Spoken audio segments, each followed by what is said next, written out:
Thank you. Yeah.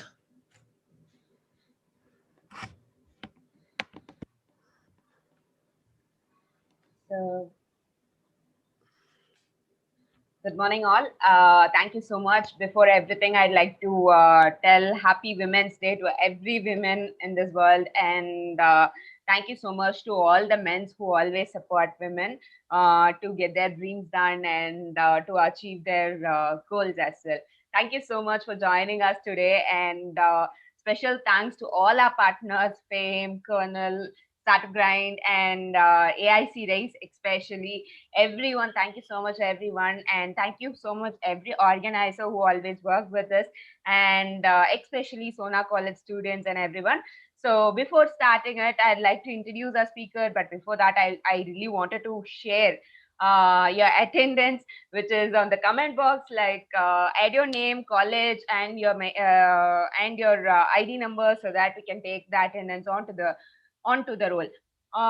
So thank you so much for joining. Here, I'd like to introduce our speaker. 1 minute, ma'am.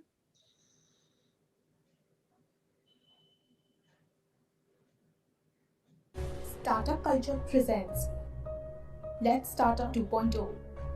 We are back again this season with a new set of brilliant minds. We are happy to welcome our speaker for the first day of the program, Ms. Anuja Bashir. Ms. Anuja is a CEO by profession and women empowerment enthusiast to uplift the contribution of women to the global startup ecosystem. She has been awarded as the Entrepreneur of the Year and Women Excellence Award for her corporate contribution. She has extended her help to many upcoming entrepreneurs to build their business. Once again, welcome Ms. Anuja Bashir to Let's Startup 2.0.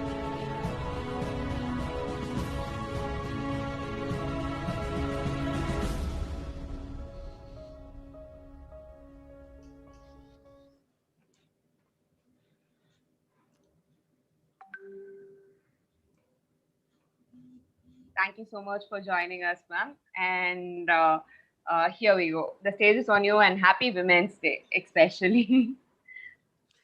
Thank you so much, Ragvi. Yeah. Good morning, all. And yes, a happy Women's Day to each and every woman out there, every single Eve, who is trying to make a mark in this world. And I would say that in Women's Day, it's not only, we should wish the women, it's also the men, because they are also the part of the ecosystem. And, thank you every man who supported every woman in their venture, so that they can actually come up so far from the primitive age to the modern technology, where women stand, at least even in namesake, equally with the men. Okay, so let's begin. So now here I'm going to speak about the topic. What I'm going to discuss here is called idea generation. So before I speak about the getting into the topic into detail, what I want to tell is something from my experience. Like, every entrepreneur, when they come into this entrepreneurship, the field of entrepreneurship, they, according to them, their idea is the best idea in the entire world. It's because it's their brainchild. So they only see the positive parts of it, nothing else. So there's no drawback, everything is perfect, because that is the dream and the aspiration, the passion. It is to that level. You don't see the reality of it. Why I'm telling this is that I'm an entrepreneur today. Every newspaper, every ecosystem, I don't know, lot of everything, they celebrate my entrepreneurship. They tell me, oh my god, you are such a wonderful entrepreneur, you're such a strong woman, how did you make it?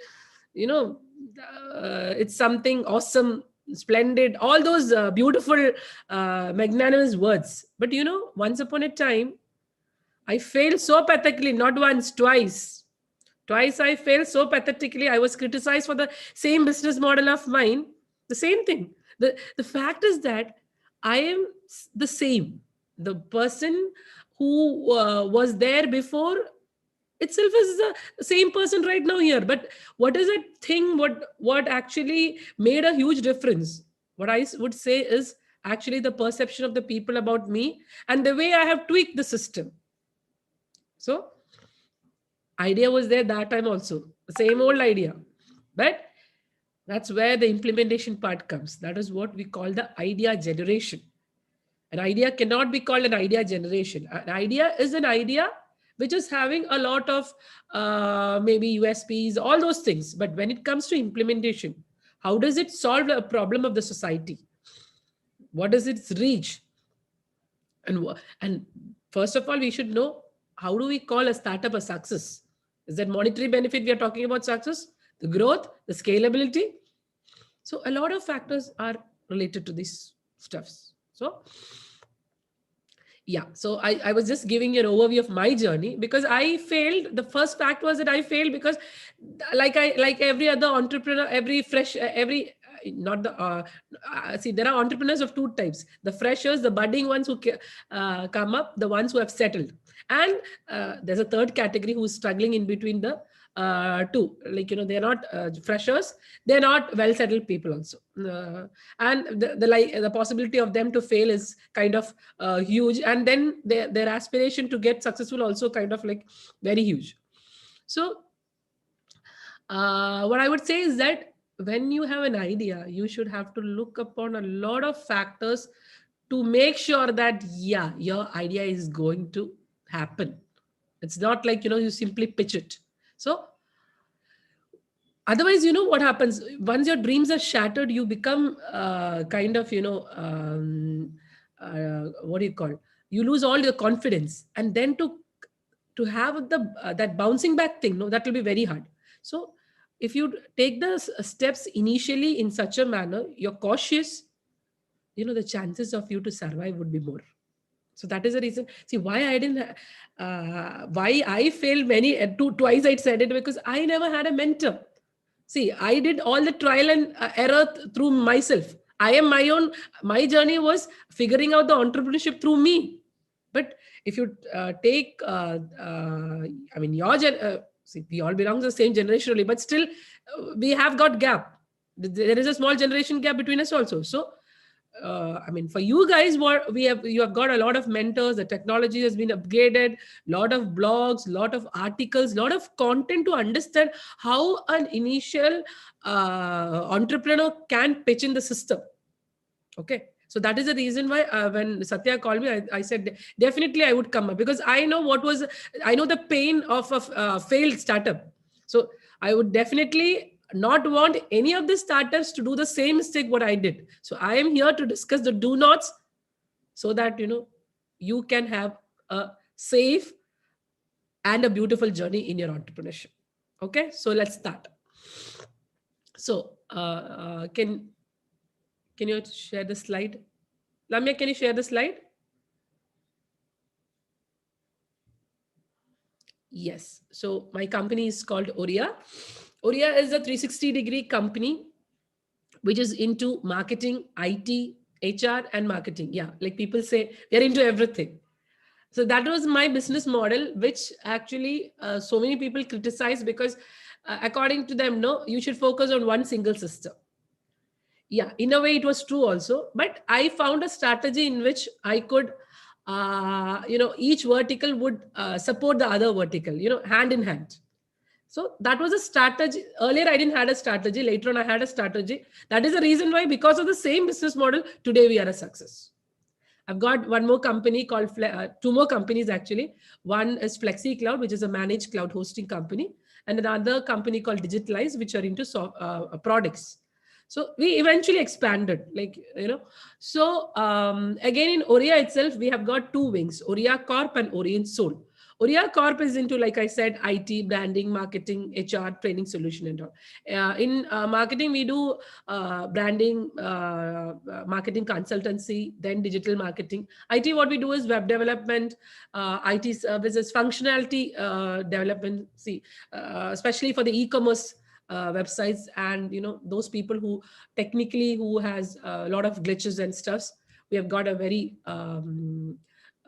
strong team under the leadership of Vinod Chako, my partner, and Naman Modi, who's my full stack developer, who's a one hell of a guy.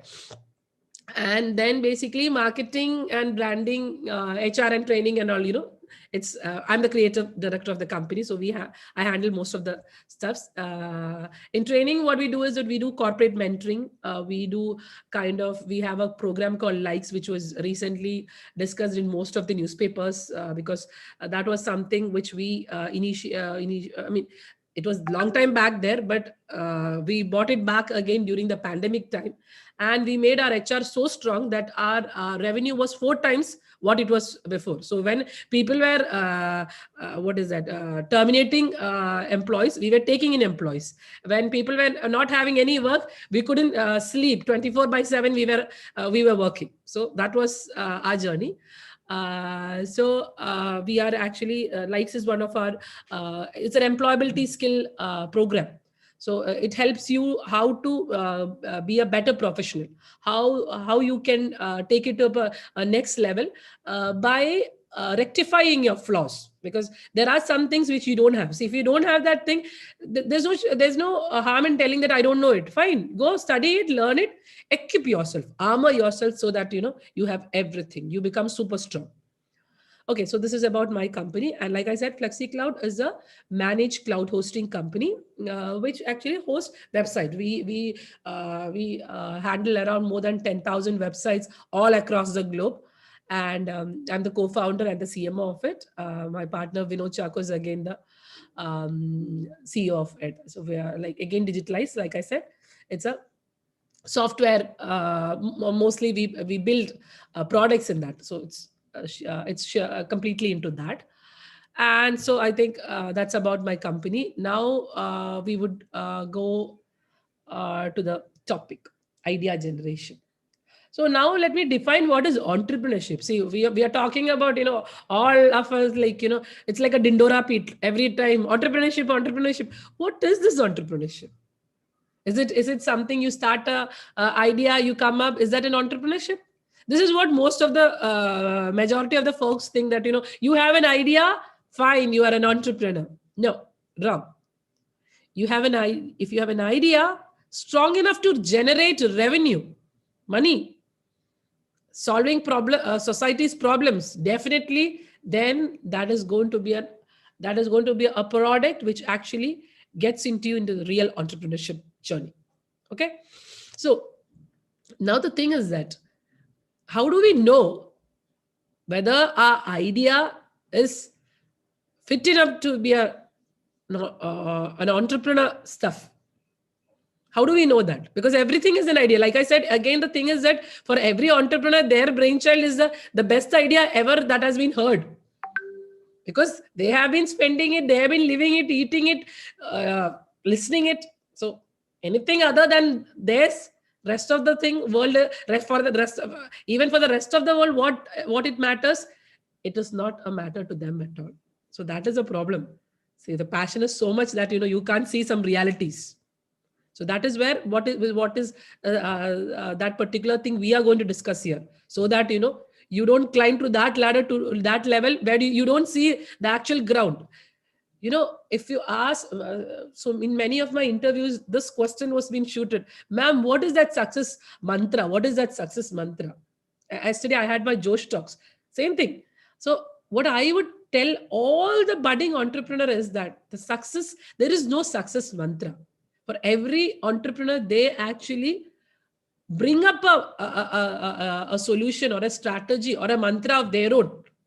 But if you ask me a generic mantra, I would say strike a balance in which, you bring a perfect combination of your passion and your hard work together, or your professional, exposure and your personal building up, profile building up together. So everything in every manner, if you take so many factors, when you combine both these factors and you strike a balance, trust me, you are in.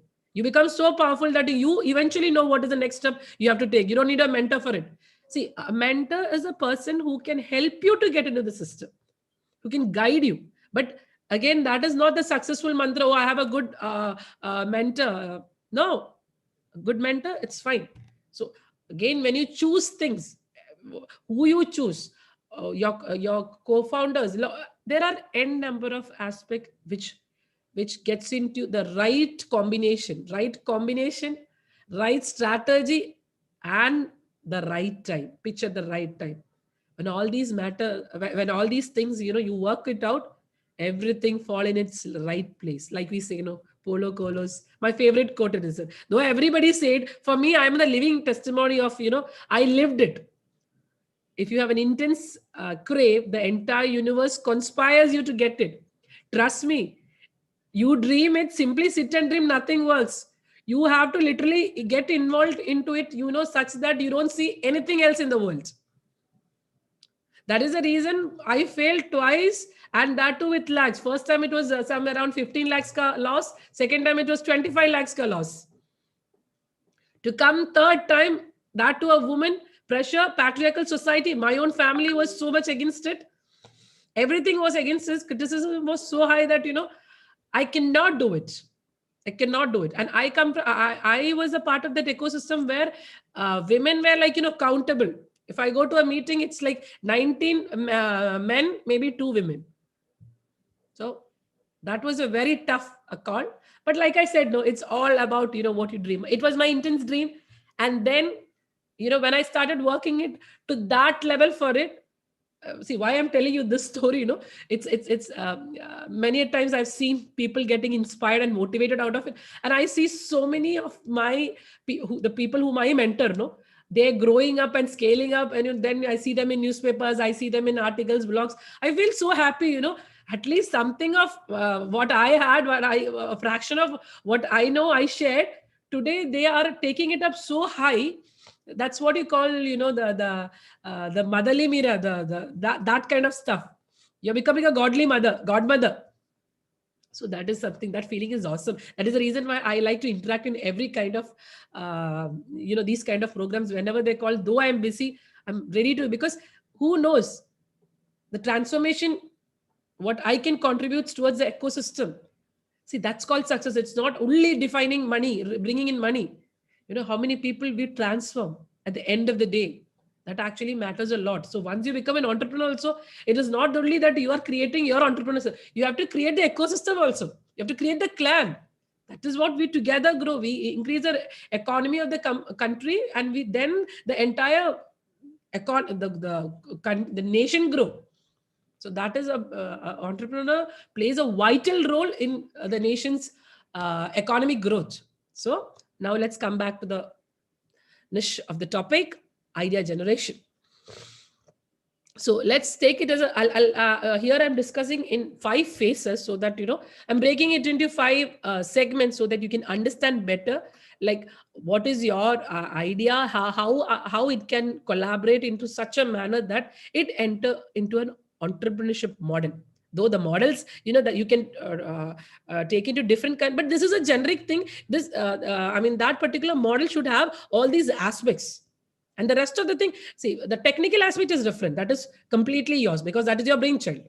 Other than that, these are the few steps which you have to keep in mind while you enter into an entrepreneurship stuff. Okay. So the first phase is called idea generation. So in idea generation, you might have an idea which actually you think that it is something very necessary, and you can make money out of it, or you can get revenue out of it. So the first thing, as everybody does, is a conceptualization, the idea conceptualization, bringing in an idea, a concept. So that almost everybody will have. That is how, because you should have a concept now, to at least to pitch it somewhere. So this first thing, what we discuss, it's almost every budding company would have it. Next one is, which most of the people don't check, is the feasibility. You have to check the idea you have bought in the market, whether it is feasible with the industry. If it is, sometimes it might not be feasible with the industry because you are making a new innovative product. But the question is that, if it is not feasible, how do you make it feasible? So that there you require a strategy. So that is the reason why you can't enter with only the conceptualization part. This is what happens to the most of the budding, or even to me itself. First time I started, I went with the conceptualization. So there are a lot of factors which we have to look in the first phase of idea generation. So feasibility in terms of, like, whether the products has been, these kind of similar products were there, what happened to those products. We have to do a kind of, you have to understand whether can this product or can this service stick in the industry. The third is basically, what is your product or your service doing in the industry? Like, what is it solving? Does it solve some problem? Because every idea should solve something. See, every idea is a solution, right? So is your idea a solution to something? And if that thing, what is that thing? Is it relevant? Very important? Can it bring a lot of changes in the society? Is it a revenue generation model? And how is your business model? How is your revenue model? How do you make money off it? The concept is fine, but how are you going to make money out of it? Who are your target audience? N number of things. Then related ideas researches. So you have to do a lot of research regarding the fact that which industry you have chosen. What is it? Is it your product? I mean, the idea or the concept you have bought is a product or an idea. Then whether this kind of products existed before or somebody has already introduced something similar to it. If somebody has introduced similar, then what is the USP of that thing? Now, what is the difference between the already existing product and your product? What is the innovation you have bring upon? And other than the innovation, what are your USPs? Why should a customer choose your product? See, in in speaking or in delivering a lot of stuff, telling I've got this USB, that USB, doesn't work. You have to find a real USB where people are convinced, because convincing is a big thing to world. Most of the time what happens is that you are knowledgeable, you know the thing, you are expert, this is what, but the problem is that you have to see in the perspective of the customer what they understand from it. Okay. And it is like, so eventually as we go throughout the PPT, you will understand it is not only the technical thing we need, only the idea we need an n number of factors to support the idea so that it comes to the limelight. It has to come to limelight now, otherwise all the idea is in vain. It will be inside the box forever. So now, like I said, the USB of the idea. What is that USB? So you have to do a SWOT analysis. Strength, weakness, opportunity, threat, in the sense that you have to find the strength of your product. You have to find the strength of the SWOT analysis of the particular product or service which is already similar to you in the industry. And then you have to find whether they have any weakness. If so, that weakness, do we have it? Then how are we going to cover up that weakness? And then you have to figure it out. Is there a threat to the society in any kind of, with some kind of problem, and whether that threat can be used as an opportunity through your product? So it's easy, there should be a possibility to bring your thing to the market. So you have to figure it out in such a manner. That is called strategy. You have to figure it out. Might be like, there might not be a connection. You have to build a connection. Okay, my thing is actually solving this problem. It is not the customer or the entire world who's going to figure it out. No, you have to figure it out. And you, even though it might not be the very realistic solution for it, but at least you have to figure it out. You have to blend, like you have to strike a balance in such a manner that, okay, my idea or my concept is going to solve this problem, and bring it into the market, then add on features such a manner that finally it becomes a real-time solution. And that becomes your USB. Okay. Now, the implementation of idea, that is the biggest hurdle ever an entrepreneur will face. Because in implementation, he will know the reality, the funds, the co-founders, the target audience. He'll have to go to n number of people where it will be rejected again, investors, rejected again. The confidence of the people, you have to, mostly every conventional society want people to have either a government job or a private sector job where you have a monthly salary which is coming and you are safe. Then you have to get them married. See, that's how a conventional pattern works. At 21 or 22, you graduate. At 25, 22 to 25, girls, if they're girls, they get married. Or if it is a boy, 28 to 30, they get married. And then after 30, they have they'll have children. And then 35, it's kind of like, somewhere they come to a settled life. And then it's kind of like by 50, their children get back. So this process is going on. So that is the reason why we have a lot of generation gap between our parents. This is what they have done, because there's a lot of difference between traditional business and entrepreneurship. Traditional business, it's like a paternal or a maternal thing that has been handed over to us, and we are running it. We are making it. This is something, entrepreneurship it's an experiment. We don't know what is the output of it. We are bringing introducing a new idea to the society. We don't know what is the end product to it, though we can actually anticipate it. But trust me, 100%, we cannot know how does the wave actually moves up and down. So that is the reason why, if many of the people who are right now watching this can relate this. Your parents will be the first people to oppose you in every kind. I really had my tough time. If you ask me, the first 2 times I failed, definitely it was first time it was my family only. Because to convince the entire world, it was a bit more easy for me. And my people are so super powerful people, well-educated people. Again, know the point, well-educated people, bureaucrats, business people, everything. How do I convince them? They're like, what is this? You come from an aristocratic family and you're going to do this? For them, marketing is like that's when door-to-door delivery ka thing. That's what they have heard. And I am a civil engineer. I came out with very flying colors.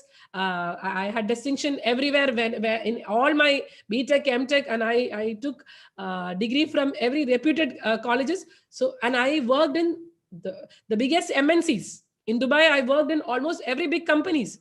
So the end question, what my, especially my father, okay, my husband thinks in a different pattern. According to my father, why should you choose this thing?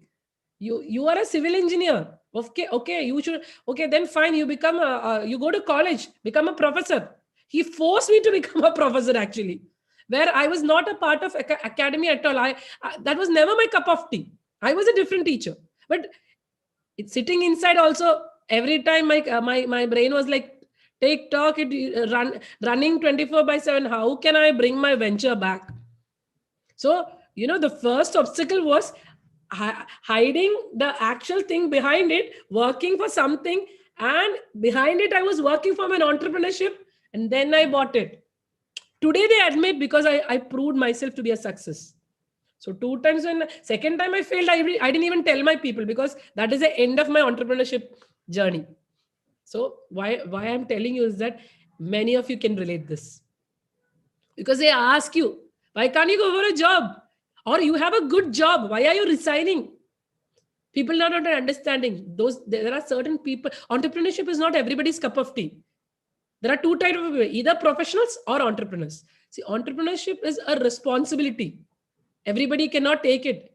It's not that you're feeding yourself. You are feeding a number of people who are associating with you. You have to find money for them first and then for you. It is the biggest risk. So it is every single person should understand that, being an entrepreneur is the biggest challenge of your life personally also. Because professionally, to come out, you have to fight your own demons, fight your own people, fight everything that come across, and then flare it about. It is not the technical stuff or your co-founder. No, the fight is first with yourself. Then fight convincing your people, convincing the society. Convincing the society comes third. You have to come till that path now.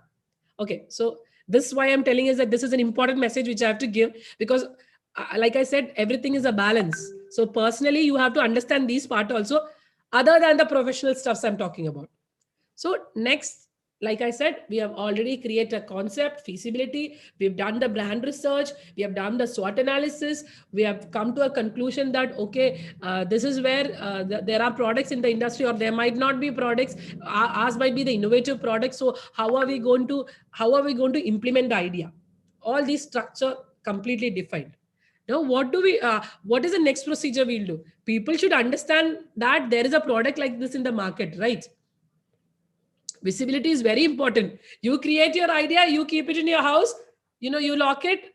Is anything possible? We have to we have to generate revenue. Biggest hurdle, revenue. Making money is an art.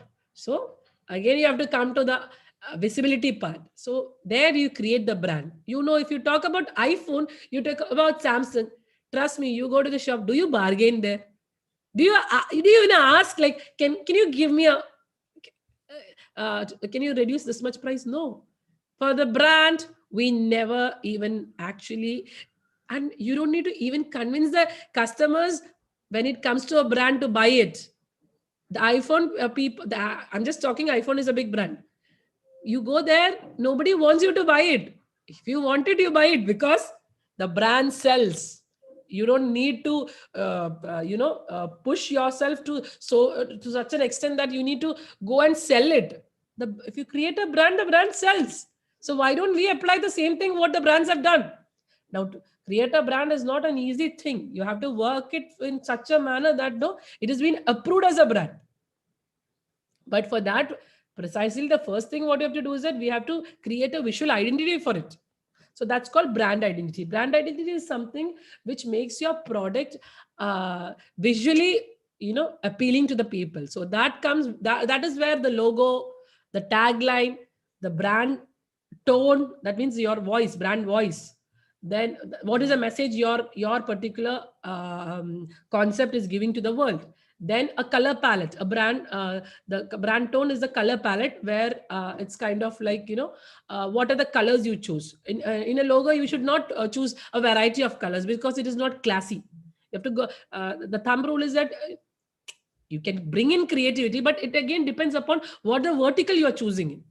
So if you take a, what do you call the classy one, we usually use 3 colors. One primary color and 2 accessory colors along with it. Then you should have a tagline which is showing that what exactly your product is showing. Like, for example, Nike, let's do it.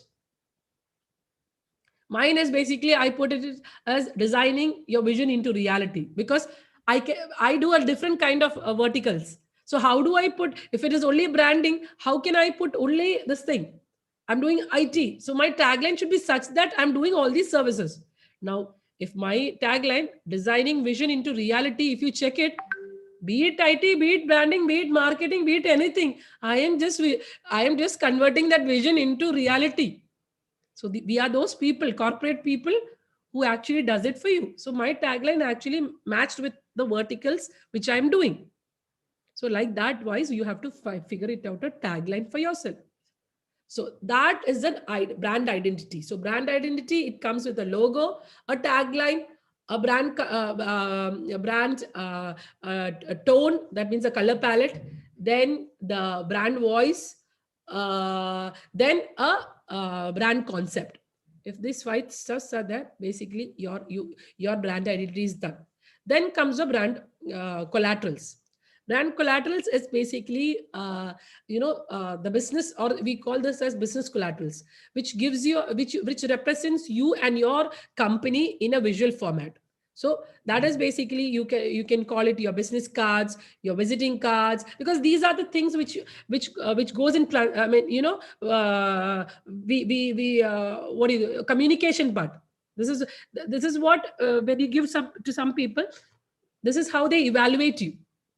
So your business collateral should be very classy, and it should represent the strength of your brand. Okay. So then merchandise also comes along with business collaterals only. For example, you have to give somebody, or you have to show. See, all these particular stuffs actually represents your brand, visibility of your brand. Okay. just showing that, okay, this is a brand, but it doesn't speak about too much about your services or something. It is actually just a minimal representation of your brand list. That is the difference between business collateral and marketing collaterals. So third comes the marketing collaterals. Now, if you speak about marketing collaterals, we need some collaterals to actually to pitch into people. What do we do? See, can I say, can we sit in, YouTube and tell 100 always that, this is what we do, or like, you give a call to every people, okay, I'm doing this and this stuff. That doesn't work. So you have to have a marketing collaterals, which actually you send across anywhere and everywhere, so that you make people realize that these are the services which you do.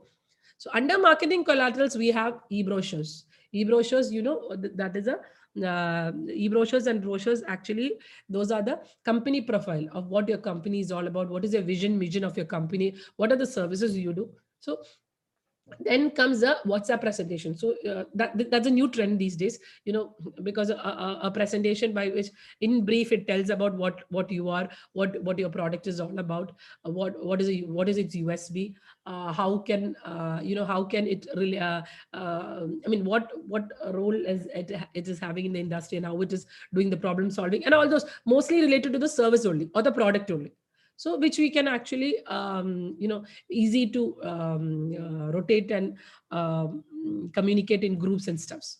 So WhatsApp presentation, then you will have a, you'll be having a product catalog.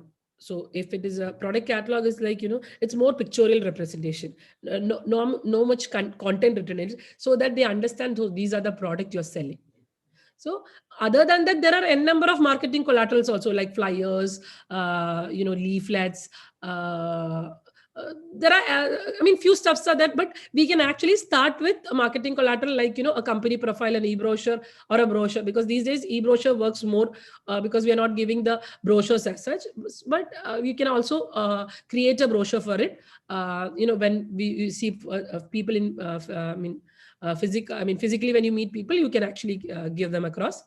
And WhatsApp presentation, it does a lot of, it brings a lot of positivity to your work, because people come to know exactly what you do. So again, like I said,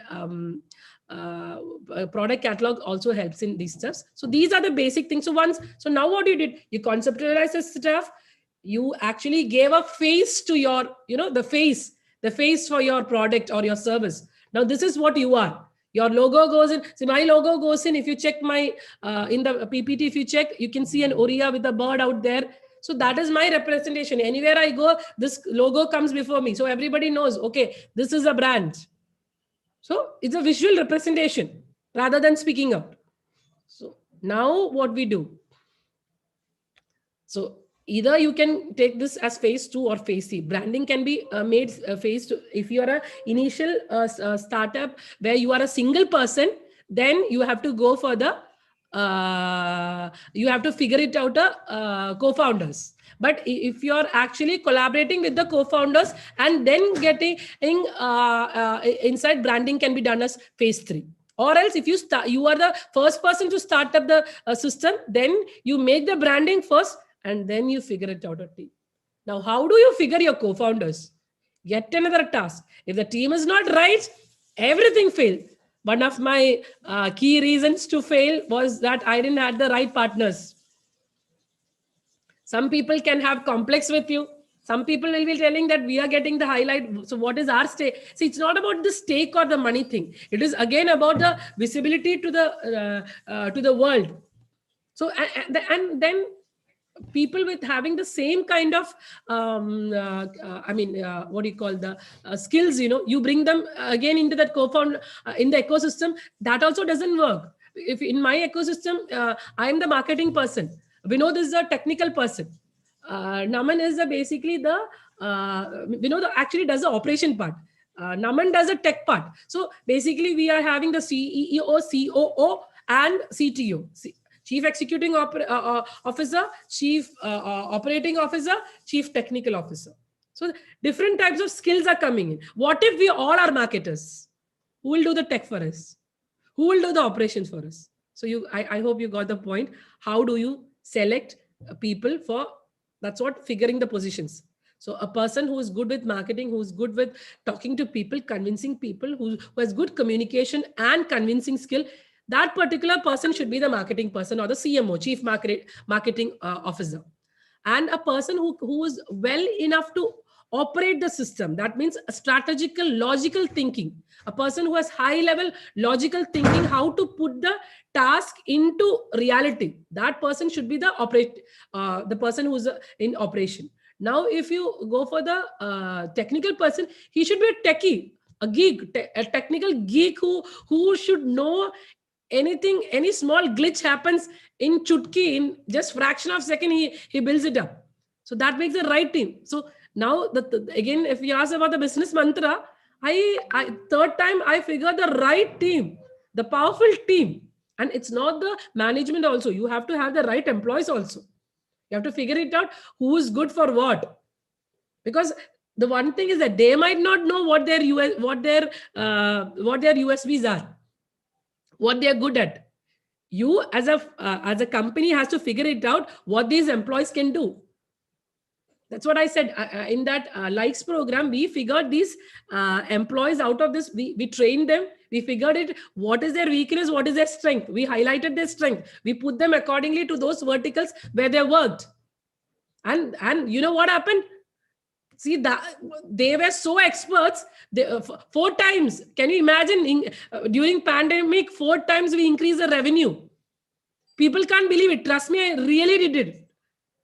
It's not a fabricated story I'm telling you, because they got so involved in that they themselves forgot it. In my office, trust me, I asked them literally after 7:30, please do go to your homes, or your parents will give me a call. You know what? My employees don't go. One of my employees sitting there right now, she's actually in her pregnancy stage. You know what? If I tell her, Lamia, just stop it, go have some rest. No, ma'am, let me finish this. My people have turned them like me. Workaholic. The end product is that they need to figure it out, no matter whatever they are going through. We are facing a problem from families, we might be, but at the end of the day, we know that we can strike a balance. So that's what, finding the co-founders, finding the team, including your employees. And the next phase. Now, see, the visibility is made, the team is done, the concept, everything is done. So we have to be a company, right? We have to be registered. It's not like, because to do the investment pitching or to do anything for your GST, everything you need a company registered. So there comes to have an understanding of how do you register your company. If you want, you can approach a CA or a legal consultant who will actually help you for this. Then again, you have to pay them. So for that, if you are not in a position to do that, you have to actually do all these exercises. But before that, the first thing you have to understand is that how are you registering your company? Is there sole proprietorship? So that means only one founder, nobody else. There is no team as such. That single person and his employees. So that's called sole proprietorship. It doesn't have much kind of, technical, legal stuffs and all. Just a single person. So no too much things. And without registering also, you can be a one-person company. That's again, there's a slight difference with it. That's again a too much technical thing, which I'm not getting too much into it. Then partnership company, 2 partners. They are together forming. See, there are a lot of difference between these companies, because when it comes to operating wise, there are a lot of differences between how you register. Mine is a private limited company, so we can bring any service and any product under it. But again, private limited company, you have to file your taxes. Everything should be in time. Otherwise, a big fine will come. In case of partnership, it doesn't come. So everything has got its, what do you call, boons and curses, as we call. So then you can go for a LLC, LLP, that is a limited liability partnership. So you can do for limited liability company called LLC. So you can register in any kind, but the point is that you have to register in some form, so that, you know, tomorrow your company is being registered, recognized as a registered firm. You don't do this at later of a stage, you did everything and you didn't register your company, then it is hard for the ecosystem to recognize you. Okay, to officially recognize you and appreciate you. So that is the reason why this is very, very important. Yes, so we finished the fourth phase. Now the important phase, which everybody fails and which everybody think this is the most weaker, this is most, you know, the last part, the unwanted stuff, you know, kind of like, you know, if we want the last phase of money, if there is remaining some money, we will put it into marketing. That is where every entrepreneur fails, because until you do your marketing in the right manner, what is happening in your technical product? It will remain there itself, because who knows it? So unless you have the right marketing strategy, it has been reached to your right targeted audience. You have to bring it's a funnel, a sales funnel. You have to bring a customer. You have to get its you have to create an awareness. First is actually in bringing a customer, then creating an awareness. Then actually once an awareness is created, actually you are converting the customer, you are converting the visitor to a visitor or a stranger, whoever who's giving an inquiry, to a customer. So that's how a sales funnel work. So you have to have a perfect marketing person who can actually build a sales funnel for you. And each sales funnel is different for each vertical, each product, each service. That depends upon actually what is the concept of the entire theme of the entire of your entrepreneurship, your idea. So depending upon that, you have to create, and you have to do a marketing research, like I said, whether the product already existed in the industry, everything and anything about those kind of products, so that we understand that these, what is the you know, the feedback that we will be getting from the people, because already people have, if these kind of similar products are there, what is the review that has come across, so that we can build our product more strong, that we'll get a better feedback. So it's always good, you go for a survey, you make a Google form, you send across, get information from people, then according to that marketing research, build a right strategy, a perfect strategy which actually makes your product reach its goal. And then once your strategy is completed, implement it via, like I said, using your marketing collaterals. Go to any every places and any places all across the globe. Make your product or the service visible to the people, so that, you know, they can buy it, converting every visitor into a customer. Okay, so that is phase 5. Yeah, next slide. Phase 6. Again, this is very big thing, because associations. You know, you have to be associated, because to know the new trends in the market, to get yourself upgraded, you have to have association. And it is not that, you know, you have your co-founders are you know, have every kind of you know, knowledge in every ecosystem. So sometimes you have to associate it with people who are different from our internal ecosystem, so that we can actually have knowledge, and we can actually build a network. That is where the networking comes. So don't go for the direct networking. See, that is what these days entrepreneurs do. They build a network like anything. See, simply don't spoil your network simply pitching some wrong information. Once, like I said, go step by step. Once all your 5 stages are done, then go for networking. Or even if you can build see, if somebody wants to accept you in LinkedIn also, you have to build a profile. Unless your LinkedIn profile is strong, nobody is going to accept you. So that is the reason why build all the phases that can get into networking. And in association wise, you also can get connected to so many organizations like TIE. We are associated with a number of organizations like TIE, KMA. Then whatever, it's like I am also involved with many women entrepreneur, you know, Women Economic Forum. So what happens is that, you know, we get a lot of, there are seminars, there are a lot of sessions where we get to interact with a lot of people. So our visibility reaches them, our network expands. Even not pan-India wise, even globally also we can expand. So that is where association actually helps you out. So these are and then see, everything is stages. We have built everything. All these parts we can do. All these parts have helped you. I've actually given you a structure by which you can follow. Now the last part, trust me, even I can't help, because this is the challenge which every entrepreneur has to face by themselves, along with this team. It is your choice. It is your call. Whether you decide, the decision you make, that actually turns your destiny. Okay. So then you have to have, again, a big thing. You have to have a big financial management. Again, why I'm telling you is that this is my experience, because a failed startup can tell you everything. Because we have failed. We know what are the do nots.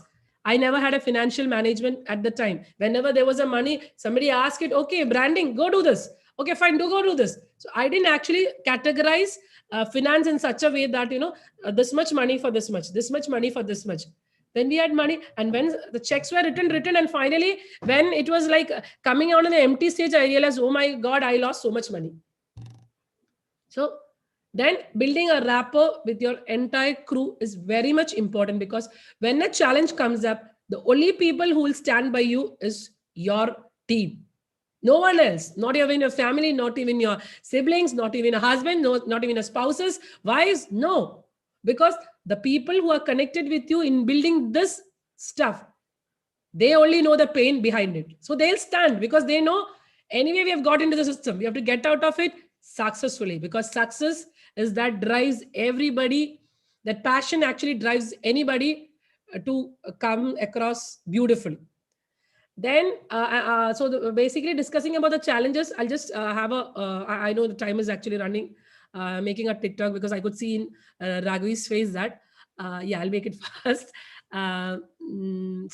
Basic challenges, what we are facing is like, we have to have, hold in the market, because already other products are there. So why exactly people should appreciate our product or service? Then we have to actually look upon the cyber security, because these days websites are being hacked like anything. Once you don't create a secured site. So that case, my partner Vinod Chako with Flex, we have another system called FlexiCloud. Like I said, no, they create our SSL so perfect that nobody can even touch it. Now, partnership decision making. Partnership, like I said, I found my right partners. Initially, I didn't, because I didn't know. When you talk with people, we initially figure it out. Oh my God, these are the best people for us. No, we have to actually take it slow. We have to figure it out. Fine. We have to go for a trial and error version where we understand that, are these people fit for us? Not only professionally, personally too. Because we always say, build a professional attitude, all professionalism. Where is this professionalism coming from? It is coming from an individual. So personality matters a lot. So you have to figure it out, because ethics, values, all come from a person. Ideologies. So ideology, like I said, initially first partner didn't work with me, because ideology, she was into something else. My vision or mission was to bring something else. My vision was not only money. I wanted to create a transformation. So that is so I can't negotiate I can't compromise with my values. So that is the reason why I said, when you choose your partner, it is a big challenge in the ecosystem. Trust me, it is the biggest challenge. Hiring the right team, the employees. An extensive competition, that pucho hi mat. Don't even ask about it. It is kind of like, when it comes, you will understand what is that pressure. You will be like, you can't eat, you can't drink. You will be like sitting like this. What do I do? Sometimes my pressure shoots to that level. I put on weight during this pandemic. So I'm a very, very conscious person. Health conscious, not health conscious. Basically, I maintain, I'm an image consultant too. So I'm very, how I look and all those matters for me. And again, I'm into this marketing field also. But because of the pressure, I put on weight. Yeah, again, I'm hitting the gym back, because my passion, what I want it. What I'm telling to every entrepreneur is that what you want it, nothing else, no compromise in that part. You will achieve it. You have to have the vigor. Like I'm mentioning again, Paulo Coelho's quote, intense crave. Crave doesn't come simply imagining. It should be intense. It's not a crave, or it is not it's not an aspiration. It should be intense. Underline that word, intense. You will go to any extent to that. Even it burns you. You will rise up from ashes Trust me, I'm an entrepreneur who failed twice. I'm so proud. I am so proud. I didn't become the shadow of my people. I'm proud of the fact I'm my father's daughter, my husband's wife. But trust me, I created an identity of my own. So that is the intense crave I had. Not the entrepreneurship stuff, the identity. My professional image or my entrepreneurship saga gave me an identity for which that is the reason why I'm sitting in front of you and I'm lecturing you. That is why Raghavi or Satya invited me. They know what I have achieved. So that is where we are getting recognized, or you get that appreciation, everything. And personally, it motivates you to that level. You become a very good individual, personally and professionally. So all the best to every entrepreneur, every budding entrepreneur. Do rock it. One day will be yours. Just wait for that day and work on for it until that day is yours. Thank you so much on that, ma'am. Thank you so much. And am I audible? Yeah. Thank you so much, ma'am. Somebody is asking me a lot of questions. Yeah, yes, ma'am. So how did you come across your startup idea? That's the first question. Okay, startup idea. Trust me, as I always said, I was never meant to be an entrepreneur. Entrepreneurship chose me. The idea came in likewise. I came from Dubai. I was working there as a civil engineer. So I had this, I had a idea of getting a post graduation. Many of my friends were getting it, so I wanted to do my MTech. So after my 10 years of BTech, I came to India to do my MTech.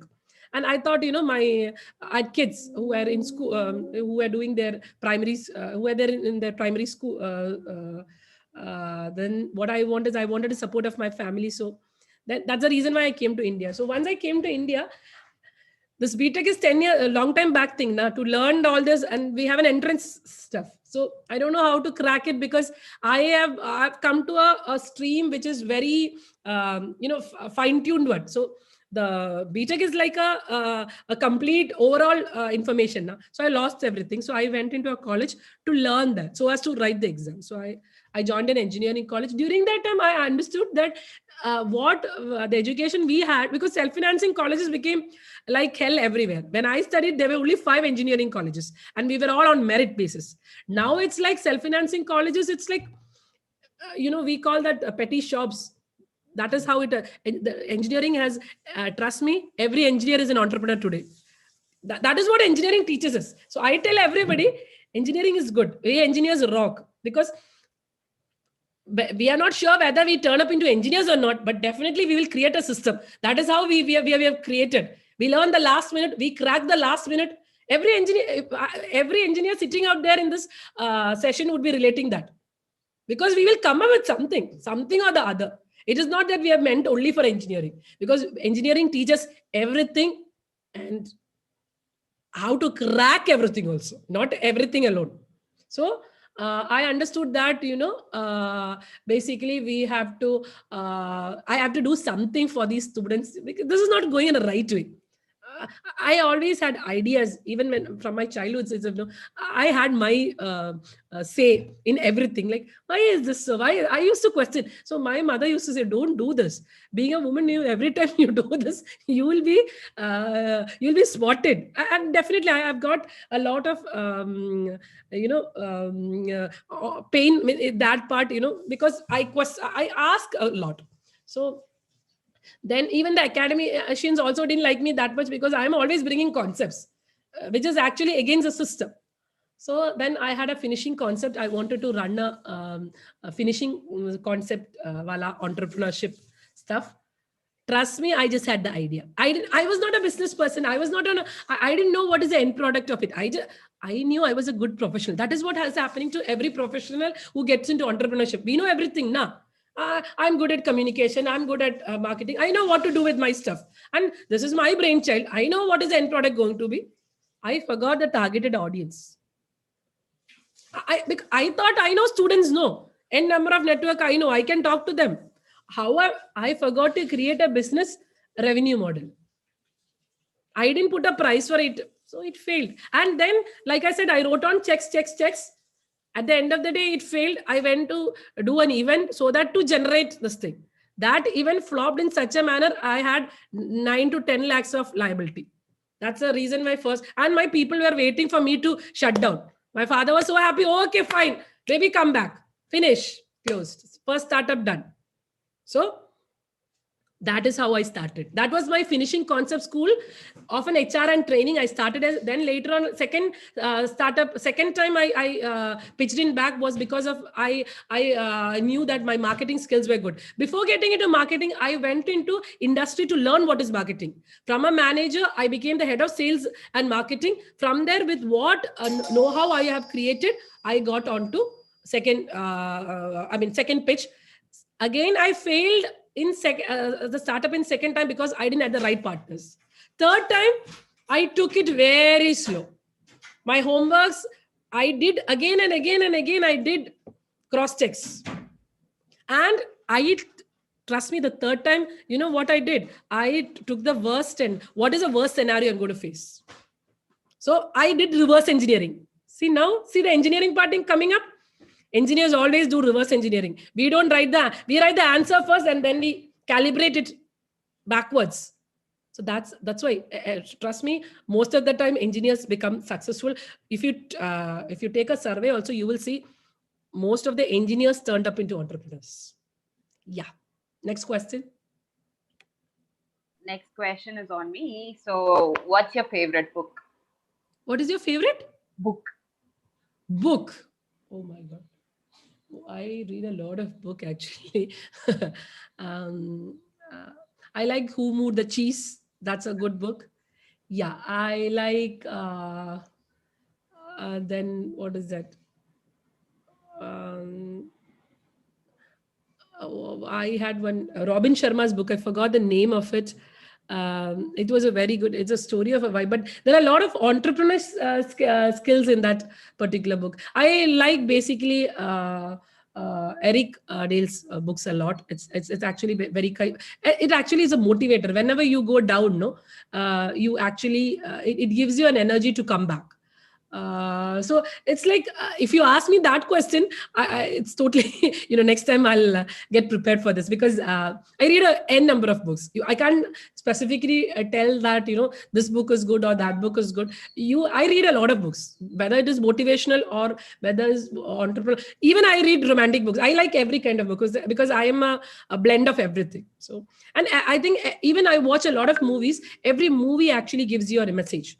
If you take Chak De India, it says that you should implement the right strategy. That 10 minutes, you have only this much time. If you take what is that Shah Rukh Khan's movie Om Shanti Om, that agar shiddat se tum kisi cheez ko dil se chaho, to kainat ki zarra zarra use tum tak pahuncha. Same thing what Paulo Coelho said. So every movie actually gives you and if you the latest Malayalam movie Drishyam, it says that perception, you have to see things. See that guy, how could he do it? Because he visualized it before it's happening. He saw it, the end product. Like I said, every entrepreneur has to see the end product. So do watch movies. It's not only books. Don't become that conventional, don't go for that conventional thinking, only books are going to help me. No, go for everything. Go for Facebook, go for social media market, go for even talk to a child. Sometimes, that small child can give you an idea. Everything is an idea. Thank you so much for joining us, ma'am. Thank you so much for accepting our invitation and setting, it's actually 1.5 hours. So you spent 1.5 hours of your time with us to help our entrepreneurs. Thank you so much. Anytime. It is an honor to help out people. We need a lot of people in the ecosystem. So I want more and more people to come in. One more question I'm seeing, ma'am, how can you know whether our idea will make an impact on public or not? See, that actually when it gets into public only, we will know. But that is what I said, you can do a research. I precisely told in my PPT that you can actually go for similar product or services like yours, which already have done certain kind of stuff, and you can see whether they have impacted the society or not. Great. I think all answers have been cleared. Yeah. Yes, Yeah, ma'am. my company does. I actually mentioned it up. We are a 360-degree management consultancy into marketing, branding, IT, web development, HR HR and training. Yeah, Ma'am, I'll all person also, answered. yeah, yes, ma'am. I'll also share your LinkedIn profile to students so that they can also Sure, connect sure. with you if they have any doubt as well. And Yeah, students, you can actually also mail to me. I can actually give you my mail ID. mail ID. So though it is it's a junk of mail every day I get, but still you can actually.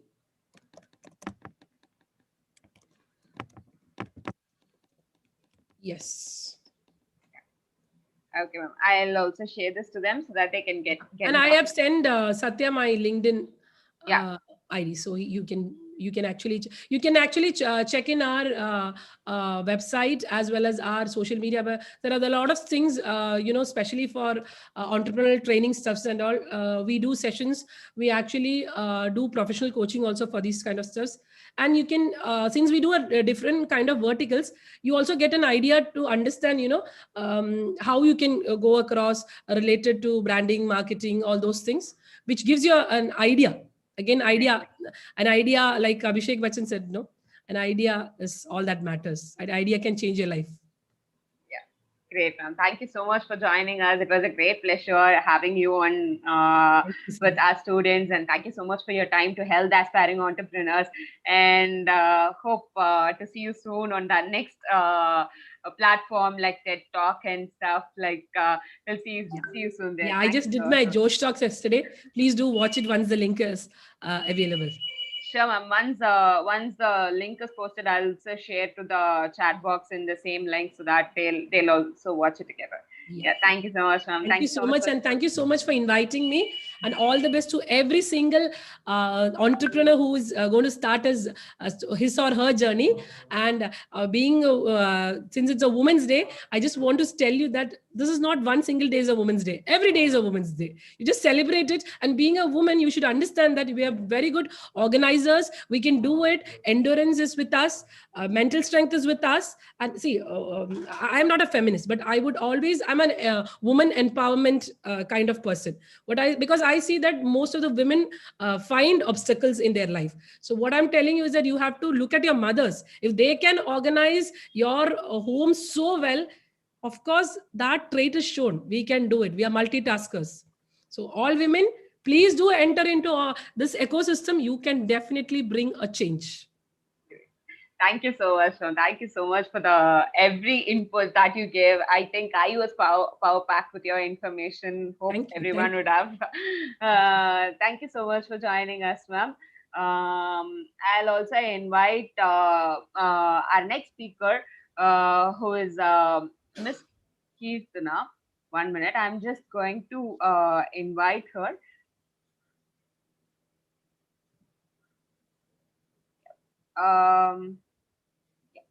Thank you so much for joining Ms. Kirtana. And before inviting her, I'd like to have a short presentation about her. Before that, I'd like to share what exactly Let's Start a Program is. Let's Start a Program, like there are so much of entrepreneurs out there. இப்போதான் புதுசா entrepreneurship journey குள்ளார வந்திருப்பாங்க. So இப்போ இவங்க எல்லாரும் face பண்ணக்கூடிய problems எல்லாருமே entrepreneurs already face பண்ணிட்டு வந்திருக்கக்கூடிய ப்ராப்ளம்ஸா இருக்கும். So why to do the same mistake again and again? So let's learn from the leaders who already did all those mistakes, learn from them. So அதுக்காக ஆரம்பிக்கப்பட்ட ஒரு initiative தான் Let's Start Up 2.0. So we are in the second version of our first event, which is Let's Start Up. Thank you so much.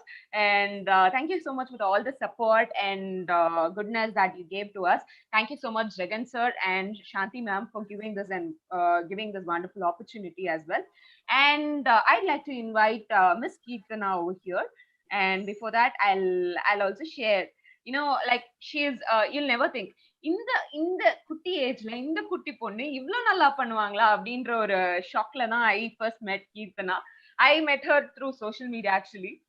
Like she was so much energetic and so much passionate about things. So let's welcome Kirtana. 1 minute. Startup Culture presents Let's Start Up 2.0. Presenting our upcoming speaker for the program, Ms. Keethana Venugopal. This season of Let's Startup 2.0, soak yourself in the immense business knowledge on customer validation for businesses with Ms. Keethana. She has executed around 250 plus successful events and weddings with her fierce leadership style and determination. With her vision to plan and celebrate the special moments at affordable prices, she has marked a unique milestone to inspire the upcoming set of leaders. Once again, welcome Ms. Keethana for Let's Startup 2.0.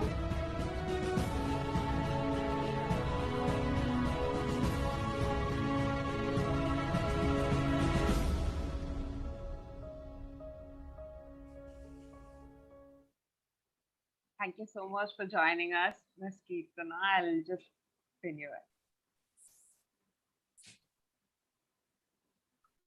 Hi. Since our audience are most of them are in Tamil, you can go in Tamil as well. English is great. Yeah. So hi everyone. So this is it to be more interactive because இது mostly பாத்தீங்கன்னா நம்ம எப்படி customer கூட interact பண்றோம் அப்படிங்கிற விஷயம் தான். So I just want that chat box to be alive throughout my session. So எல்லாரும் just ஒரு hi போடுறீங்களா quick-ஆ? Who is there? Just give a quick hi in the chat box.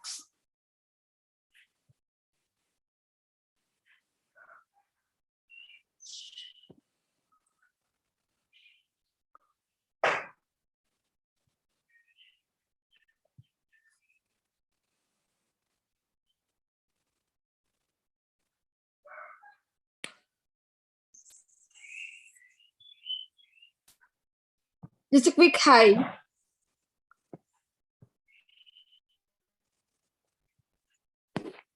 So yeah, happy Women's Day for everyone.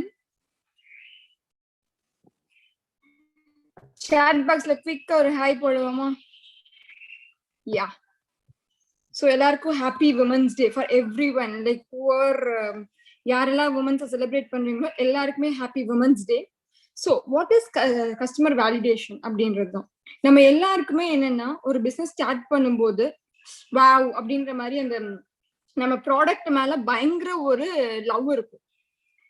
நான் வந்து சொசைட்டில இதை பண்ண போறேன், நான் இதை பண்ண போறேன் அப்படின்னு சொல்லி what ever the my idea, நான் இது இவ்வளவு சாதிக்க போறேன் அப்படின்ற மாதிரி ரொம்ப ஒரு ட்ரீமியான வேர்ல்டை வந்து நம்ம ரொம்ப கிரியேட் பண்ணி வச்சிருப்போம். ஸோ எல்லாமே பாத்தீங்கன்னா ஒரு அசம்ஷன்ஸா இருக்கும். நான் இந்த ஒரு ப்ராடக்ட் கொடுக்குறேன், இது கண்டிப்பா அந்த கஸ்டமருக்கு பிடிக்கும் அப்படிங்கிறது எல்லாமே ஒரு அசம்ஷன்ஸ்ல இருக்கும். ஸோ நம்ம இதை வச்சுட்டு என்ன பண்றோம்னா கஸ்டமர் கிட்ட ரீச் பண்ணாமே நம்ம என்ன பண்ண ஆரம்பிச்சிருவோம்னா ஒரு பெரிய ஃபார் எக்ஸாம்பிள் உங்க எல்லாரும் தெரிஞ்சது வந்து ஈஸியா ஒரு வெப்சைட் கிரியேட் பண்றது. நம்ம ஈஸியா ஒரு வெப்சைட் கிரியேட் பண்றோம்னு வச்சுக்கோங்களேன், அதுக்கு நம்ம வந்துட்டு என்னென்ன வேணுமோ எல்லாத்தையும் சேர்த்து என்ன பண்ணிடுவோம்னா ஃபுல்லா ஒரு பெரிய வெப்சைட்டா இருக்கிற எல்லா ஃபீச்சர்ஸும் ஆட் பண்ணி பயங்கரமா செலவு பண்ணி ஒரு வெப்சைட் லான்ச் பண்ணிடுவோம். அதுக்கப்புறம் பாத்தீங்கன்னா அந்த ப்ராடக்ட்டுக்கான ரீச் பீப்புள் கிட்ட அவங்க யூஸ் பண்றாங்க அப்படின்னு கேட்டா நிறைய வாட்டி என்ன ஆயிடும், நம்ம ஃபெயில் ஆயிடும். இல்லாட்டி சம்டைம்ஸ் வந்துட்டு நம்ம ஒரு சக்சஸ்ஃபுல்லான ப்ராடக்ட்டை கூட கொடுத்துருப்போம், ஆனா அது வந்துட்டு காஸ்ட் எஃபெக்டிவான ஒரு வேவா ஒரு ஆப்டிமல் வேவா இருக்காது, ஒரு பெட்டரான ஒரு சொல்யூஷனா இருக்காது ஆச்சுங்களா. சோ இப்ப அதை பத்தி தான் அதுதான் வந்து கஸ்டமர் வேலிடேஷன், நம்ம அதை பத்தி தான் பார்க்க போறோம்.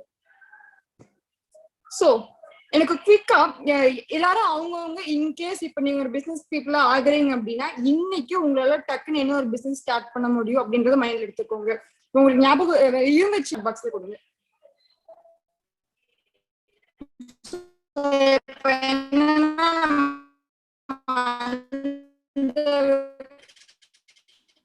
I'm really sorry to interrupt. I'm really sorry to interrupt. I think we are having a network issue. Like we are not able to hear you properly. Voice breaking. Ipo kekda? Yeah, it's super. Yeah, great. But we are not able to see your video as normal. Like it's like frozen. Ipo kekda clear? Clear kekudhu. Romba clear kekudhu, but we are not able to see you. Yeah, no issue.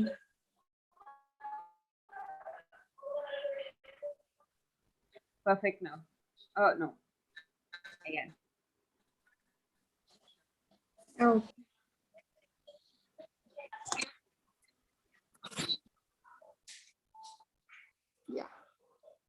super great. சரி, okay. எல்லாரும் குவிக்கா வந்து நீங்க suppose ஒரு business any idea நீங்க வந்து ஒரு இப்ப அதை லான்ச் பண்ண போறீங்கன்றதுலாம் இல்ல, உங்களுக்கு என்ன மாதிரி பிசினஸ் ஸ்டார்ட் பண்ணுங்கிறது நம்ம குவிக்கா ஒரு சாட் பாக்ஸ்ல போடுவோமா? பீட் ஒரு ஈவென்ட், நான் event planner, so be it event planning or ஒரு மளிகை கடை, anything.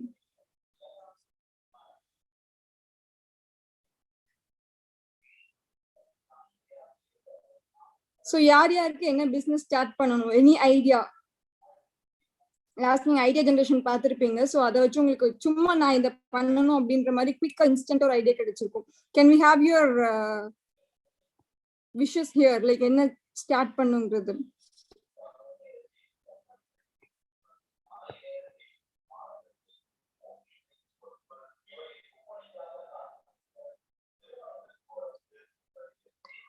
So here it is.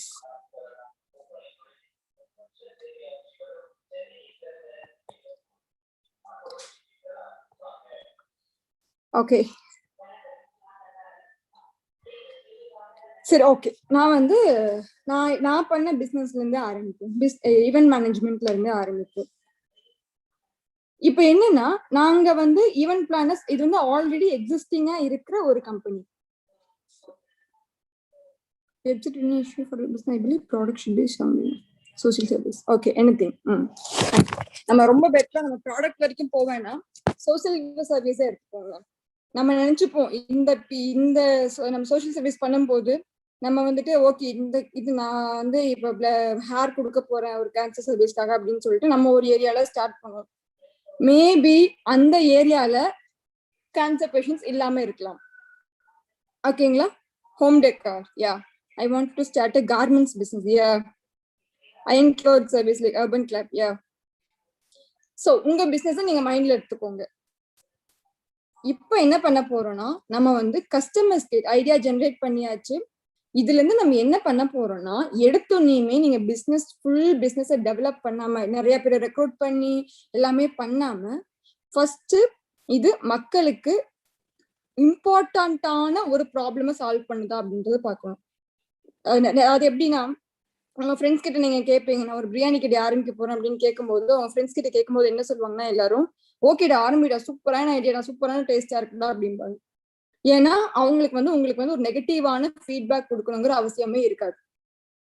ஆனா இப்ப கஸ்டமர்ஸ் கிட்ட போகும்போது உண்மையாலுமே யாரு வாங்குறாங்க ஒரு விஷயத்த, இன்னொன்னு நம்ம ஃப்ரீயாவும் கொடுக்க கூடாது.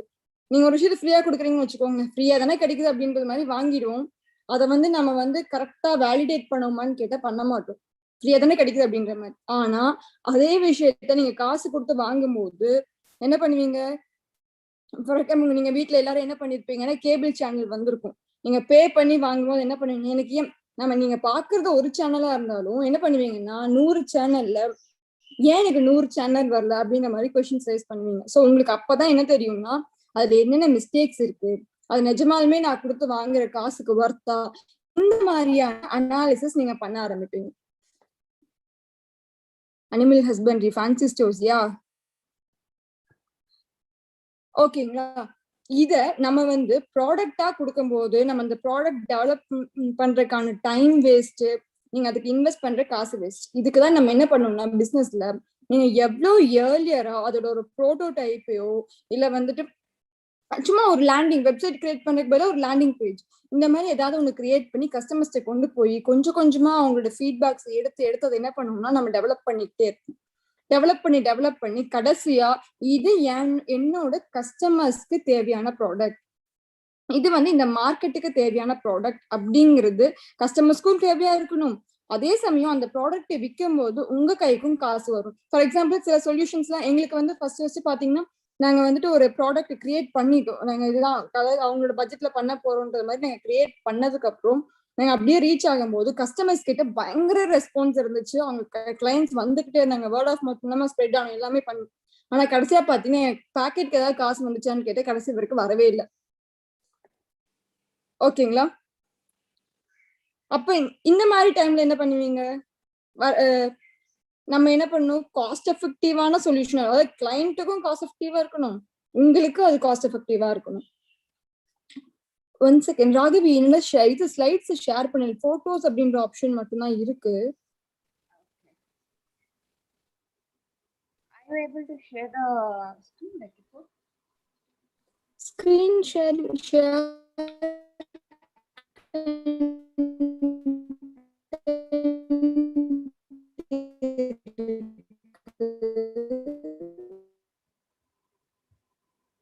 I think now you can share, I guess.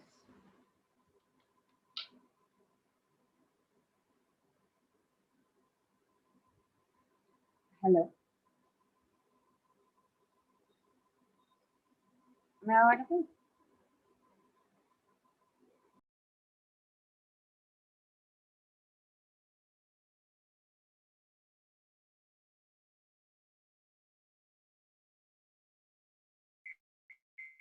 I'm not able to hear you. Am I audible?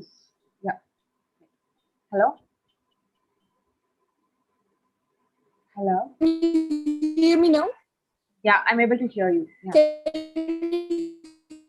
But still it's breaking. Now? It's kind of breaking actually. Yeah. Now you're back. Thank you so much. I'm really sorry. I think you're getting with us and Share me screen, but in this option there is no. Can you hear me now? yeah, I'm able to hear you. Yeah. So can you hear me now? Yeah. Yeah, great. Yeah.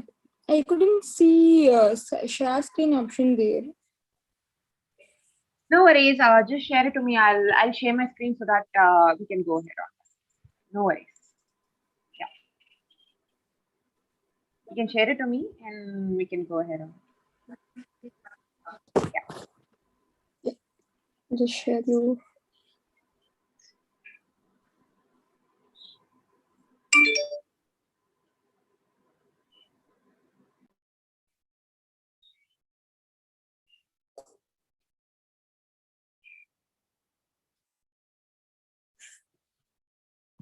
I just shared the presentation to Satya. Okay. I'll get it. Yeah.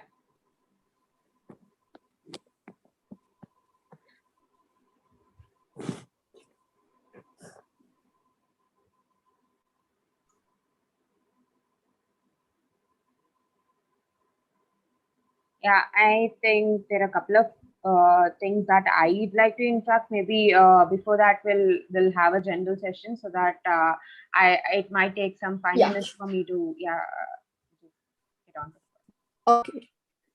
So now, இப்போ நம்ம business model பத்தி பேசுறதுக்கு பதிலா இப்ப இருந்து நம்ம பேச போற விஷயம் என்னவா இருக்கும்னா வேலிடேட்டட் பிசினஸ் மாடல் அப்படிங்கிற வேலிடேட்டட் பிசினஸ் மாடல் தான் நம்ம பேச போறோம். அதாவது இதுல நம்ம த்ரூஅவுட் திஸ் நம்ம என்ன பார்க்க போறோம்னா what is the cheapest and fastest way we can start learning. ஸ்டார்ட்அப்பும் ஒரு பில்டப் பிசினஸ்க்கும் டிஃபரன்ஸ் என்னன்னா, can you hear me now?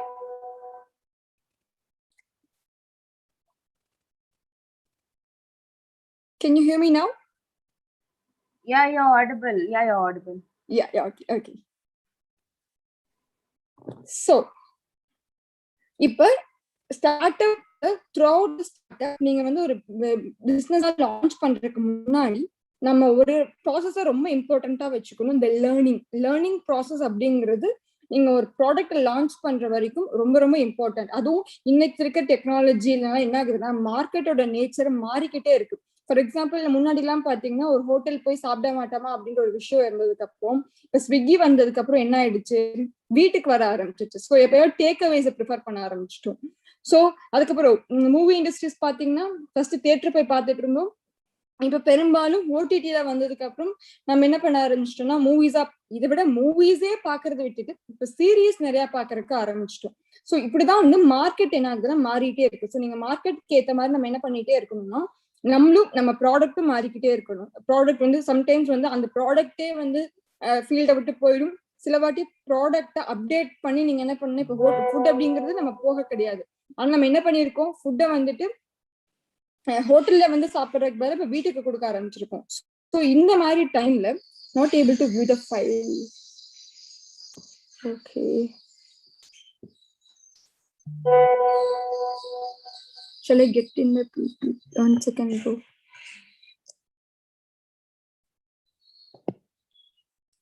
1 second, sorry for the inconvenience. I'll just share the video and come back.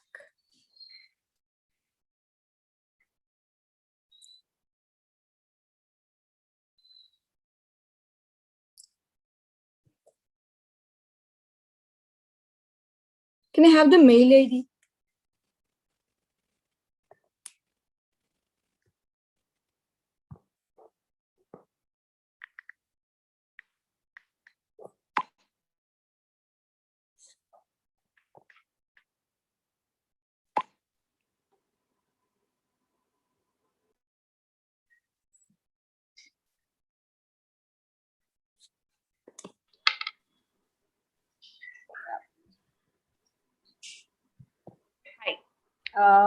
Why don't we just have a question and answer session before going into, like, I have a little of questions, like my own set of questions to every women entrepreneurs as well as entrepreneurs. So number one, what's your favorite book? Yeah.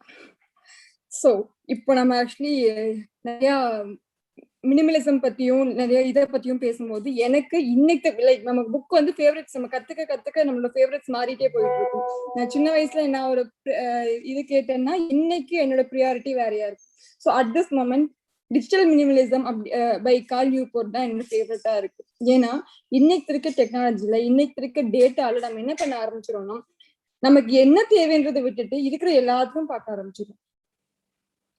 Customer வேலிடேஷன்ல main விஷயமும் அங்கதான் வரும். நம்ம business லைஃப்ல எல்லாமே என்னன்னா நமக்கு நிறைய இருக்கிற டேட்டால நமக்கு என்ன தேவையில்லாத டிஸ்ட்ராக்ஷன்ஸை எப்படி கட் அவுட் பண்ணும் அப்படிங்கிற விஷயம் தான் இன்னைக்கு எசென்ஷியலா இருக்கு. இன்னைக்கு உங்களால ஐடியா ஜென்ரேட் பண்ண முடியும், ஈஸியா மணியை ஜென்ரேட் பண்ண முடியும். ஆனா உங்களோட ப்ரியாரிட்டிஸ் பண்றது வந்துட்டு இன்னைக்கு டேட்ல ரொம்ப ரொம்ப கஷ்டமான விஷயமா இருக்கு.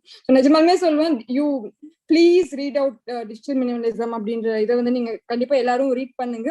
ஆல்சோ ஹோமோசெப்பியன்ஸ் அப்படிங்கறது விஷயம் நம்ம ஏன் எவால்வ் ஆயிட்டு இருக்கோம், எப்படி இங்க வந்திருக்கோம் அப்படின்றது தெரிஞ்சிச்சுன்னா, இப்போ இந்த ரெண்டு புக்கையும் உங்களால கார்லேட் பண்ண முடிஞ்சிச்சுன்னா நம்ம என்ன பண்ணிட்டு இருக்கோம், எதுக்கு பண்றோம்ன்ற விஷயம் நமக்கு நிறைய இன்சைட்ஸ் நமக்கு கிடைக்க ஆரம்பிக்கும்.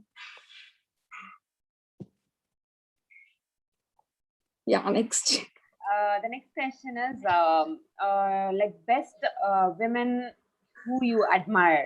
Like that's the first question. That's absolutely my mom. யாரு நம்ம த்ரூஅவுட் நம்ம மற்ற உமன்ஸை பத்தி புக்ல தான் படிப்போம், புக்ல ஏதாவது ஸ்பீச் பத்தி கேட்டிருப்போம். ஆனா த்ரூஅவுட் அவங்க சின்ன சின்ன விஷயத்த கூட அவங்க எப்படி ஹேண்டில் பண்ணாங்கிற விஷயத்த நம்ம தான் பார்க்க முடியும். லைக் நிறைய ஹார்ட் டைம்ஸ் வந்திருக்கும், நிறைய சேலஞ்சஸ் வந்திருக்கும். சோ அதை எப்படி ஓவர் கம் பண்ணாங்க நம்ம லைஃப்ல. நம்ம நிறைய பிசினஸ் கிட்டத்தட்ட பிசினஸும் லைஃப் ஒரே மாதிரி தாங்க. ஸோ நிறைய பிசினஸ் வந்து அவங்கள்ட்ட தான் கத்துருப்போம். எப்படி வந்து வீட்டுல இருக்க எல்லாரையும் டேக்கிள் பண்றது, ஃபார் எக்ஸாம்பிள் எப்படி உங்க டீம் மேனேஜ் பண்ணி உங்களுக்கு கஸ்டமர்ஸ் இது பண்றது, இது எல்லாமே நீங்க வந்துட்டு அங்க கத்துப்பீங்க. வீட்டை அப்சர்வ் பண்ணுங்க, நம்ம ஈஸியா கத்துக்க முடியும். And the next question would be like why don't you share your journey with us so that we'll get to know how you started, where you started, how your journey was to you. And yeah definitely. So நான் வந்து actually என்னோட இது வந்து நான் engineering படிக்கிறதே ஆசை இல்லை. இங்க இருக்கிற எல்லாருக்குமே வந்துட்டு நீங்க இப்ப என்ன படிச்சுட்டு இருக்கீங்களோ அது மேபி உங்களோட ஆப்ஷன்ஸா இல்லாம இருக்கலாம். அதாவது நம்ம சுத்தி இருக்க பியர் ப்ரெஷர்ல இல்ல நமக்கு இது படிச்சா நமக்கு கிடைக்காதோ அப்படிங்கிற ஒரு ப்ரெஷர்ல நமக்கு என்ன வேணும்னே நமக்கு தெரியாம தான் ஒரு விஷயத்த பண்ணிருக்கோம். ஸோ அப்படிதான் வந்துட்டு எனக்கு வந்து இன்ஜினியரிங் அமைஞ்சிச்சு. ஸோ பட் அங்க போயும் வந்துட்டு ஐ சாட் மோர் ஆஃப் எக்ஸ்பீரியன்ஸ். அதுல இருந்து நம்ம லைஃப் எக்ஸ்பீரியன்ஸ் என்ன எடுத்துக்கலாம் எப்படின்ற விஷயங்கள். லைக் அங்க போனதுக்கு அப்புறம் தான் எனக்கு மேக்ஸை எப்படி லைஃப் கூட கார்லேட் பண்ணிக்கணும் அப்படிங்கிற விஷயமே எனக்கு கத்துக் கொடுத்தாங்க. ஸோ நீங்க என்ன படிக்கிறீங்க, என்ன டிகிரி படிக்கிறீங்கிறத தாண்டி அங்கிருந்து நம்ம என்ன டேக்அவே எடுத்துக்கிட்டோம் அப்படிங்கிறது தான் வந்துட்டு மெயின். ஸோ அதுக்கப்புறம் என்ன ஆச்சு, same I don't know how to tell, இது ஃபார்ச்சுனேட்லியா அன்ஃபார்ச்சுனேட்லியான்னு தெரியல. பட் ஆனா வந்துட்டு எனக்கு கோர் கம்பெனில எங்களுக்கு 120 ஸ்ட்ரென்த். ஸோ அதுல 20 பீப்புள்ல நானும் வந்துட்டு ஒரு கோர் கம்பெனில. ஏன்னா இப்ப உங்களுக்கு தெரியும் இன்ஜினியரிங் முடிச்சுட்டா வந்துட்டு நம்ம படிச்சது ஒன்னா இருக்கும், வேலையும் ஒண்ணு கிடைக்கும். அது அப்படி போயிட்டு இருக்கிறதுல எனக்கு எப்படியோ fortunately I got into core company it self. So அங்க போய் என் பெர்ஃபார்மன்ஸ் நல்லா இருந்துச்சு, அதெல்லாம் பிரச்சனை கிடையாது. பட் ஆனால் என்னால கிரியேட்டிவா பெர்ஃபார்ம் பண்ண முடியல. ஸோ வாட் இஸ் தேர் அதுதான் என்னால பண்ணிட்டு இருக்க முடிஞ்சிச்சு. So that was kind of எப்படி காசு இருந்துச்சு எல்லாமே இருந்துச்சு, பட் ஒரு லேர்னிங் என்வரான்மெண்டா என்னால அதை பார்க்க முடியல.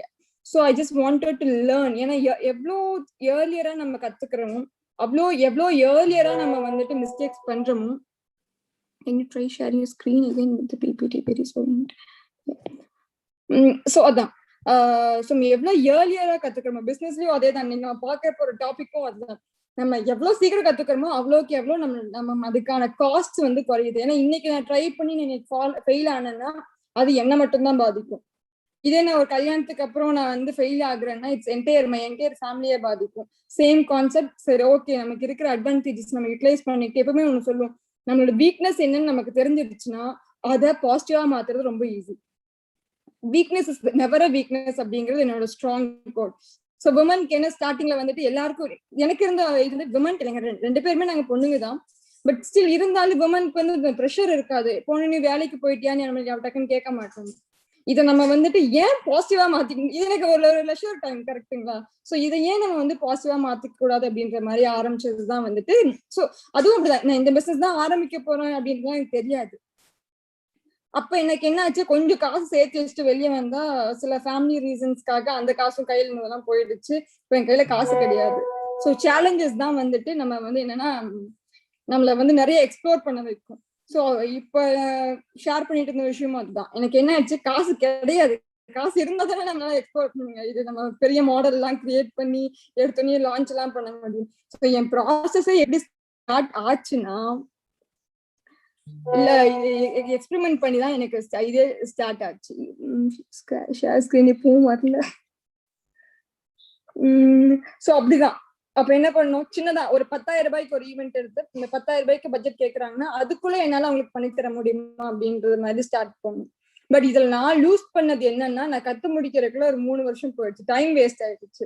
இதுதான் என் கஸ்டமர்ஸ்க்கு வேணும் அப்படிங்கறத கத்துக்கிறதுக்குள்ளேயே எனக்கு ஒரு 3 வருஷம் போயிடுச்சு. நோ ப்ராப்ளம், பிபிடி இல்லாட்டி I can handle it, no issues. So feel free. So என்ன ஆயிடுச்சுன்னா, அப்படிதான் நாங்க என்ன பண்ணோம், சின்ன சின்ன ப்ராடக்ட்ஸ் பண்ணோம். இது கஸ்டமர்ஸ்க்கு ரீச் ஆயிடுச்சு. ஆனா எங்க பாக்கெட்டுக்கு காசு வந்துச்சான்னு கேட்டது லாஸ்ட் 2 இயர்ஸ் எங்களுக்கு எதுவுமே வரல. பயங்கர ஹார்ட் ஒர்க் பண்ணுவோம், நிறைய ரெஸ்பான்ஸ் வரும், நிறைய வேர்ட் ஆஃப் மவுத் வரும், நிறைய கிட்டத்தட்ட நம்மளுக்கு இதுல எல்லாம் எப்படின்னா கஸ்டமர்ஸ் ரொம்ப பிடிச்சிச்சுன்னா ரொம்ப புகழவும் ஆரம்பிச்சிருவாங்க. ஸோ அந்த மாதிரி நமக்கு பேரும் ஃபேமஸ் ஆயிட்டே போயிட்டு இருந்துச்சு. ஆனா என்ன, நான் பேங்க்ல பார்க்கும் போது 1 ரூபாய் கூட நிற்காது அட் தி எண்ட். ஸோ இப்பதான் வந்துட்டு நெக்ஸ்ட் ஓகே இப்படி இருக்குன்னா இப்ப நம்ம கஸ்டமர் நீடையும் சாட்டிஸ்ஃபை பண்ணணும், அந்த சொல்யூஷன் ஆப்டிமலாவும் இருக்கணும் அப்படிங்கிற விஷயத்த நமக்கு கத்துக்கிட்டோம். அதுதான் நாங்க மறுபடியும் கேரி ஃபார்வர்ட் பண்ணிட்டு இருக்கோம் இப்போ. So that is how my journey started and still going.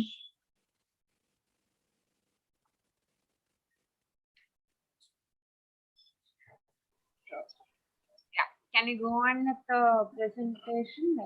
Yeah. Presentation illa, but no issues. I'll just get it through the artwork லாம் பண்ணி வச்சிருந்துச்சு, அந்த மாதிரி கார்ட்டூன்ஸா எடுத்து வச்சிருந்துச்சு. No issues. I'll just handle it without that. I'm really sorry about the network issues that we are facing right now. I'm really sorry about it. I don't know why we are not able to share over here, but in the text check we were able to. I'm really sorry, students as well. No issues. So no issues at all. Sorry to you as well. I don't know what's happening. Okay, no issues at all. Okay, இப்ப customer validation process பார்க்கறதுக்கு முன்னாடி entrepreneurship அப்படிங்கறதே நம்ம என்ன சொல்லுவோம்னா, it's about the mind set. நீங்க idea கொடுங்க, idea கொடுக்காம போங்க, பட் நம்ம என்ன மைண்ட் செட்ல நம்ம அந்த இதை வந்து அப்ரோச் பண்றோம் அப்படிங்கிறது தான் ஃபர்ஸ்ட் என்டர்பிரினர்ஷிப் ரொம்ப முக்கியம். ஸோ இப்போ நம்ம கஸ்டமரை வேலிடேட் பண்றதுக்கு முன்னாடி நம்ம மைண்டை எப்படிலாம் நம்ம செட் பண்ணிக்கணும் அப்படிங்கிறது தான். நம்ம பாத்தீங்கன்னா இப்போ போய் ஒருத்தவங்கள்ட்ட பேசுவீங்க, ஓகே நான் வந்துட்டு ஒரு ப்ராடக்ட் ஓரளவுக்கு ஒரு MVP பில்ட் பண்ணியாச்சு, நான் கஸ்டமர் கூட எடுத்துட்டு போயிட்டேன். அவங்கள்ட்ட போயிட்டு கேட்கும்போது இப்போ உங்களுக்கு என்ன ப்ராப்ளம்னு கேட்கும்போது அவங்க என்ன பண்ணுவாங்கன்னா, ப்ராப்ளம் மட்டும் இல்லாம அதுக்கான அவங்களுக்கு தெரிஞ்ச சொல்யூஷனையும் கொடுப்பாங்க. ஆனா நம்ம லிசன் பண்ண வேண்டியது அவங்க கொடுக்குற ப்ராப்ளம மட்டும்தான். இதுக்குதான் நம்ம சொல்லுவாங்க, பீப்புள் கிட்ட போய் உங்களுக்கு என்ன வேணும்னு கேட்டா அவங்களுக்கு சொல்லவும் தெரியாது ஃபர்ஸ்ட் ஆஃப் ஆல். ஸோ அதனால அவங்களோட சொல்யூஷன்ஸை கேட்கவே கேட்காதுங்க. அதாவது இப்ப ஃபோர்டு இந்த கார்ஸ் எல்லாம் கிரியேட் பண்ணுவாங்க, ஃபர்ஸ்ட் இது பண்றாங்க. ஸோ அதுக்கு முன்னாடி அவங்கள்ட்ட போய் கேட்டிருந்தா நீங்க ஃபாஸ்டா போய் என்ன வேணும்னு கேட்டிருந்தா ஹார்ஸ் வேணும் அப்படின்னு கேட்டிருப்பாங்கன்னு சொல்லுவாங்க. அதனால அவங்கள்ட்ட போய் ஃபர்ஸ்ட் சொல்யூஷன்ஸ் கேட்கவே கேட்காதுங்க. அவங்க குறைகள் என்ன அப்படிங்கறத மட்டும் தெரிஞ்சுக்கோங்க. அதுக்கப்புறம் அகைன் ராகவி அவங்களோட ஒரு வீடியோல சொல்லியிருப்பாங்க, don't fall in love with your product, fall in love with your problem அப்படிங்கிறது. நீங்க உருவாக்குறது உங்களுக்கு கஷ்டப்பட்டு எஃபர்ட் போட்டு ரொம்ப மூளையெல்லாம் கசக்கி ஒரு ஐடியாவை ஜென்ரேட் பண்ணி ஒரு ப்ராடக்ட் கொண்டு வந்து வச்சுக்கோங்க, அந்த ப்ராடக்ட் உங்களுக்கு வேணா பிடிச்சிருக்கலாம், ஆனா கஸ்டமர்ஸ்க்கு பிடிக்குமா அப்படிங்கிறது தெரியாது. ஸோ அந்த கஸ்டமர், நீங்க எந்த ப்ராப்ளம சால்வ் பண்ண போறீங்களோ அந்த ப்ராப்ளம நீங்க ரசிக்க ஆரம்பிங்க. உங்களோட ப்ராடக்ட கிடையவே கிடையாது. ப்ராடக்ட் கூட அட்டாச் ஆயிட்டீங்கன்னா உங்களுக்கு நெகட்டிவ் ஃபீட்பேக்ஸ் வந்தாலும் அதை நீங்க அஃபெண்ட் பண்ணி தான் எடுத்துப்பீங்க. உங்க ப்ராடக்ட சேஞ்ச் பண்றதுக்கு உங்களுக்கு மனசு வராதோ வழிய நீங்க ஓப்பன் மைண்டட் ஆனா மட்டும்தான் உங்களோட ப்ராடக்ட நீங்க இம்ப்ரூவ் பண்ண ஆரம்பிப்பீங்க. அதுக்கப்புறம் as I said, failing early is better. ஒரு இதை டீம் பில்ட் பண்ணி எல்லாம் பண்ணதுக்கு அப்புறம் நீங்க ஃபெயில் ஆகிறதுக்கு பதிலா முன்னாடியே ஃபெயில் ஆனீங்கன்னா உங்களுக்கு loss and both time and money loss ரொம்ப கம்மியா இருக்கும். Can you able to hear me? Also, ஐயா யோசிக்கிறீங்க, இவ்வளவு கஷ்டப்படுறீங்க. Find a great market. நிறைய பேருக்கு தேவையான விஷயத்துல நிறைய பேர் எதிர்பார்க்கிற சொல்யூஷன்ஸ், நிறைய பேர் அந்த ப்ராடக்டோட மார்க்கெட் சைஸ் பெருசா இருக்கும். Either by value or by mass, இந்த ரெண்டு ஏதாவது ஒன்று பெருசா இருக்கும். ஒரு சின்ன ப்ராடக்ட் கண்டுபிடிச்சிட்டு அது உங்களால என்ன பண்ண முடியாதுன்னா மேபி இன்னைக்கு உங்களுக்கு இன்கம் வரும், அது நீங்க ஸ்கேல் பண்ணணும் அப்படின்னு நினைக்கிற அன்னைக்கு அதுக்கான மார்க்கெட் அங்க இருக்காது. So finding the great market, great potential market அப்படிங்கிறது ரொம்ப ரொம்ப இம்பார்ட்டன்ட். ஸோ இன்னொன்னு ரொம்ப இம்பார்ட்டன்டான மைண்ட் செட் நமக்கு லைஃப்லயே இருக்காது. யாராவது நீ தப்புன்னு சொன்னா நம்ம அக்செப்ட் பண்ணிக்கவே மாட்டோம், கரெக்டுங்களா? ஃபர்ஸ்ட் அதை நம்ம மாத்திக்கணும். Like we should be ready to accept that we might be wrong. அதுக்கப்புறம் இதுக்கு நம்ம என்ன பண்ணணும்னா, நமக்கு பயமா இருக்கும், இந்த ப்ராடக்ட் பத்தி நம்ம ஏதாவது தப்பா சொல்லிட்டாங்க, நம்ம ஒரு ஐடியா ஃப்ரெண்ட்ஸ் கிட்ட சொல்லும் போது அதை அவன் கண்டிப்பா ஓகே சொல்லிடணும் அப்படிங்கிற மைண்ட் செட்ல தான் நம்ம சொல்லுவோமோ தவிர எங்க அவனுக்கு பிடிக்காம போயிருமோ, ஐடியா நல்லா இல்லைன்னு சொல்லி நம்ம கேட்போம் இது உனக்கு பிடிச்சிருக்கான்னு சொல்லிட்டு. ஆனா மைண்ட் செட் எப்படி இருக்குன்னா, எங்க அவன் பிடிக்கலன்னு சொல்லிடுவானோ அப்படிங்கிற ஒரு பயத்திலேயே நம்ம என்ன பண்ணுவோம்னா நம்ம எதை பத்தி எல்லாம் பயப்படுறோமோ அந்த கேள்விகள் நம்ம கேட்கவே மாட்டோம். நீங்க எந்த மாதிரி ஆன்சர்ஸ் கேட்க பயப்படுறீங்களோ ஃபர்ஸ்ட் அந்த கொஸ்டின்ஸ் எல்லாம் கேளுங்க. உங்க ப்ராடக்ட பத்தி நெகட்டிவ்ஸ ஃபர்ஸ்ட் கேட்டு அதை நீங்க இன்கார்பரேட் பண்றதுக்கான விஷயங்களை பாருங்க. இன்கேஸ் இல்லைங்க கண்டிப்பா நான் இந்த ஒரு வேலிடேஷன் ப்ராசஸ் முடிச்சதுக்கு அப்புறம் என் சொல்யூஷன் கரெக்ட் தான் அப்படின்ற மாதிரியான ஐடியா கூட வரலாம். கரெக்ட், சம்டைம்ஸ் உங்க சொல்யூஷன் கரெக்டா கூட இருக்கலாம், ஆனா அது ஆப்டிமலா இருக்கணுங்கிற அவசியம் இல்லை. உங்களால கஸ்டமர் வேலிடேஷன் முடிச்சதுக்கு அப்புறம் உங்களால ஒரு பெட்டரான ஆப்டிமலான ஒரு ப்ராடக்ட உங்களால கிளைண்ட்டுக்கு கொடுக்க முடியும். நெக்ஸ்ட் இதேதான் நான் மினிமலிசம்ன்றது ஒரு விஷயம் பேசியிருந்தோம் இல்லைங்களா, டிஜிட்டல் மினிமலிசம்ன்றது அதேதான். நிறைய விஷயங்கள் இருக்கும், ஆனா எது உங்களை அடுத்த லெவலுக்கு கூட்டிட்டு போகும் அதை ஃபர்ஸ்ட் நீங்க ப்ரியாரிட்டைஸ் பண்ணி அதை நீங்க ஃபர்ஸ்ட் ஃபோக்கஸ் பண்ணணும். நிறைய ஃபீச்சர்ஸ் இன்கார்பரேட் பண்ண வேண்டியது இருக்கும். ஃபார் எக்ஸாம்பிள் பாத்தீங்கன்னா, நான் ஒரு கார் கண்டுபிடிக்கும் போது அவங்களோட மெயின் ஃபோக்கஸ் என்ன, ஏல இருந்து பின்ற பாயிண்ட்டுக்கு போகணுங்கிறது தான் மெயின் ஃபோக்கஸா இருக்கும். ஃபர்ஸ்ட் அதை ஏல இருந்து பிக்கு எந்த பிரச்சனையும் இல்லாம ஃபர்ஸ்ட் போயிடுறமான்னு பார்க்கணும். அதுக்கப்புறம் தான் அந்த கார் சொபிஸ்டிகேட்டடா இருக்கா அப்படிங்கிற விஷயத்த பார்க்கணும். இதுக்கு முன்னாடி சேஃப்டி. ஸோ எந்தெந்த சொல்யூஷன்ஸை எப்பப்ப சால்வ் பண்ணுவோம் ஃபர்ஸ்ட் அதை முடிச்சுட்டு அடிஷ்னல் ஃபீச்சர்ஸ் நீங்க அதுக்கப்புறம் கொண்டு வந்துக்கலாம். ஸோ ஃபர்ஸ்ட் என்ன பண்ணுங்கன்னா, எது உங்களை அடுத்த லெவலுக்கு எடுத்துட்டு போகுமோ அது மேல ஃபர்ஸ்ட் ஃபோக்கஸ் பண்ணுங்க. தென் அகைன் நான் ஆல்ரெடி சொன்ன மாதிரிதான், it should have a credible evidence. அதாவது உங்க ப்ராடக்ட கொடுக்கும்போது வாவ் சூப்பர் அப்படின்னு சொன்னாலும் அவங்க அந்த ப்ராடக்ட வாங்குவாங்களா காசு கொடுத்து அப்படிங்கிறது தான் ரொம்ப முக்கியம்.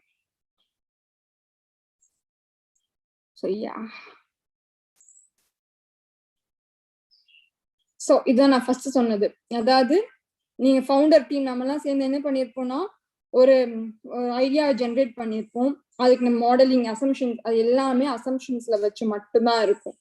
ஒன்ஸ் நீங்க கஸ்டமர் கிட்ட வேலிடேட் பண்ணிட்டீங்கன்னா அந்த பிசினஸ்ல என்னெல்லாம் இருக்கும்னா, அவங்க கஸ்டமரை மீட் பண்ற விஷயங்கள் இருக்கும், ப்ராஃபிட்டபிளா இருக்கும், ரிப்பீட்டபிளா இருக்கும், ஸ்கேலபிளா இருக்கும். ஸோ இதுதான் நம்மள அல்டிமேட் எய்ம். ஸோ இதான் நெக்ஸ்ட் உங்களுக்கு நான் என்ன பண்ணிருப்பேன்னா, நெக்ஸ்ட் ஸ்லைட்ஸ்ல நெக்ஸ்ட் போயிட்டே இருந்தீங்கன்னா அடுத்து நான் சொன்ன இந்த எல்லா விஷயங்களும் வரும். நமக்கு என்ன மாதிரியான so failing early is better for you, finding the great market, solution, don't fall in love with your solution, fall in love with the problem. So இதெல்லாமே உங்களோட mind set. So question what you fear the most, ரொம்ப இம்பார்ட்டன்ட்ங்க. லைஃப்க்கும் சரி பிசினஸ்க்கும் சரி, என்ன நீங்க பயப்படுறீங்களோ first அதை பண்ணிடுங்க. நம்ம எல்லாமே ஈஸியா சொல்லுவோம், உனக்கு என்ன பிடிச்சிருக்கோ அப்படின்றப்ப நமக்கு என்ன ஈஸியா இருக்கோ அந்த விஷயத்த தான் நமக்கு பிடிச்சிருக்குன்னு நினைச்சிட்டு இருப்போம். மேபி நமக்கு ஈஸியா இருக்க விஷயம், நமக்கு பிடிச்ச விஷயம் ஈஸியா இல்லாம கூட இருக்கலாம். ஸோ எது டஃபஸ்டோ எது ஃபியர்ஃபுல்லோ அதை நீங்க இது பண்ணுங்க. ஸோ இது வரைக்கும் ஏதாவது கொஸ்டின்ஸ் இருந்தா let's have a quick so இந்த மைண்ட் செட் வச்சு any questions irunduchna we'll have it a quick Q&A session, then we'll go to the next.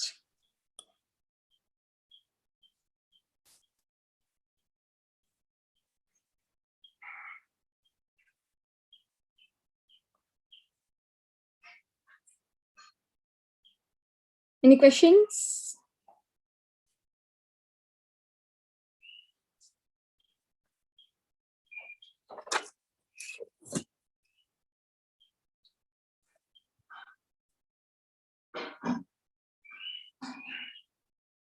There will be lag. Yeah. Okay. So right now any questions? Okay, questions வந்தா கேளுங்க. நம்ம மிடில்ல அப்படியே பார்க்க ஆரம்பிச்சோம். Next, நம்ம எல்லாருக்குமே இந்த காலத்துல நம்ம மைண்ட் செட் என்னன்னா, முன்னாடி வந்து ரொம்ப டிசிப்ளின்டா ஒரு விஷயத்த பண்ணணும், ஒரு மெத்தட் வைஸ் ஒரு சிஸ்டம் வைஸ் பண்ணணும் அப்படிங்கிறது முன்னாடி நம்ம அப்பா அம்மால இருந்து நம்ம தாத்தா பாட்டி வரைக்கும் எல்லாருமே அந்த வேர்ட்ஸை யூஸ் பண்ணியிருப்பாங்க. ஆனா நம்ம ஜென்ரேஷன்ல என்ன பிரச்சனைனா, நம்ம ஃபேன்சியா சில விஷயங்கள் வச்சிருப்போம். சிஸ்டமேட்டிக்கா இல்லாம இருந்தா நம்ம வந்து கிரியேட்டிவா இருக்கலாம்.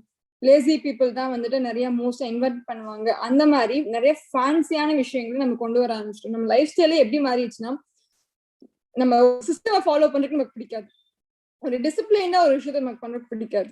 இப்படிதான் வந்து நம்ம மாறிட்டோம், நம்ம மைண்ட் செட்டே மாறிடுச்சு. ஈவன் நாங்க எல்லாமே அப்படிதான் இருந்தோம், நானும் அப்படிதான் கதை சொல்லிட்டு இருப்போம் யாரு எது கேட்டாங்க. ஆனா ஏன் நம்ம வந்து ஒரு சிஸ்டமை ஃபாலோ பண்ணணும், ஏன் ஒரு மெத்தடை ஃபாலோ பண்ணணும் அப்படிங்கிறது. Okay, if my product got negative names, how can I rectify it? நான் வந்து இது ஒரு ஃபுட்ல சொல்றேன், நீங்க மற்ற விஷயங்கள்ல மாற்றத்தை போகும். ஃபார் எக்ஸாம்பிள் பாத்தீங்கன்னா, ஒரு எஸ்டாப்ளிஷ் ஒரு ஃபுட்ஸ் இதே இருக்குன்னு வச்சுக்கோங்க. ஃபர்ஸ்ட் கஸ்டமர்ஸ் ஒரு சாப்பாடு கொண்டு போய் கொடுக்குறீங்க. இது நீங்க யூஸ்வலா ஹோட்டல்ஸ்ல பாத்துருப்பீங்க. உங்களுக்கு வந்து ஒரு சாப்பாடை கொடுக்குறாங்க, நல்லா இல்லைன்னா சில கடைகள்ல வந்து ஆட்டிடியூட் காமிப்பாங்க. பட் சில கடைகள்ல பாத்தீங்கன்னா உடனே என்ன பண்ணிடுவாங்கன்னா, அதுக்கான காசையும் அவங்க மைனஸ் பண்ணுவாங்க, அவங்க பேவே வாங்க மாட்டாங்க, அப்பாலஜைஸ் பண்ணுவாங்க. யோசிக்காம அவங்களுக்கு முன்னாடி என்ன பண்ணிடுவாங்கன்னா அப்பாலஜைஸ் பண்ணிருக்காங்க. ஓகே, நம்ம ரெக்டிஃபை பண்ணிக்கலாம் அப்படிங்கிற மாதிரியான அதுக்கான பெனால்ட்டியை அவங்க கேட்காம, இப்ப வந்து நான் இதுக்கு இவ்வளவு நான் காசு குறைக்க போறேன் அப்படின்னு அவன் சொல்றதுக்கு முன்னாடி நம்மளே முன்னாடி போய் என்ன பண்ணிடணும்னா அதுக்கான காசு என்ன பெனால்ட்டியோ நம்ம எடுத்துக்கணும்.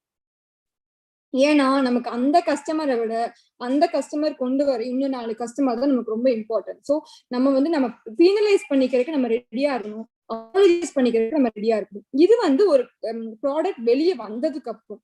ப்ராடக்ட் நீங்க எஸ்டாப்ளிஷ் பண்றதுக்கு முன்னாடி அப்படின்னா இயர்லியரா வந்துட்டு நம்ம என்ன சொல்லிடணும்னா, இது வந்து எஸ்டாப்ளிஷ் பண்றதுக்கு முன்னாடி என்ன சொன்னேன், ப்ராடக்ட் இது வந்து எங்களோட ஃபைனல் ப்ராடக்ட் கிடையாது, இது எங்களுக்கு ஒரு டெஸ்ட் தான், ஒரு டெமோ தான், நீங்க ரெக்டிஃபிகேஷன் கொடுங்க, நாங்க அதை சரி பண்ணி நாங்க கொண்டு வரோம் அப்படின்ற மாதிரி அவங்க ப்ரியரா கேட்கறதுக்கு முன்னாடியே நம்ம அவங்கள்ட்ட எஸ்டாப்ளிஷ் பண்ணிடணும்.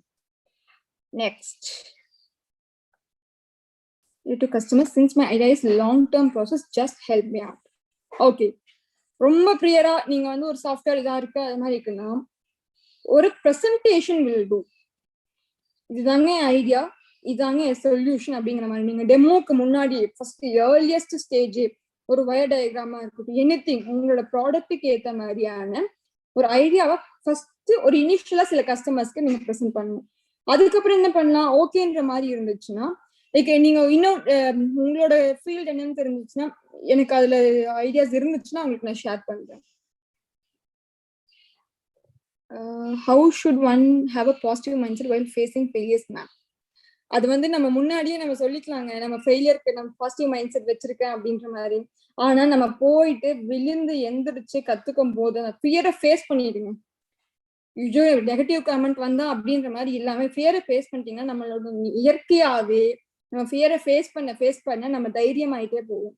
ஸோ அது வந்து ஜஸ்ட் போய் ஃபெயில் ஆயிருங்க. ஃபர்ஸ்ட் ஃபெயில் ஆயிட்டு ஆட்டோமேட்டிக்கா உங்களுக்கு அந்த மைண்ட் செட் வந்துடும். Next, how can I advertise my product rapidly? இப்போ இருக்கிறதே இருக்க சோஷியல் மீடியா. முன்னாடி எல்லாம் வந்து மார்க்கெட்டிங் பண்ணணும் அப்படின்னு இட்ஸ் வெரி வெரி ரொம்ப கஷ்டமான வேலை. ஆனா இப்ப நமக்கு இருக்கிறதே இருக்க சோஷியல் மீடியா. அவங்களோட ப்ராடக்ட் எடுத்துக்கோங்க, இது வந்து ஒரு ஈஸியா வந்து ஒரு ரொம்ப நாமினலான ப்ராடக்டா இருக்கு அப்படின்னா நீங்க வந்துட்டு என்ன பண்ணலாம், ரொம்ப கிளீஷேவான அதாவது ஒரு ட்ரைவியல் ப்ராடக்டா இருக்குன்னு நீங்க FB யூஸ் பண்ணலாம். இதே வந்து ஒரு டிசைன் ஓரியன்டா ஒரு கிரியேட்டிவா இருக்கு, போட்டோஸ் வீடியோஸ் நிறைய ஷேர் பண்ண போறேன் அப்படின்ற மாதிரி இருந்துச்சுன்னா இப்ப FB பாத்தீங்கன்னா நம்ம அப்பா அம்மா எல்லாம் FB வந்துட்டாங்க. ஸோ உங்க அப்பா அம்மாவை ரீச் பண்ணணும் நீங்க FB யூஸ் பண்ணிக்கலாம். இதே யங்ஸ்டர்ஸ் ரீச் பண்ணணும் அப்படின்னா நீங்க இன்ஸ்டா யூஸ் பண்ணிக்கலாம். ரொம்ப சிம்பிளான ஒரு இதுதான். How can I advertise my how to create a customer loving product? அது கஸ்டமர்ட்ட தாங்க. நீங்க ஒரு ஐடியா பண்ணிக்கோங்க, கஸ்டமர்டே கேளுங்க இது உங்களுக்கு பிடிச்சிருக்கான்ட்டு. இல்லாட்டி உங்க ப்ராடக்ட் அவங்களுக்கு பிடிக்கிற மாதிரினா ஒன்னா ப்ராடக்ட் சம்டைம்ஸ் மாற்ற வேண்டியது இருக்கும், இல்லாட்டி அதோட ஃபீச்சர்ஸை மாற்ற வேண்டியது இருக்கும். அதான் சொல்றேன், நீங்க வந்து get out of the building, get out of the ஃப்ரிட்ஜ்ல உங்களுக்கு எல்லா விஷயங்களும் கிடைக்காது. வெளியே போங்க, மார்க்கெட்ல போய் வாங்குங்க, போய் பீப்புள் கிட்ட எக்ஸ்ப்ளோர் பண்ணுங்க. அது எவ்வளவு ஏர்லியர் நீங்க இதுக்கு முன்னாடி என்ன ஒரு ப்ராடக்ட் உருவாக்குறதுக்கு முன்னாடி என்ன பண்ணலாம்னா உங்க ஃப்ரெண்ட்ஸ் கிட்ட இவங்கள்ட்ட மட்டும் கேட்கறதுக்கு பதிலாக போய் சொசைட்டி கிட்ட கேளுங்க. நீங்க யாரு உங்களோட எண்ட் யூசர்ஸ் நினைக்கிறீங்க, நீங்க யாருக்கு சர்வ் பண்ண நினைக்கிறீங்கன்னா அவங்கள போய் ஜஸ்ட் ஒரு சின்ன ஒரு கான்வர்சேஷனா பண்ணுங்க. ஒரு ஸ்ட்ரேஞ்சர் கிட்ட போய் பேசுறதுக்குலாம் யோசிக்காதீங்க. பிசினஸ்க்கு வந்துட்டீங்க, நீங்க எல்லாரும் நீங்க வந்து ஒரு ஸ்ட்ரேஞ்சருக்கு தான் சர்வ் பண்ண போறீங்க. போங்க ஒரு கடையில போங்க, அங்க வர கஸ்டமர்ஸ் எதேச்சியா பேச்சு கொடுங்க. நீங்க ஊர்ல எல்லாம் பாத்துருப்பீங்க, சும்மா யாருமே தெரியாது டீ குடிக்க போயிட்டாங்க, டீ குடிக்கிற 4 பேர்கிட்ட பேசுவாங்க. It's like that only. Go to your customer, ask them what you want, what's your issue. அவ்வளவுதான். Next questions. Okay. So ஓகேங்க, இப்போ நம்ம நெக்ஸ்ட் மெத்தடாலஜி இதுதான் நம்ம ஃபர்ஸ்ட் பார்க்க போறோம். Next slide. Next. ஸோ ப்ரியாரிட்டிசிங் பார்த்துட்டோம், ரொம்ப முக்கியங்க ப்ரியாரிட்டிசிங் இந்த காலத்துல. ஏன்னா நம்ம ஏகப்பட்ட டேட்டா இருக்கு. அதாவது அந்த காலத்துல பாத்தீங்கன்னா ப்ராப்ளமும் கம்மியா தான், ப்ராப்ளம் எவ்வளவு வந்துச்சுன்னு தெரியாது, ஆனா நம்ம அட்ரஸ் பண்ண ப்ராப்ளம் அப்படின்றது கம்மியா தான் இருந்திருக்கும். ஆனா இன்னைக்கு ஏகப்பட்ட பிரச்சனைங்க. எல்கேஜி குழந்தைக்கு கேட்டீங்கன்னா கூட அது சொல்லும் 10 கேள்வி. ஆனா அந்த 10 கேள்விக்கு அந்த 10 ப்ராப்ளமுக்கும் அவங்க வந்து காசு செலவு பண்ணுவாங்கன்னா பண்ண மாட்டாங்க. ஸோ கஸ்டமர்ஸ் எதுக்கு காசு செலவு பண்ணுவாங்களோ அந்த ப்ராப்ளம் எடுத்துக்கோங்க, அதை பண்ணுங்க. நெக்ஸ்ட் மெத்தடாலஜிங்கிறது ஏன் இம்பார்ட்டன்ட். இப்ப நம்ம நெக்ஸ்ட் வந்து இந்த நம்ம கலோக்கியலா பேசின விஷயங்களை எப்படி ஒரு மெத்தட்ஸா பண்ண போறோம் அப்படிங்கறத நெக்ஸ்ட் ஸ்லைட்ஸ்ல பார்க்க போறோம். இது எதுக்கு முக்கியம்னா, நான் காதுல கேட்டுட்டு காதுல வாங்கிட்டு அப்படியே போயிட்டே இருக்குன்னு வச்சுக்கோங்களேன், ஒரு சிஸ்டம் டெவலப் பண்ண மாட்டோம், நிறைய விஷயங்களை வந்து நம்ம மிஸ் அவுட் பண்ணிடுவோம், இந்த மாதிரி இருக்கும். ஸோ அதுக்குதான் நம்ம என்ன பண்ணணும், சிஸ்டமேட்டிக்கா நம்ம அப்ரோச் பண்ண போறோம். ஃபர்ஸ்ட் பாத்தீங்கன்னா இதுதான் வந்து நம்ம டோட்டலா சொன்னோம் பாத்தீங்கன்னா, இதுதான் கஸ்டமர் டெவலப்மெண்ட் மாடல் அப்படின்னு சொல்லுவோம். இதுல டோட்டலா 4 ப்ராசஸ் இருக்கு. Customer Discovery, customer validation, customer creation, company building. நம்ம இதுல பார்க்க போறது சர்ச் பார்ட், அதாவது customer Discovery and customer validation பத்தி நீங்க நம்ம டீடைல்டா பார்க்க போறோம். ஃபர்ஸ்ட் நம்ம என்ன பண்ணுவோம், நம்ம இது வரைக்கும் கேட்ட மைண்ட் செட் தான், நீங்க கரெக்டான ப்ராப்ளத்தை தான் அட்ரஸ் பண்றீங்களா அப்படின்றதுக்கான கொஸ்டின் தான் ஃபர்ஸ்ட் நீங்க அப்ரோச் பண்ணணும். சொல்யூஷனை ஃபர்ஸ்ட் இது பண்ணக்கூடாது. ஃபர்ஸ்ட் என்ன பண்ணணும், ப்ராப்ளம் தான் நீங்க கேட்கணும். ஃபர்ஸ்ட் போயிட்டு நீங்க ஒரு செட் ஆஃப் இன்டர்வியூஸ் நடத்துவீங்க, அதுல நீங்க என்ன பண்ணுவீங்கன்னா அந்த ப்ராப்ளம் நம்ம வந்து கரெக்டான ப்ராப்ளம் தான் சூஸ் பண்ணிருக்கோமா, அது கம்பெனிக்கு காசு கொடுக்குமா, அது ரொம்ப ஃபீசிபிளான ப்ராப்ளம் டு கிவ் அ சொல்யூஷனா அப்படிங்கிறது தான் நீங்க ஃபர்ஸ்ட் கேட்பீங்க. அங்க போயிட்டு உங்களோட ஐடியாவை திணிக்காதீங்க. இது என் ஐடியாங்க, இதை நீங்க சக்சஸ் ஆகுமா அப்படின்ற மாதிரி உங்க கஸ்டமர்ஸ் கிட்ட ஃபர்ஸ்ட் போய் என்ன பண்ணாதீங்க, சொல்யூஷனை சொல்லவே சொல்லாதீங்க, ப்ராப்ளம் மட்டும் ஃபோக்கஸ் பண்ணுங்க. ப்ராப்ளம் அங்க ஃபோக்கஸ் வந்து ப்ராப்ளம் மட்டுமா தான் இருக்கணும். ஓகேங்க, நெக்ஸ்ட் வந்து நம்ம ப்ராப்ளம் இதுதான் கண்டுபிடிச்சாச்சு, அப்புறம் என்ன பண்றீங்கன்னா அதுக்கான சொல்யூஷன்ஸ் அதுக்கப்புறம் கொடுங்க. ஓகேங்களா, இந்த ரெண்டும் தான் கஸ்டமர் டிஸ்கவரியில வரும். ஸோ இப்போ என்னாச்சு, உங்க ப்ராப்ளம் கண்டுபிடிச்சாச்சு, அதோட அது யாருக்கு இருக்கு அப்படிங்கறது கண்டுபிடிச்சிருவீங்க. ப்ராப்ளம் கண்டுபிடிச்சிட்டீங்கன்னாவே அதை கண்டுபிடிச்சதுக்கு அப்புறம் அதுக்கான சொல்யூஷனும் கண்டுபிடிச்சாச்சு. அதுக்கப்புறம் வருதுதான் கஸ்டமர் வேலிடேஷன். இங்க என்ன பண்ணுவோம்னா, ப்ராப்ளம் எல்லாம் சரி, சொல்யூஷன் எல்லாம் சரி, ஆனா அத காசு கொடுத்து வாங்குவாங்களா அப்படிங்கிறது ரொம்ப ரொம்ப important. So can we sell this solution, இதுதான் வந்துட்டு கஸ்டமர் வேலிடேஷன்ல ரொம்ப இம்பார்ட்டான டாஸ்க். Next slide.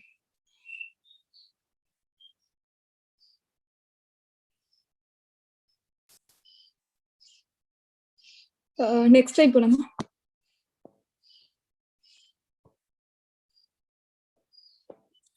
ஸோ அதுக்கு தான் என்ன பண்ணுவோம்னா நிறைய இல்ல ப்ரீவியஸ் ஸ்லைட்.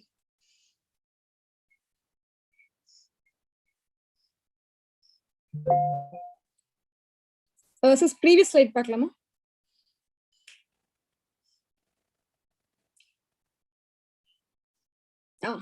ஓகே. ஃபர்ஸ்ட் நம்ம என்ன பண்ணணும்னா ஃபர்ஸ்ட் சிஸ்டம்ல பிசினஸ் மாடல் கேன்வாஸ் அப்படிங்கிற ஒரு விஷயத்தான் கிரியேட் பண்ணும். அதாவது நம்ம சொல்யூஷன் தெரிஞ்சிச்சு, அதாங்க வேல்யூ ப்ரொபோஷன். நம்ம என்ன சொல்யூஷன் கொடுக்க போறோம் அப்படிங்கிறது தெரிஞ்சிருக்கும். ஃபர்ஸ்ட் வேல்யூ ப்ரொபோஷன் அப்படிங்கிறது தான். அதாவது அவங்களுக்கு வேல்யூபிளான ஒரு சொல்யூஷன் கொடுக்குறோமா அப்படிங்கிற விஷயங்கள் தான் வேல்யூ ப்ரொபோஷன்ல வரும். அடுத்து பாத்தீங்கன்னா இப்போ இது தெரிஞ்சிச்சுனாவே கஸ்டமர் செக்மெண்ட் யாரு, இதுல என்னன்னா ரொம்ப ஸ்பெசிஃபிக்கா இருக்கணுங்க. இது வந்துட்டு நம்ம வந்து என் ப்ராடக்ட் நீங்க என்ன ரெக்வயர்மெண்ட் கொடுத்தாலும் நான் பண்ணி கொடுத்துருவோம் அப்படின்ற மாதிரி வச்சீங்கன்னா ரொம்ப ரொம்ப கஷ்டம். நாங்க ஃபர்ஸ்ட் பண்ணது என்னன்னா we gave it for எல்லா low class people, middle class, upper class வரைக்கும் எல்லாருமே டார்கெட் கஸ்டமர்ஸ் நினைச்சிட்டு இருந்தோம்.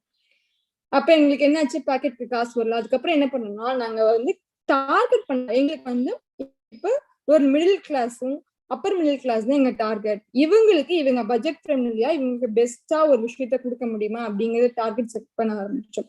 அப்ப என்ன ஆச்சுன்னா எங்களோட இன்வெஸ்ட்மெண்ட்ஸ் அதுக்கேற்ற மாதிரி இருந்துச்சு. இப்ப எங்களுக்கு என்ன ஆச்சுன்னா பாக்கெட்டுக்கு காசு வர ஆரம்பிச்சிச்சு. ஸோ இந்த கஸ்டமர் செக்மெண்ட்டும் ரொம்ப ரொம்ப முக்கியம். இல்லாட்டி நம்ம வந்து எல்லாருக்கும் மார்க்கெட் பண்ணிட்டு இருப்போம், எல்லாருக்கும் வந்து இது பண்ணிட்டு இருப்போம். அப்போ உங்களால ஒரு ஆப்டிமலான ஒரு சொல்யூஷன் நம்மளால கொடுக்கவே முடியாது. தென் கஸ்டமர் ரிலேஷன்ஷிப் சேனல்ஸ், இதுதான் வந்து நீங்க எப்படி எல்லாம் கஸ்டமர் ரீச் அவுட் பண்ண போறீங்க அப்படிங்கிறது. நீங்க வந்து ஒரு ஃபுட் ஹோட்டல் ஆரம்பிக்கிறீங்கன்னா அங்க லோக்கல் அட்வர்டைஸ் பண்ணுவோம். அதே மாதிரி நம்ம சோசியல் மீடியா இன்னைக்கு இருக்கிறது இருக்கு, அதுல அட்வர்டைஸ் பண்ணுவோம். தென் ஸ்விக்கி இந்த மாதிரியான பீப்புள் கூட கனெக்ட் பண்ணுவோம்.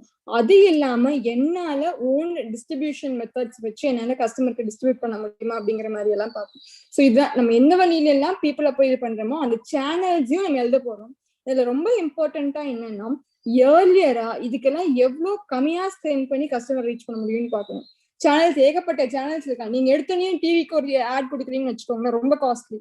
ஸோ எடுத்துன்னு எங்க ட்ரை பண்ணலாம், எஃபில ட்ரை பண்ணலாம். ஏன்னா ஃபேஸ்புக் வந்து கம்பேரிட்டிவ்லி லெஸ்ட் காஸ்ட். ஸோ அதனால இது எல்லாத்துலயுமே என்ன பண்ணணும்னா எது போட்டா கம்மியா வரும் அப்படிங்கிற விஷயங்களும் இது பண்ணணும். ஸோ இந்த 4 கோர் ஏரியா தான் நமக்கு ரொம்ப முக்கியங்க. அதுக்கப்புறம் பாத்தீங்கன்னா இது எல்லாத்தையுமே கீ ரிசோர்சஸ் வச்சு மட்டும் தான் எக்ஸிக்யூட் பண்ணும். நம்ம பாட்டுக்கு எனக்கு ஒரு 10 பேர் எடுத்தோனையுமே வந்து ஆஃபீஸோட ஸ்கேல வந்து 10 பேர் 20 பேர் வச்சு பண்ணணும்னு வச்சுக்கோங்களேன், தேவையில்லாத காஸ்டிங்ஸ் தான். ஸோ கீ பீப்புளை வச்சு உங்களால கஸ்டமர் டிமாண்டை ஃபர்ஸ்ட் மீட் பண்ண முடியுதான்னு பாருங்க. அதுக்கப்புறம் நீங்க என்ன பண்ணிக்கலாம்னா கம்பெனி எக்ஸ்பேண்ட் பண்ணிக்கலாம். அதுக்கப்புறம் வந்துட்டு ஸ்கேல் அப் பண்ணிக்கலாம், 2-3 ஆஃபீஸ் போடுறது இந்த மாதிரி என்ன பண்ணிக்கலாம். ஃபர்ஸ்ட் இனிஷியலா உங்களோட எக்ஸ்பென்ஸை எவ்வளவு மினிமலா வச்சுக்க முடியுமோ அவ்வளவு மினிமலா வச்சுக்கோங்க. எக்ஸ்பென்ஸ் இன்க்ளூட்ஸ் நீங்க ஆஃபீஸ் ஸ்பேஸ் வேண்டாங்க நான் வீட்டுல வச்சுக்கிறேன்னா வெல் அண்ட் குட். உங்களுக்கு வீட்டு ஸ்பேஸ்ல என்ன இருக்காது, வாடகை இருக்காது. அதேதான் ஒண்ணு. இப்ப வந்து எடுத்தோன்னே நான் சிஸ்டம் வாங்கி போட்டுட்டு அதுக்கப்புறம் ஒர்க் அவுட் ஆகாட்டி ரெண்ட் சிஸ்டம் யூஸ் பண்ணிக்கோங்க. இந்த மாதிரி எப்படிலாம் உங்க காஸ்ட்டை குறைக்க முடியுமோ அப்படிலாம் காஸ்ட்டை குறைச்சிட்டே போங்க. Next slide. ஸோ இதுதான் உங்களோட கேன்வாஸ். இந்த 9 பாயிண்ட் தான் உங்களோட கேன்வாஸ். இதை தான் நீங்க வந்து ஃபோக்கஸ் பண்ண போறீங்க. இப்போ உங்களுக்கு இதுக்கு முன்னாடி ப்ரீவியஸ் ஸ்லைட்ஸ் ப்ரீவியஸ் ஸ்லைட்.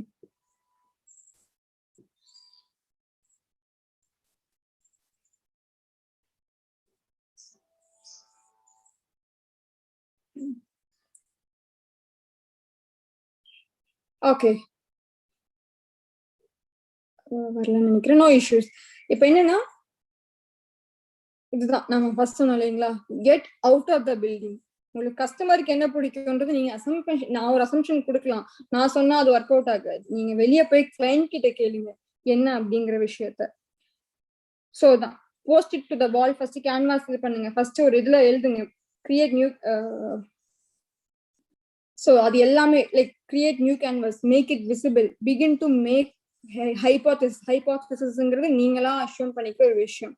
தென் ஆனா இதுல எதுவுமே ஃபேக்ட் கிடையாது. ஃபேக்ட்ங்கிறது people accept பண்ண ஒரு proven விஷயம் மட்டும்தான் fact. So far you will be working with assumptions. So உங்களுக்கு fact வேணும், அப்ப என்ன பண்ணுங்க, get out of the building, talk to customers, talk to partners, talk to vendors.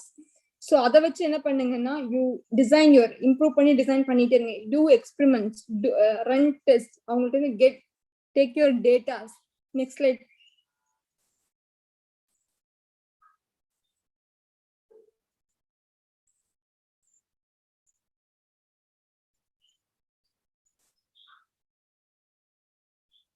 Okay, இப்போ ப்ரீவியஸ் ஸ்லைட் இஷ்யூ.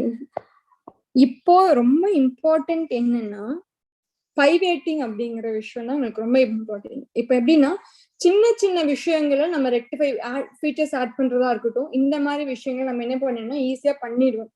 ஆனா கஸ்டமர் வேலிடேஷன்ல உங்களால வந்து ஒரு ப்ராடக்டை செல் பண்ண முடியல, நான் இவ்வளவு சேஞ்சஸ் பண்ணி பார்த்துட்டேன், ஆனா அந்த ப்ராடக்ட் கடைசி வரைக்கும் செல் ஆகல அப்படின்னா நீங்க எந்த இடத்துல ஸ்டார்ட் பண்ணுங்கிறது ரொம்ப முக்கியமோ, அதே மாதிரி எந்த இடத்துல ஸ்டாப் பண்ணணும், எந்த இடத்துல சேஞ்ச் பண்ணணும் அப்படிங்கிறது ரொம்ப ரொம்ப ரொம்ப இம்பார்ட்டன்ட். ஸ்டார்டிங் எந்த அளவுக்கு இம்பார்ட்டன்ட்டோ, எந்த இடத்துல பைவேட் பண்ணணும் அப்படிங்கிறதும் தெரிஞ்சு, எந்த இடத்துல நீங்க டெசிஷனை ஸ்டாப் பண்ணணுங்கிறது ரொம்ப ரொம்ப இம்பார்ட்டன்ட். இல்லாட்டி என்னன்னா உங்களோட காசு, உங்களோட டைம், இந்த ரெண்டு தான் வேஸ்ட். கடைசி வரைக்கும் ஒரு எண்ட் பாயிண்ட் உங்களால ரீச் பண்ணவே முடியாது. ஆனா இதுல ரொம்ப இம்பார்ட்டன்ட் என்னன்னா, உங்களோட ஓல்டு ஐடியாஸை தூக்கி போட்டுறாதீங்க. அது உங்களுக்கு பின்னாடி ஏதாவது ஒரு ஸ்டேஜ்ல அந்த ஐடியா உங்களுக்கு யூஸ்ஃபுல்லா இருக்கலாம். ஸோ உங்களோட பழைய ஐடியாஸையும் நீங்க சர்வ் பண்ணி வச்சுக்கோங்க. ஸோ அதான் பைவேட்டிங். பைவேட்டிங் ஏன் ரொம்ப இம்பார்ட்டன்ட் அப்படிங்கிறது ரொம்ப முக்கியம். இன்னொன்னு பாத்தீங்கன்னா, next slide.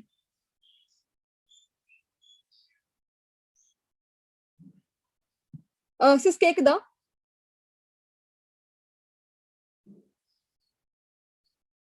One minute. It's not moving. 1 minute. No. Okay, next வந்து என்னன்னா, இந்த நம்ம சொல்றோம் இல்லைங்களா, customer development throughout process, this should be done by the founder only. ஏன்னா அந்த ஃபவுண்டருக்கு தான் வந்து என்னன்னா, என் விஷன் இதுதான் அப்படிங்கிறது, அந்த விஷனை பத்தின ஒரு கிளாரிட்டி அவங்களுக்கு மட்டும்தான் இருக்கும். இல்ல நான் இதை வந்து இன்னொருத்தவங்களுக்கு கொடுக்க போறேன் அப்படின்ற மாதிரி யோசிக்கிறீங்கன்னு வச்சுக்கோங்க, ஆனா அவங்களுக்கு உங்களோட விஷனை பத்தி ஐடியாவே இருக்காது. ரொம்ப இம்பார்ட்டன்டான விஷயம், உங்க விஷன் உங்களோடது. இது வந்து ஒர்க் அவுட் ஆகுமா இல்லையா, கஸ்டமருக்கு பிடிச்சிருக்கா அப்படிங்கிற விஷயத்த நீங்க தான் பண்ணணும். இன்னொன்னு, அதுக்கான காஸ்ட் வந்து உங்களுக்கு வெளியே கொடுக்கும் போது அது ஏன்னா இன்னொன்னு இதுல ரொம்ப முக்கியம் வந்து, நீங்க என்னதான் கஸ்டமர் வேலிடேஷன் பண்ணி கஸ்டமருக்கு பிடிச்சிருச்சு எல்லாமே பண்ணி நான் வந்து அவங்களுக்கு ரொம்ப பெர்ஃபெக்டா பிடிச்சிருச்சுன்னு சொன்னாலும், கஸ்டமர் வேலிடேஷன் பண்ணதுனால உங்க ப்ராடக்ட் சக்சஸ்ஃபுல் ஆகுமான்னு கண்டிப்பா ஆயிருமான்னு கேட்டா அதுக்கும் கேரண்டி கிடையாது. இது ஜஸ்ட் ஒரு ப்ராசஸ், உங்களோட லாஸை குறைக்கிறதுக்கான ஒரு ப்ராசஸ் மட்டும்தான். கஸ்டமருக்கு பிடிச்ச ஒரு ப்ராடக்ட் கொடுக்கறதுக்கான ப்ராசஸ் மட்டுமா தவிர இது மட்டுமே உங்களோட சக்சஸை டிட்டர்மைன் பண்ணிடாது. Next, so don't give up. அடுத்து என்னன்னா, நெக்ஸ்ட் என்ன, டோன்ட் கிவ் அப். இப்போ வந்து உங்களோட ஐடியா ஃபெட்டப்பா ஒர்க் அவுட் ஆகல அப்படின்றப்ப அப்போ உடனே நீங்க என்ன பண்ணணும்னா, அதை எப்படி ரெக்டிஃபை பண்ணலான்ற ஒரு மைண்ட் செட் தான் தேவையோ தவிர இதுல விட்டர்லாம் அப்படிங்கிற மைண்ட் செட் உங்களுக்கு கண்டிப்பா வரவே கூடாதுங்க. அதுதான் வந்து இது ரொம்ப ரொம்ப இம்பார்ட்டன்டான விஷயம். So far any doubts?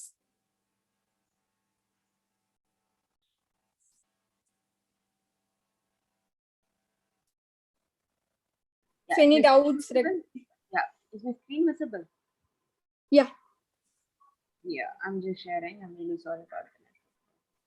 No issues. Like we'll have a Q&A after this.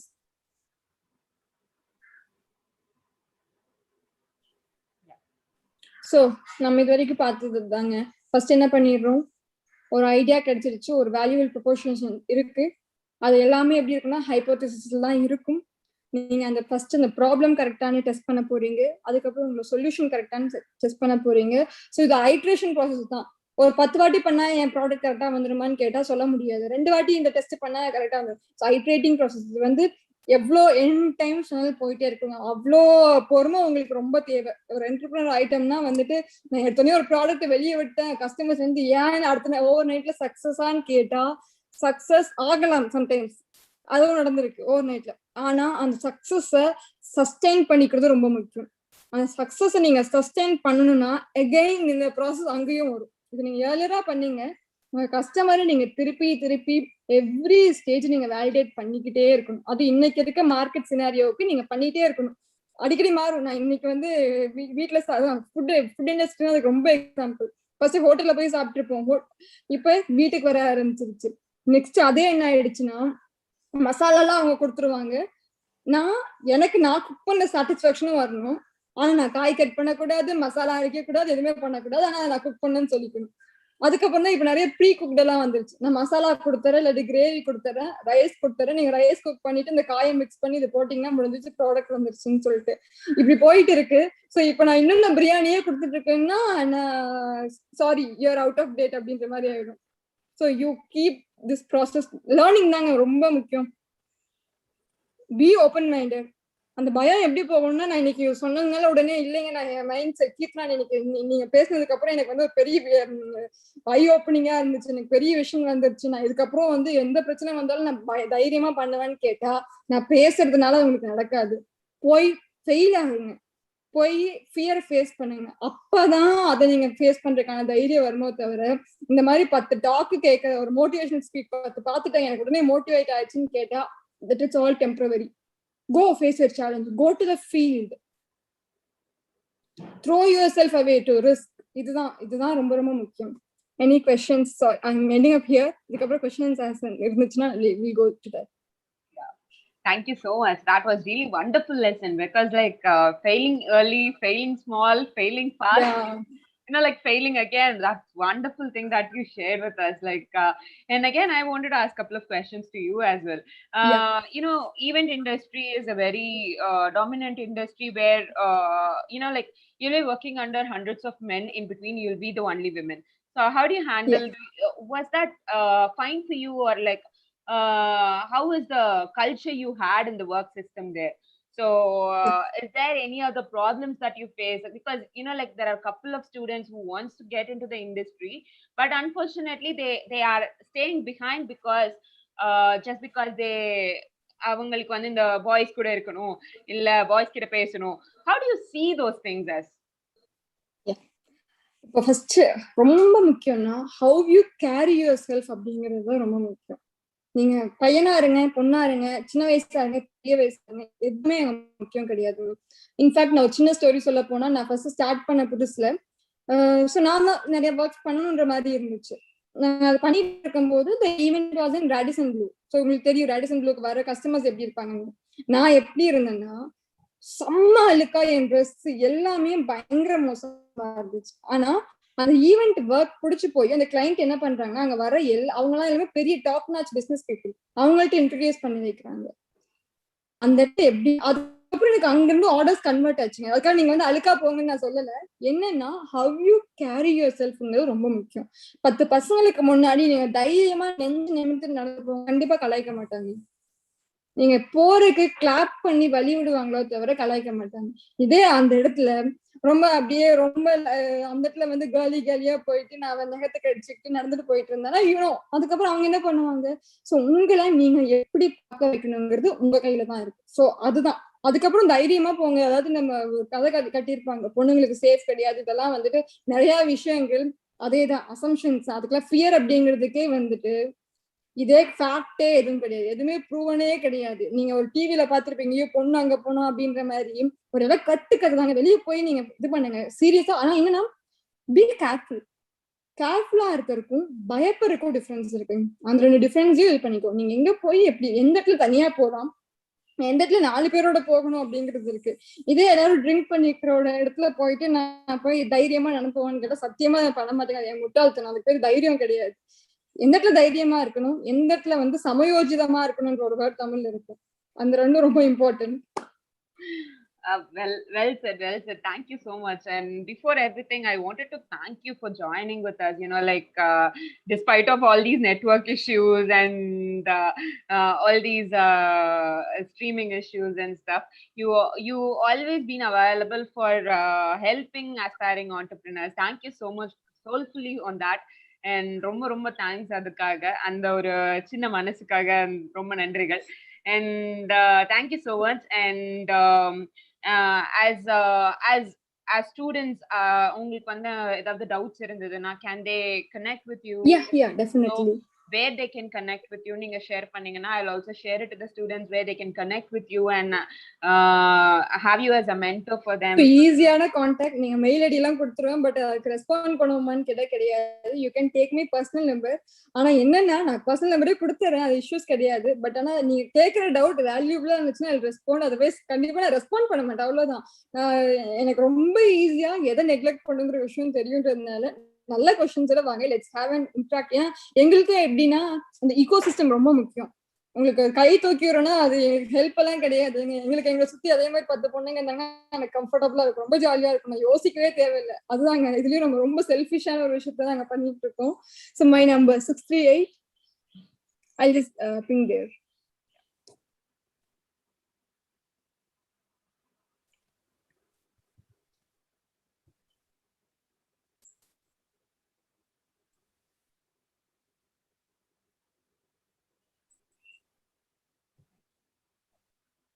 So thank you so much for joining, and thank you so much for your time as well. And hope to see you. Thank you so much for providing the platform. Thank you. You are doing a fantastic job. Thank you so much. Thank you so much. That really means a lot to me. And I here would like to invite ma'am, Vidya ma'am. Before that, I'll give you an introduction about what AIC Rise is. AIC Rise நீங்க லோகோல பார்த்திருப்பீங்க. AIC Rise என்ன அப்படின்னு சொன்னா, நம்ம கிட்ட ideas இருக்கும். அந்த ஐடியாஸை வந்து எப்படி இன்குபேட் பண்றது, எப்படி நர்ச்சர் பண்றது நமக்கு தெரியாம இருக்கும். ஸோ அந்த ஐடியாவை இன்குபேட் பண்ணி நர்ச்சர் பண்ணி ஃபண்டிங் ஸ்டேஜ் முடிவு கொண்டு போறதுக்காக இருக்கக்கூடிய one of the government affiliated incubation centre is AIC Rise. So நம்மளோட இந்தியாலேயே எடுத்துக்கிட்டோம்னா சஸ்டைனபிலிட்டிக்காக இருக்கக்கூடிய ஒரே ஒரு இன்குபேஷன் ப்ரோக்ராம் வந்துட்டு it's in Coimbatore, which is AIC Rise. So if you have any good ideas, you wanted to connect, do something innovative, good, and don't worry, you have AIC Rise as a partner. Like always, they help students out, they help entrepreneurs, they help them succeed in their successful entrepreneurial journey as well. Thank you so much. And here I'll share my screen so that I'll invite ma'am. 1 minute, ma'am. Startup Culture presents Let's Startup 2.0. Introducing our one of the speaker for the program, Ms. Vidya Vikram. Ms. Vidya Vikram is a personal coach, soft skills quantitative aptitude trainer, and motivational speaker. She has trained 2,000 plus trainers across the nation. As a founder at Skills on Biz, a skill enhancement firm to instill soft skills and corporate training customized for various industries. Listen to her talks in the session and find an effective way to get your perfect co-founder for your organization. Join us in the Let's Startup 2.0 program and meet Ms. Vidya Vikram.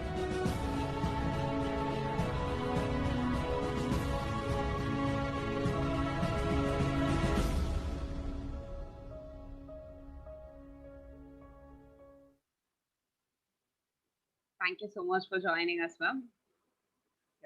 Thank you so much for a very wonderful introduction. And a very, very happy Women's Day to you and to you all here for joining us on this day. And I was listening to the previous speakers. That was absolutely brilliant to know about customer validation. In fact, it is a lot of learning, cross-learning for entrepreneurs here. And you're doing a brilliant job here at Startup Grid and AIC.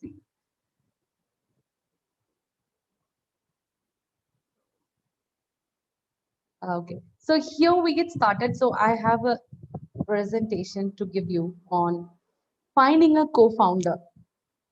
So before I say about things about finding a co-founder, I would love to tell you, like, I have been into this entrepreneurial journey for the past 2.5 years. It was an amazing journey with a co-founder who is my own husband, Mr. Vikram Balachandran. And yes, it all happened to me that my co-founder is my own partner. And yes, with all the inferences we had in the process of our entrepreneurial journey, I would love to share with you a few inferences that will really help you to find a perfect co-founder for yourself. And before we get into this topic, so you might just wonder why you need a co-founder. So that's how we are going to take it. First, why you need a co-founder, and what all you have to look into when you are going to search a co-founder for yourself. And finally, how this is going to work out. So what, why, and how is what I'm going to tell you all about in the process of finding a co-founder. So for the participants here, I have a quick question to ask you. Once you have decided to have a startup, there have been instances where you felt that it would have been better if you had another person with whom you can discuss your business idea. You can discuss the pros and cons. You can have a beautiful brainstorming if you have another person to discuss about your business idea. And that is one of the first and foremost important reason why you wanted to have a co-founder. You all accept this. And what if I tell you it is not only for discussing and brainstorming, but you will have a lot of works that you have to do when you are in the initial stages of the startup. And especially when you have so much work to be done, which is taxing and tiring, you definitely need a co-founder. And you are lucky enough if you have a co-founder who has complementary skills. That is, நீங்க ஒரு co-founder பாக்குறீங்க அப்படின்னா அந்த co-founderக்கு உங்களோட ஒர்க்கை share பண்ணிக்கிற ஒரு attitude இருக்கும். ஏன்னா ஒரு இன்ஸ்டிடியூஷன் ஸ்டார்ட் பண்ணும்போது when you are going to start up your new idea, co-founder is yet another person who is sharing the same feeling as you have. So he is going to take up the ownership. He's going to share the ownership of the activities that you do. And naturally, you will have better productivity because he's sharing it. And the co-founder is having some complementary skills, which is going to add up to the productivity. And complementary skills now, for example, if I tell you, if you are into a consulting business, you are good at one area and your co-founder is an expert in another area. Or skill set liye vandu ungalku oru skill set irukku, avangalukku innoru skill set irukku. If you are a good speaker, if you are a good communicator and your partner is a good observer, it is my case. So that's how the partnership of the co-founders really work wonders, because a person who is going to communicate, who is going to be the face of the company, will be a better communicator. But the person who is standing along with the face of the company, he is going to observe things around, observe the ecosystem, and give the right inputs at the right time for making the decision making process easy, and also to be on a safer zone always. And brainstorming ஒன்னு சொன்னேன் இல்லையா? So இது என்ன ரொம்ப முக்கியமான ஒரு விஷயம். brainstorming அப்படின்னா என்னன்னா, when you come up with an idea, yes, okay, நான் ஒரு ஐடியா வச்சிருக்கேன், அந்த ஐடியா வச்சு I'm just going to start my own startup now. That's not a smart way of doing. Actually, அந்த ஐடியாவை உங்க co-founders கூட when you discuss, that's where you will get to know the pros and cons of it, the loopholes that you have in the idea, and that's how you can better your product. If you are coming up with a product, you have the ideas about the product.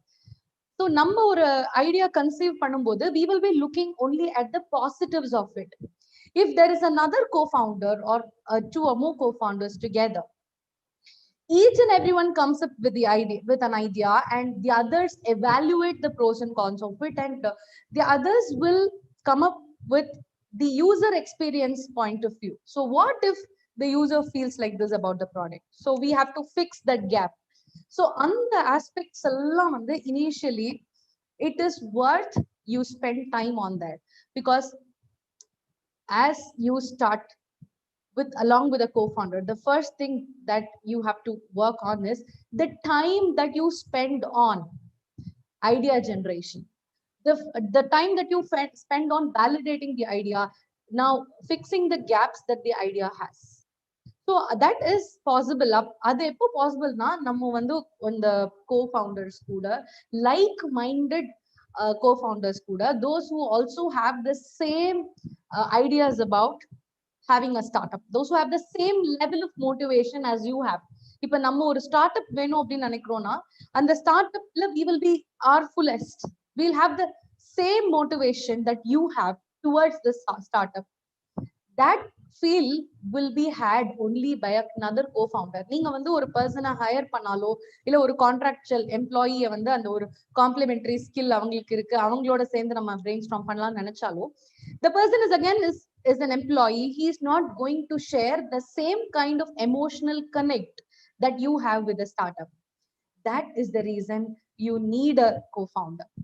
And you definitely need a person to talk about a potentially a bad idea also, why it does not work, why it doesn't work out. So answering the whys of any product, any idea generation is going to fix the gaps that are there in that. And eventually it is going to uplift the quality of work that you come out with.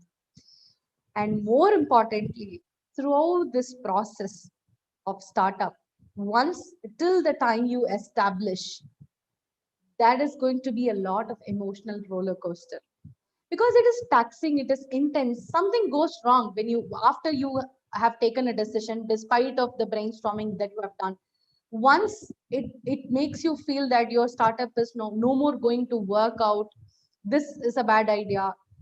When one person is drained out with that kind of an emotional balance, definitely there will be another person who is just picking up with the motivation and saying, yeah, come out, let's get started fresh, and let's start working on this.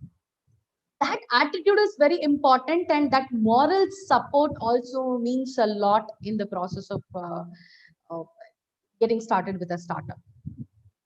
And do you have any questions till this before I tell you the third important point in the process of finding a co-founder?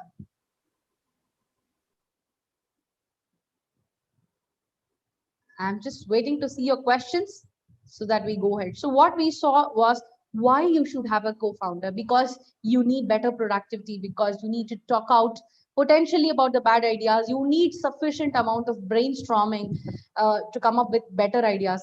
More than everything, you need a motivational factor. You need a person that you can rely on, you can trust on to share in your process, your productivity, your product idea, your workload in the initial stages of the startup. And the second important thing I told you is the moral support, which is, yes, again, very important when you are facing a lot of emotional roller coaster in the process of the startup. It is a taxing journey. It is incredibly intense. But what is more important is the drive that you have. So the drive that you have, sometimes due to the emotional imbalances, that gets a hit, and definitely that time you will really find the co-founder very supportive. And the third important thing that I want to tell you is a lot of successful iconic companies have been started along with a co-founder. It was not started by a single person. But over a period of years, the person who is actually staying with the company for a longer period of time and who drives the company becomes the figurehead, and he is the person, probably the CEO of the company is just the one who is known to everyone. Ipa pathingana for Apple na, you know Steve Jobs. Facebook na, only Mark Zuckerberg comes to your mind, and Microsoft, Bill Gates comes to your mind. But they all started with a co-founder when they started. In the initial times, when they never knew that they are going to scale up phenomenally like this, they all started with a co-founder. They did have their own challenges in the process, and the challenges are better faced when you have a co-founder. And the pattern is that is matching to success is shows that a lot of startups which have a successful journey, which has become iconic companies, have started with a co-founder only. But not necessary. But if you feel that, why should I always find a co-founder? I'll tell you, there are a few exceptions. You can start even without a co-founder.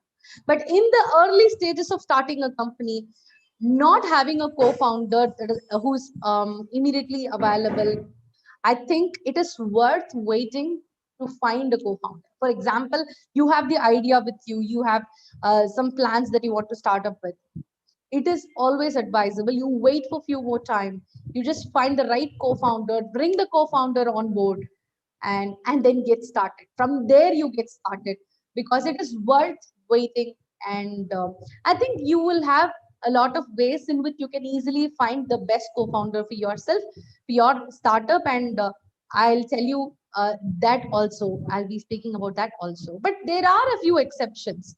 Now you may ask me, so do you mean that any startup should necessarily have a co-founder? What if there is a single founder and still the startup is doing wonders?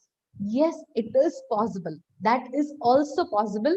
And it is possible when you have a very high conviction for the idea, when you're very strong about the that this idea is going to work out, and you are able to make the process progress all by yourself, even without a co-founder, then it is worth taking up that.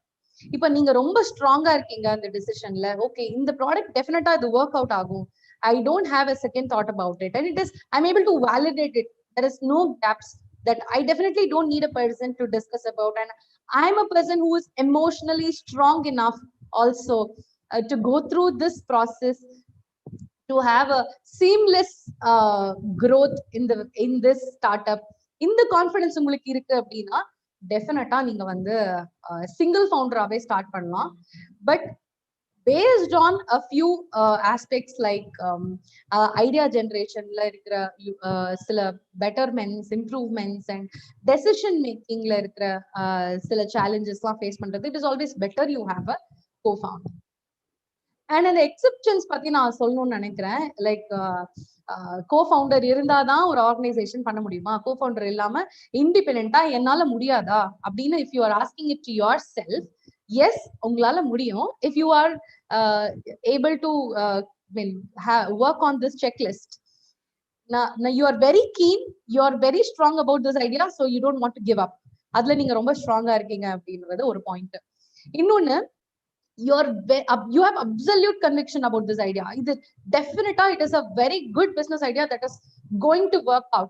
இதுல எந்த சந்தேகமும் இல்ல. யார்கிட்ட போய் இந்த business நான் present பண்ணாலும் it's a brilliant idea தான் சொல்ல போறாங்க. இதுல எந்த மாற்று கருத்தும் இல்ல அப்படின்னு நினைக்கிறீங்கன்னா you can confidently go ahead with this.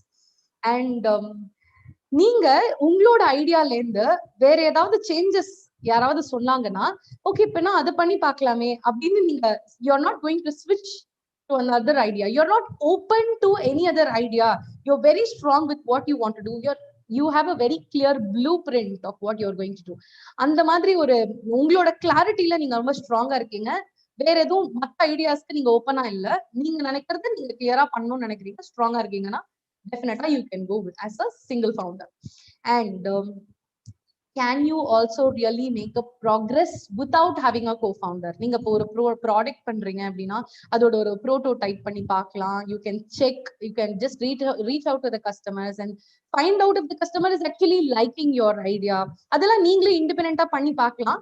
So that உங்களுக்கு வந்து தெரியும் in a long run, will I be able to make a progress even without having a co-founder? அந்த கான்ஃபிடன்ஸ் உங்களுக்கு வந்துருக்குன்னா you can just go ahead without a co-founder itself. If you have even a single point on this which are mentioned, இதுல ஏதாவது ஒண்ணு வந்து உங்களுக்கு கான்ஃபிடென்ட்டா இல்ல அப்படின்னா கூட it is better you go with a co-founder, because you have to de-risk yourself at all point of time. De-risking yourself na, I'm not meaning that co-founder இருந்தா அவங்க சப்போர்ட், அவங்க தானே சொன்னாங்க இந்த ஐடியான்னு அவங்க மேல you cannot just switch the blame, but you always have a person to support you even at times of places where you have taken a wrong decision and you need a support to manage the decision. So அது வந்து அந்த support உங்களுக்கு இருக்கு அப்படி இருக்கிறதுக்கு you are just willing to have take up that support at night. It's a smart idea to go with a co-founder. Now if a co-founder, now I think by this time you would have got an idea about, you would have almost get convinced about why you need a co-founder. So these are the reasons why you need a co-founder. What if you don't have a co-founder also, a single founder as an exception? I told you all this. And now when you are going to look out for a co-founder, now imagine you are a student or an entrepreneur who's ready to have a startup all by yourself, but you don't have a co-founder now, but you want to look out for a co-founder. In this 10 minutes you have decided and made up your mind that yes, okay, நம்ம ஒரு co-founder பாத்துறலாம், correct தான் அப்படின்னு decide பண்ணிட்டீங்க அப்படின்னா, அந்த co-founder கிட்ட நீங்க என்னெல்லாம் when you look for the co-founder இந்த குவாலிட்டிஸ்லாம் அவங்க கிட்ட இருந்தா better அப்படின்னா, first thing, a very determined and motivated person who will enjoy working together with you.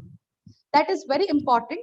Mutual respect between the co-founders, mutual respect for the talents, their skills, and respect for the ideas that the co-founders have to give towards the startup.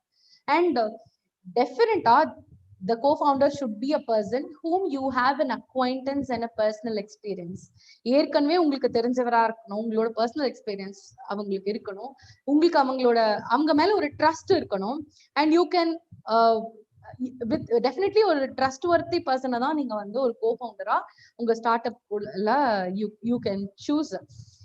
இல்லைன்னா என்ன ஆகும்னா, நம்ம இந்த idea கொடுத்தா என்ன ஆகும், இல்ல அவங்க உண்மை உங்ககிட்ட ஒரு ஐடியா சொல்றாங்க அப்படின்னா, they should have that amount of confidence that whether the idea is accepted or not, it is heard, அது வந்து it is listened to completely என்ற கான்ஃபிடன்ஸ் இருந்தாதான் நெக்ஸ்ட் வந்து அந்த கோ-ஃபவுண்டரோ இல்ல நீங்களோ ஒரு ஐடியாவோட வரும்போது, whether you are implementing the idea or not, you will first sit and assess if the idea is going to work together.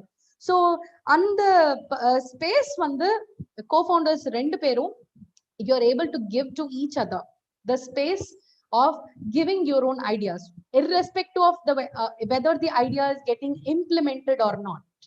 What is more important is the space that you have to put down your ideas and assess, validate the idea, check if it is going to work or not, and then go ahead. So அந்த ஒரு trust வர்த்தி person இவங்க கிட்ட நம்ம இதை share பண்ணிக்கலாம், இவங்க கொடுக்குற idea நம்ம எடுத்துக்கலன்னா கூட இந்த வாட்டி this is not going to work அப்படின்னா கூட கான்ஃபிடென்ட்டா the other person is going to come up with another interesting idea for the next time. So இந்த மாதிரி இருக்கிற ஒரு situation is what is ideal between co-founders. So அந்த trust உங்ககிட்ட யார்கிட்ட இருக்கும்னா, for example if you are a student, you will have a lot of friends. Generally student entrepreneurs, when you have a startup, you can have a lot of discussions together, spend some time.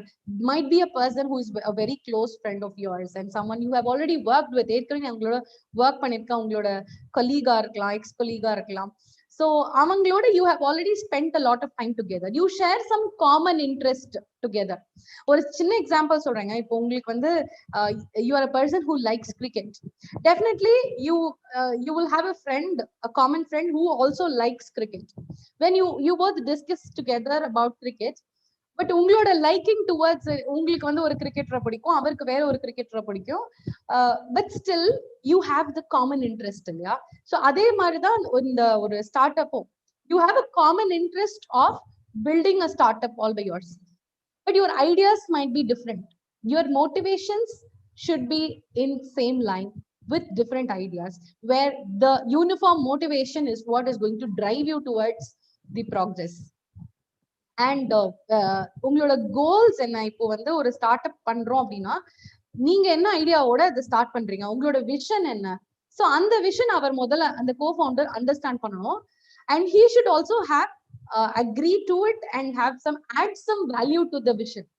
So that is the right combo which is going to work out. And இப்போ உங்களோட start அப்போட vision இப்படி இருக்குன்னு வச்சுக்கோங்களேன், start பண்ணும்போதே என்னோட ஐடியாவை நான் validate பண்ணிட்டேன், ஒரு ப்ரோட்டோடைப் பண்ணி ஒரு ப்ராடக்ட் பண்ணிட்டேன், அதை வந்து மினிமலா டெஸ்ட் பண்ணிட்டேன், அந்த product is been tested and proven to a certain set of customers.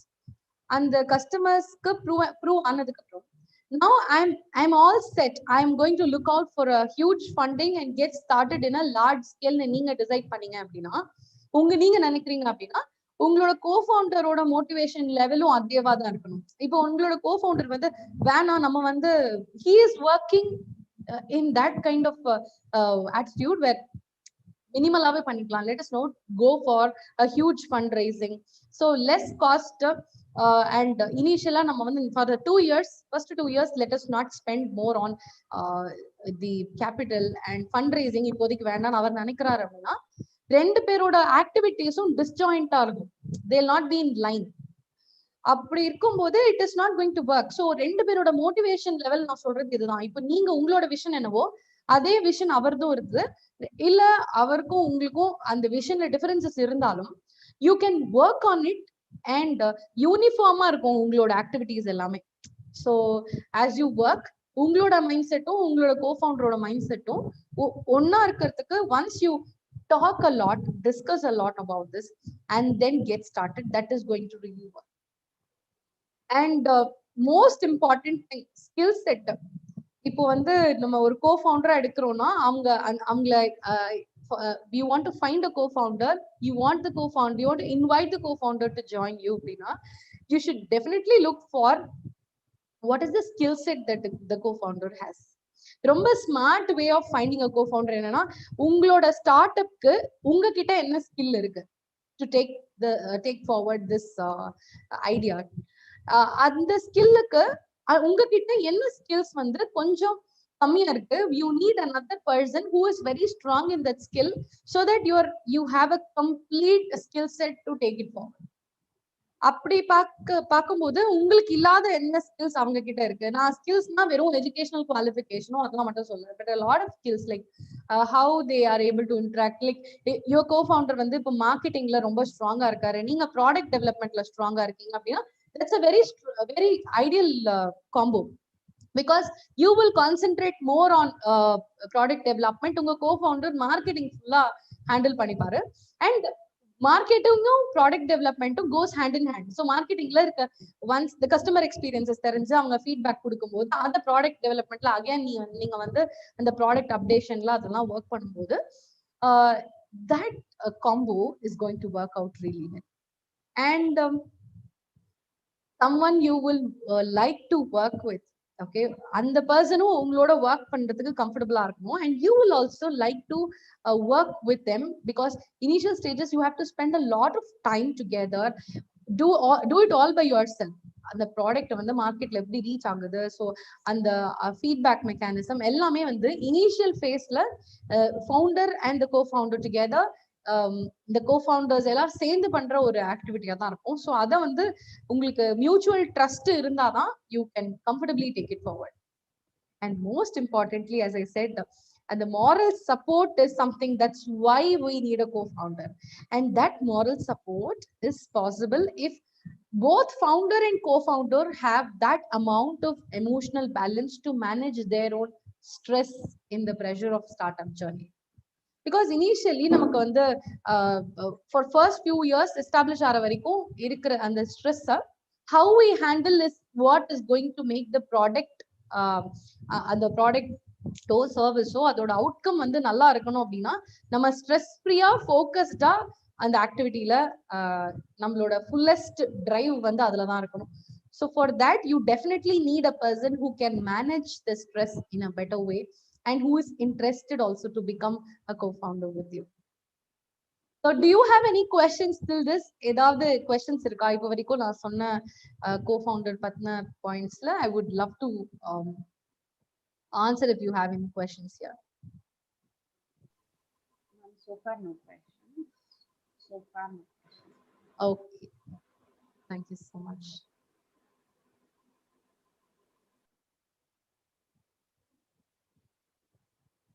So நான் சொன்ன மாதிரி தான் நம்ம it is very important to interact. ஏன்னா கான்ஃப்ளிக்டிங் கோல்ஸ் இருக்கலாம், பிகாஸ் நீங்க சொன்ன மாதிரி எத்தனை வருஷத்துக்குள்ள நம்ம வந்து இந்த ஸ்டேஜ் ரீச் ஆகணும், how much funding we have to take, what is the turnover we expect we should make this year, அந்த மாதிரி ஃபோர்காஸ்டிங் எல்லாம் பண்ணும்போது the goals might conflict, but finally it has to be compatible. The motivations should end up compatible, and very important thing is, though you have conflicts in the process of brainstorming, it is very much appreciated, because you definitely don't need a co-founder who says yes, very good, that's a good idea, அதை மட்டும் சொல்ற ஒரு co-founder நமக்கு வேணாம். ஒரு just to tell it in a funny way, yes yes நீங்க சொல்றது எல்லாத்துக்கும் yes சொல்ற co-founder is definitely not the right person.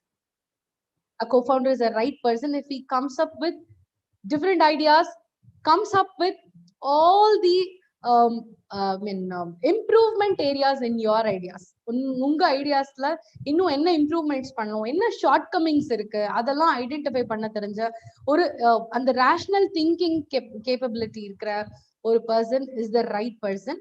So conflicts, இப்போ நான் when you go get to meet people with similar interests through social media or some social gatherings, and or your own friends with whom you are discussing about an idea, don't get demotivated just because இல்ல அவங்க கூட நான் discuss பண்ணேன், but வந்து நான் என்ன idea கொடுத்தாலும் அதுல ஏதோ ஒரு ஷார்ட் கமிங் சொல்லிட்டே இருக்காங்க அப்படின்னு யோசிக்க வேண்டாம். Because that is going to help you to fix all the gaps in the product.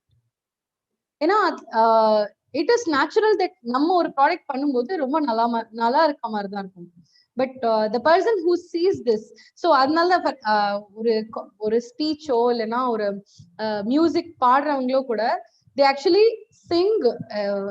sing recorded and hear it, or ask others to hear, because only when you listen you'll know what is wrong in what you have delivered, what you have said. So adla enna chinna flaws irukku adu kuda address pannitona, so it is going to be a very smooth journey. And this is the most important question that you have to ask to your co-founder. Idu eppa neenga kekkanona, once you have done the idea generation is over, you have started working on the prototype of a product and all, அதை வந்து நம்ம test பண்ணி பார்க்கிறோம். Test பண்ணி பார்த்துட்டு ரெண்டு பேரும் சேர்ந்து ஒர்க் பண்ணிருக்கீங்க on what is your activity, and you have worked together, put your heads together and brought down all the brainstorming points. Finally, in the time that you spend in working together, ஒரு considerable time work பண்ணதுக்கு அப்புறம், before you get into a commitment, before you committedly start together as a startup, the one important question that you have to ask each other is that, do we both enjoy working together on this? If so, let's go ahead and make the leap. Make the leap because you can trust. This is an important relationship where you have to have a lot of compatibility with the ideas that each one of you come up with. So அது உங்களுக்கு ஒருத்தருக்கு அந்த strong conviction on the idea that you have come up with அது இருக்கு அப்படின்னா, I would really suggest that you can go ahead with that co-founder. So do you have any questions now to ask me? So with your questions I can go ahead. Yeah, yes, ma'am. Shiva Rahul has a question: how to fix the financial or the revenue part with a co-founder? Generally, this is 50-50 when it comes to a co-partner. That's how it works. Because, or you can still work on the contribution that your co-founder is going to do. If it is considerably less, it is just going to be a consulting kind of an activity, and it is based on your mutual agreement between you and your co-founder. But in general, it is a 50-50 partnership when it comes to financial.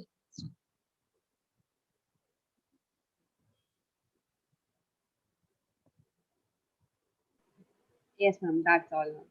That is all the questions that we got. Okay. So, ma'am, I have a couple of questions. Once the presentation is done, I'll ask a couple of questions. Okay. Okay, sure. So once the co-founder is onboarded, finding a co-founder is is not very easy, but it is possible. But once you have found the co-founder, once you have onboarded the co-founder, you should have a beautiful journey together. You have to relish the ideas that each one of them come up with and have some honest and healthy conversations. Spend a lot of time in such honest and healthy conversation, which is going to help you come up with the best ideas. And most importantly, decision making and ownership of decision making. இப்போ co-founders சேர்ந்து discuss பண்ணி ஒரு idea generate பண்ணி அந்த ஐடியால you have started progressing. At some point of time you realize that அந்த idea வந்து இப்போ work out ஆகாது. This is not going to work out anymore. You have to put an end to it, look for an alternative, manage the existing stressful situation. அந்த மாதிரி வந்துருச்சு அப்படின்னா generally ரொம்ப இம்பார்ட்டன்டான ஒரு விஷயம் என்னன்னா, இப்போ ஒரு கோஃபவுண்டர் ரெண்டு கோஃபவுண்டர் சேர்ந்து எடுத்த டெசிஷன் தான் இது இல்லையா? ஸோ பட் அந்த ஐடியாவை ஃபர்ஸ்ட் கொடுத்தது ஒன் பர்சனா இருக்கும். அந்த பர்சனுக்கு ஒரு கில்ட் ஃபீலிங் வரக்கூடாது. And the other person who has accepted decision should also not say that ஐயோ நான் அப்பவே நினைச்சேன் இது வேண்டான்னு, ஏதோ நீங்க சொன்னீங்களே அக்செப்ட் பண்ணிக்கிட்டேன், இப்போ வந்து it is not working. And the blame game is something should not happen, because once a decision is done, it is the equal ownership. The ownership is equal to all the co-founders. And the decision, okay, நம்மளோட decision நம்ம இப்படி பண்ணிருக்கோம், okay இதை எப்படி fix பண்ணலாம், நம்ம together you have to think. At that point of time, that is a contingent decision that you have to take. ஒரு strategic decision makingல தப்பாயிடுச்சு அப்படின்னா something goes wrong, it did not work due to some external influential factors also. Might be COVID. இப்போ எவ்வளோ business வந்து because of Covid எத்தனையோ start ups வந்து அவங்க நினைச்ச idea அவங்களால அவங்க நினைச்ச மாதிரி இம்ப்ளிமெண்ட் பண்ண முடியாம இருக்கலாம். But at that point of time you cannot blame any person. உங்களோட டெசிஷன் எடுத்தோம், நீங்க சொன்ன சஜஷன் எடுத்துக்கிட்டோம் அதனால அப்படிங்கிறது பண்றது is totally pointless. So as the co-founders together take it as a like ownership. It is a collective ownership of the co-founders, and they work on how to get things better and come up with another better idea. And இன்னொன்னு ஒரு point என்ன இருக்குன்னா, அந்த freedom of expressing ideasங்கிறது ரொம்ப முக்கியம். Just because one idea did not work, the co-founder should not refrain himself from giving another idea next time. அடுத்த வாட்டி இந்த ஐடியா நம்ம லாஸ்ட் டைம் கொடுத்த ஐடியாவே தப்பாயிடுச்சு, ஐயோ நம்ம இனிமே வாயை திறக்க வேணாம் பிரெயின் ஸ்டார்மிங் செஷன்ல அப்படின்னு ஒரு, because it is not because of the idea, it is because of the situation that it did not work out. But what if this idea works out and gives you a great result இல்ல? So அந்த mutual space வந்து கோஃபவுண்டர்ஸ்குள்ள டெஃபினட்டா இருக்கணும். So with all this, I wish you all get started along with your co-founder on your startup. Thank you so much, ma'am. Thank you so much for joining us. First of everything, I'd like to ask, முதல்ல wish பண்ணிடுறேன், Happy Women's Day. Thank you. And next thing, how was your journey with, normally என்ன சொல்லுவோம்னா co-founder வந்துட்டு it's a professional partner னு சொல்லுவோம். But உங்களுக்கு எப்படின்னா professional and personal partner is your co-founder. So right. How did it go? How far are you taking the problems? Like family affect பண்ணுதா? Like is that like there are many women out there who wants to start their business along with their partners, life partners. So அந்த டைம்ல வந்துட்டு மெயினா யோசிக்கிற விஷயம் வந்து வெளியில இருக்க ப்ராப்ளம்ஸ் வீட்டுக்குள்ளார வந்துட்டு நிறைய ப்ராப்ளம்ஸ் வருமா அப்படின்னு. So how do you think about it, ma'am? Okay. This I want to tell you. Yeah, நான் இப்ப சொன்ன ஒரு விஷயம் தான், co-founder நம்ம சூஸ் பண்றதுக்கு முன்னாடி we have to talk a lot அப்படின்னு. அதுதான் ஆக்சுவலா நாங்க பண்ணோம். When both of us together sat up with this idea to start up all by ourselves. My husband is an management professional from Tata Consultancy Services. அதான் அங்கதான் work பண்ணாரு முன்னாடி. And then it was his vision to start all by himself, but it not happen. அவருக்கு அப்போ it not happen, but I took up like நான் start பண்றேன், அப்புறமா sometime later you can join அப்படின்னு சொல்லிட்டு. But finally we started together, and when we started பேசும்போதே வந்து we had a very clear idea of professional, something professional is different and personal life is different. So அந்த bifurcation நமக்கு தெரிஞ்சிருச்சு அப்படின்னா இது வந்து ரொம்ப ஈஸி அண்ட் ரொம்ப ரொம்ப ஹாப்பி. நான் ஒன்று சொன்னேன் இல்லையா, ட்ரஸ்ட் வர்த்தி co-founder வேணும்னு. So lucky enough to have your own husband as your co-founder, the most trustworthy person you would ever have. And for all the women folks here who want to start who are looking for a co-founder, please search.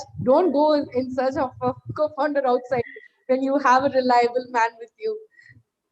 Great, great. And ma'am, what's your favorite book so far? My favorite book is My Experiences with Truth. And why do you like it, ma'am? Because everything, I myself love to speak whatever I feel like, very frankly. So I just like that. Okay. My most inspiring person in your life.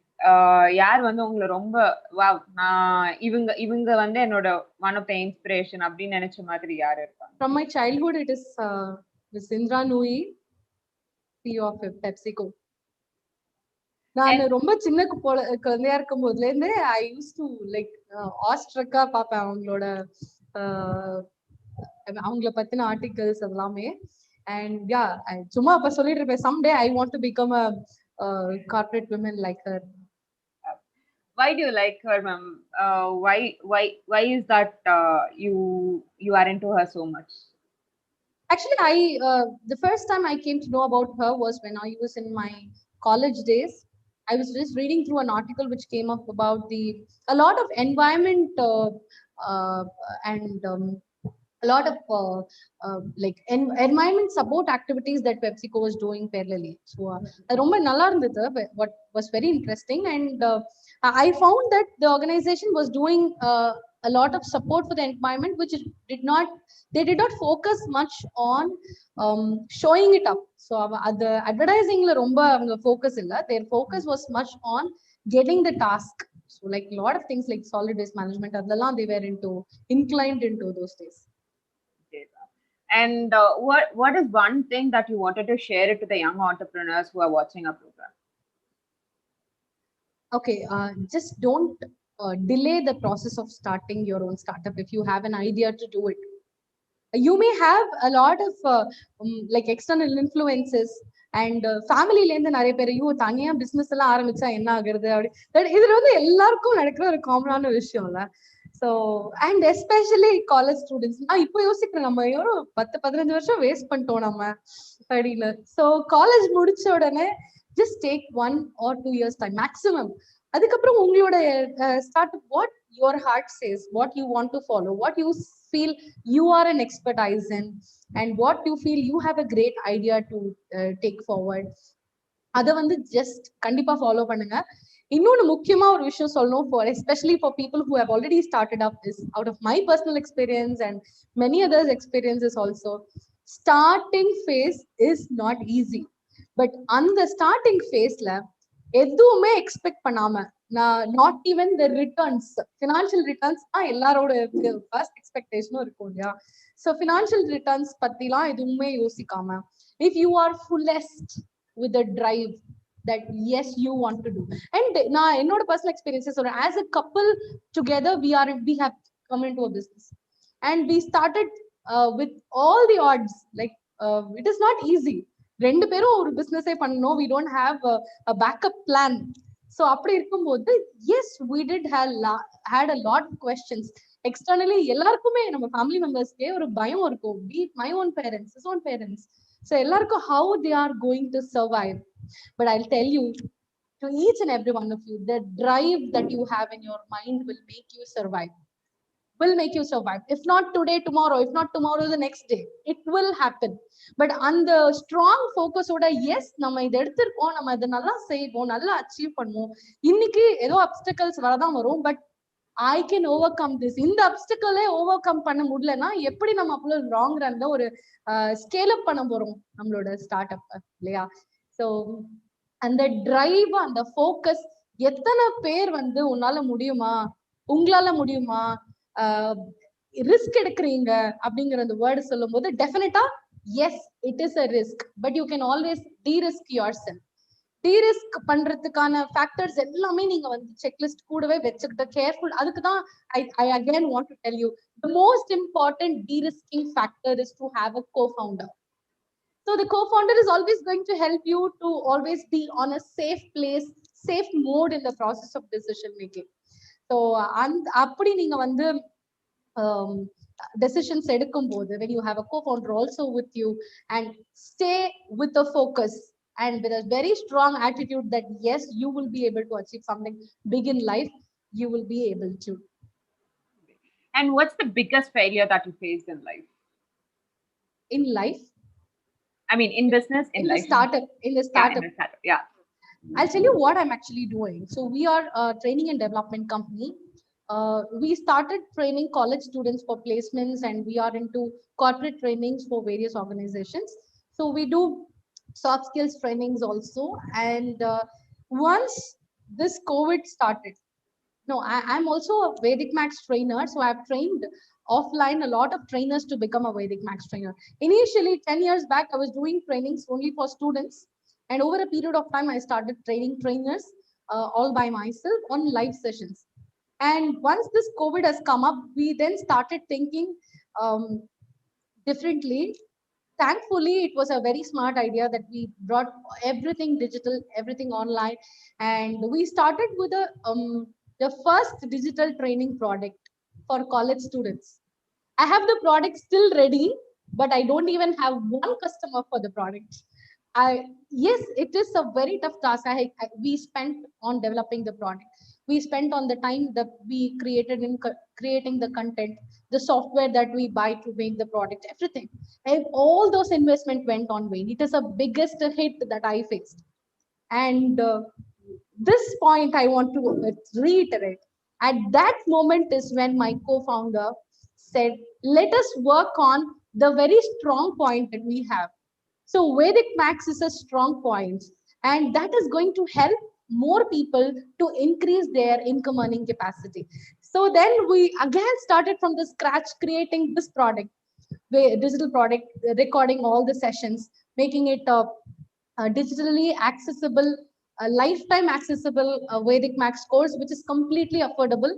So on taking up this course, a lot of women, a lot of retired professionals, a lot of college students who have just completed, they have learned Vedic Max and started themselves independently as a freelance Vedic Max tutor. So by this, I'm very happy that I'm helping close to 2,700 trainers across the nation now to independently become an entrepreneur, edupreneur. They are starting all by themselves. So by taking up my course and starting classes for students of grade 4 and above. And yes, the bad decision that I took up was to start this course, which is a placement training course, was the product. I still have the product. I'm not marketing the product itself. So I'm just waiting for a right time to launch the product again. But this is working really wonders when my co-founder said, yes, we should not feel bad that this product did not bring you any kind of, not even one customer to the product. But we have to start with the same pace to work on the next product. So that's what he said. And he was the motivational factor for me to get started with that amount of spirit, just forgetting about the failure. Wow, great support through co-founder மூலியமா நிறையவே support இருக்கு. Thank you so much for joining as well. It was really wonderful session. And ma'am, I'll also share your LinkedIn profile to students so that they'll also connect with you when they are in need of any support. Is that fine? Definitely. Yeah. Sure. Definitely. Thank you so much, ma'am. Thank you so much, Raghavi. Thank you so much, Startup Culture and all the organizations supporting this wonderful course. Thank you so much, and wish you all a very happy Women's Day. Thank you so much. Bye. Bye, ma'am. Bye. So here I would like to welcome Ms. Bhavna, ma'am. Actually, I met her through an wonderful foundation called Startup Brain. And before introducing her, I'd like to introduce in Tamil. Aதாவது 100 daysல வந்து more than 8 startups she started within this 100 days, and she she raised the funding of $500,000 in just 100 days. Like that's a very huge thing. And she's the co-founder. I'd like to give a formal introduction about her. 1 minute, ma'am. Startup Culture presents Let's Startup 2.0. This Women's Day, we are presenting our next speaker for the program, Ms. Bhavna Bhatnagar. Bhavna is a startup enthusiast with over 6+ years of experience in product development, operations, strategy in the internet technology sector. She has also helped global brands across India, China, and the US to scale their businesses across the world as the global expansion member. We welcome Ms. Bhavna to the program and extend her expertise and experience to empower the emerging future leaders of the nation with the ABCs of startup, funding, and product management. Welcome Ms. Bhavna to Let's Startup 2.0.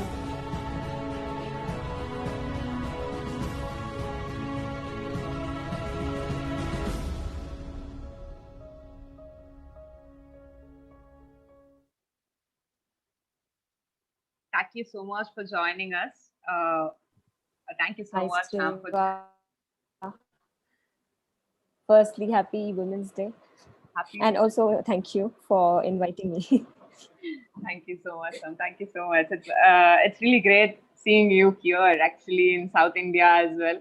Thank you so much. Yeah, I mean, just, happy for the opportunity. And, us, I mean, we come from the same organization, right? Startup Grind. And this is what we do, right? Like just helping aspiring entrepreneurs and, sharing all the knowledge that we have. So, yeah. Yes, ma'am. So should I share my screen? Yeah, yes, ma'am. 1 second. So is it visible? Okay. Oh, sorry. That's not my. Why? Wait. Yeah, so basically I'm going to talk about startup funding. But here I would love to give a little bit of context about who I am. As I've very clearly written, I'm a noob investor. So, the whole,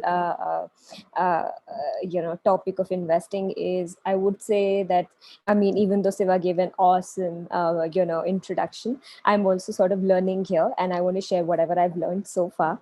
And I've written, a noob investor and pro generalist. So I'll explain a little bit more about myself. So I think the context will be very helpful to, for people to understand where I come from.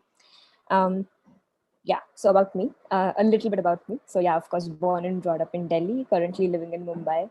I said I'm a pro generalist because I have jumped a lot of careers. I started with science, I was in media, and after that I was doing a little bit of area studies. I learned Chinese, I went to China, I lived there for like 6+ years. Then I was in China at the time when a lot of tech companies were sort of starting to go global. So I was lucky enough to, be an early global employee in companies like Cheetah Mobile and ByteDance. Very lucky to also have found people who shared the same love for startups, and hence I led the Startup Grind Beijing chapter for 2 years.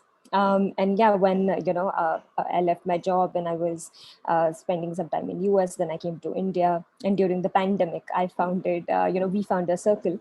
So the idea with We Found a Circle was, it's an investment platform where a lot of startups at pre-seed and seed stage can come and they can apply for seed fund.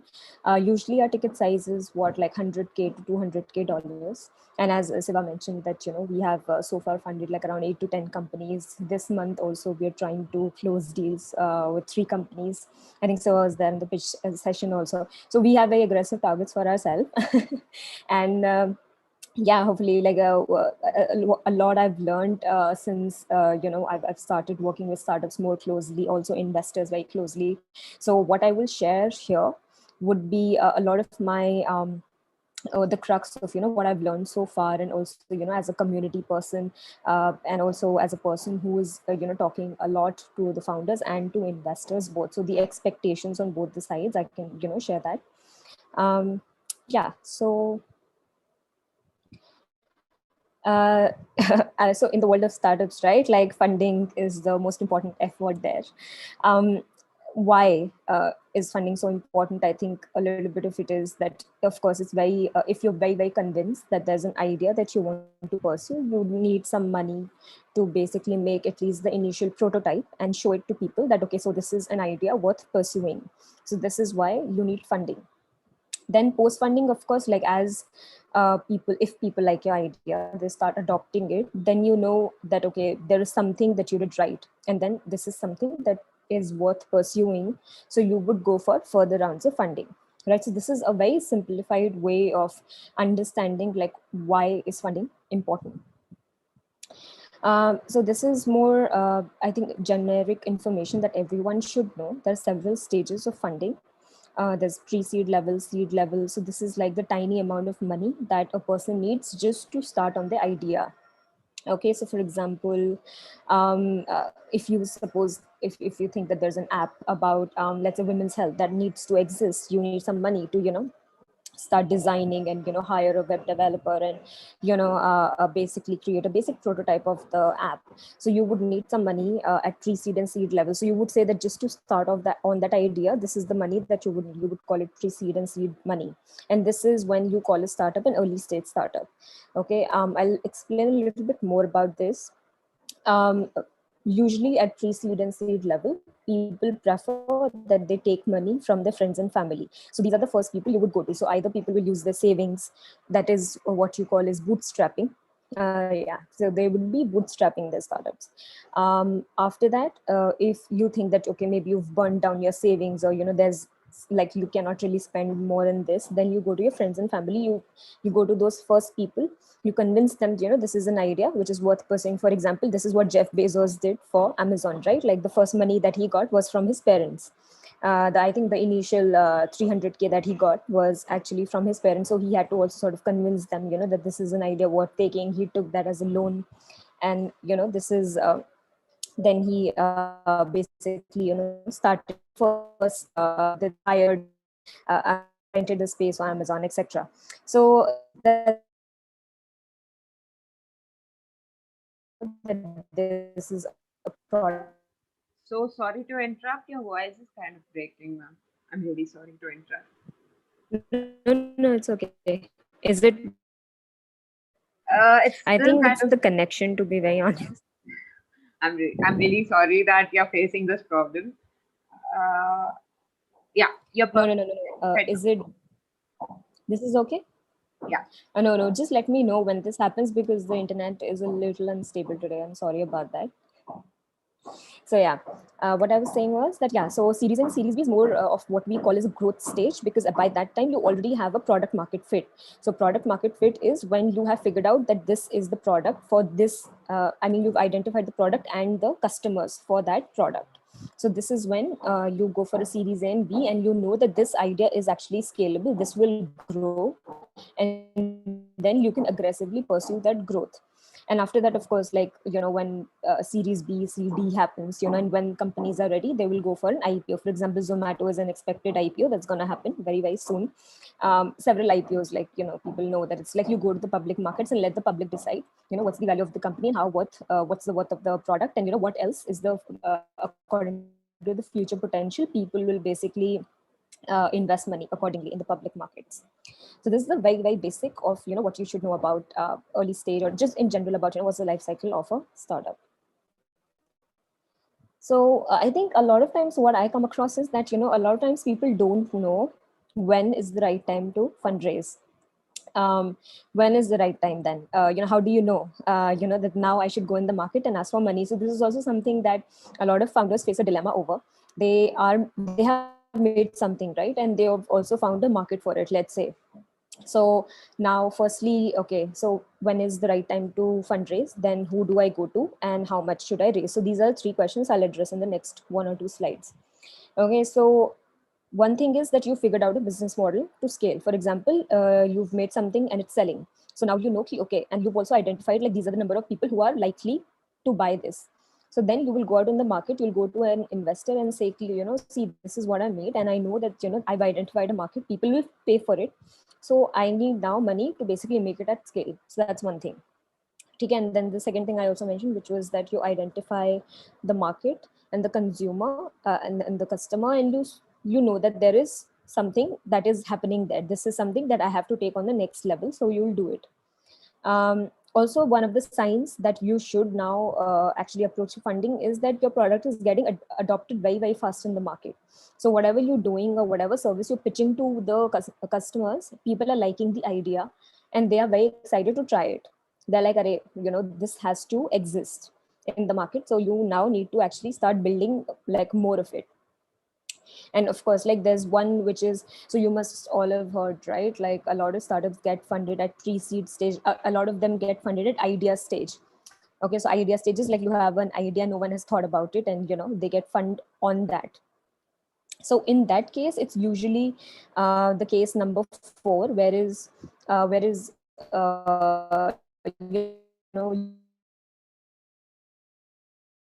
it's almost like one of those light bulb kind of a situation that suddenly, oh, no one had thought about it before, like this is amazing. So, and of course there is a lot of credibility coming in with the founder, so they get money at idea stage. So this is also one of those things that you are an amazing storyteller, and I think you've sold the story so well to the investors that they are like, okay, we will give you money, and you can actually genuinely like then start fundraising.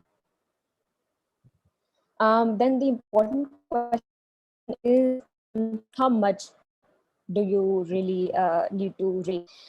Is again one thing that I come from. Hello. It's kind of breaking right now, ma'am. Hello. Now? Yeah, it's perfect. Yeah, great. Hello. Yeah, Okay. yeah.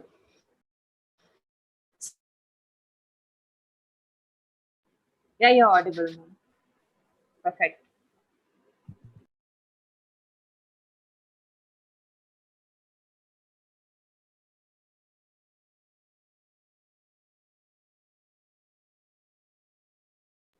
Hello, ma'am.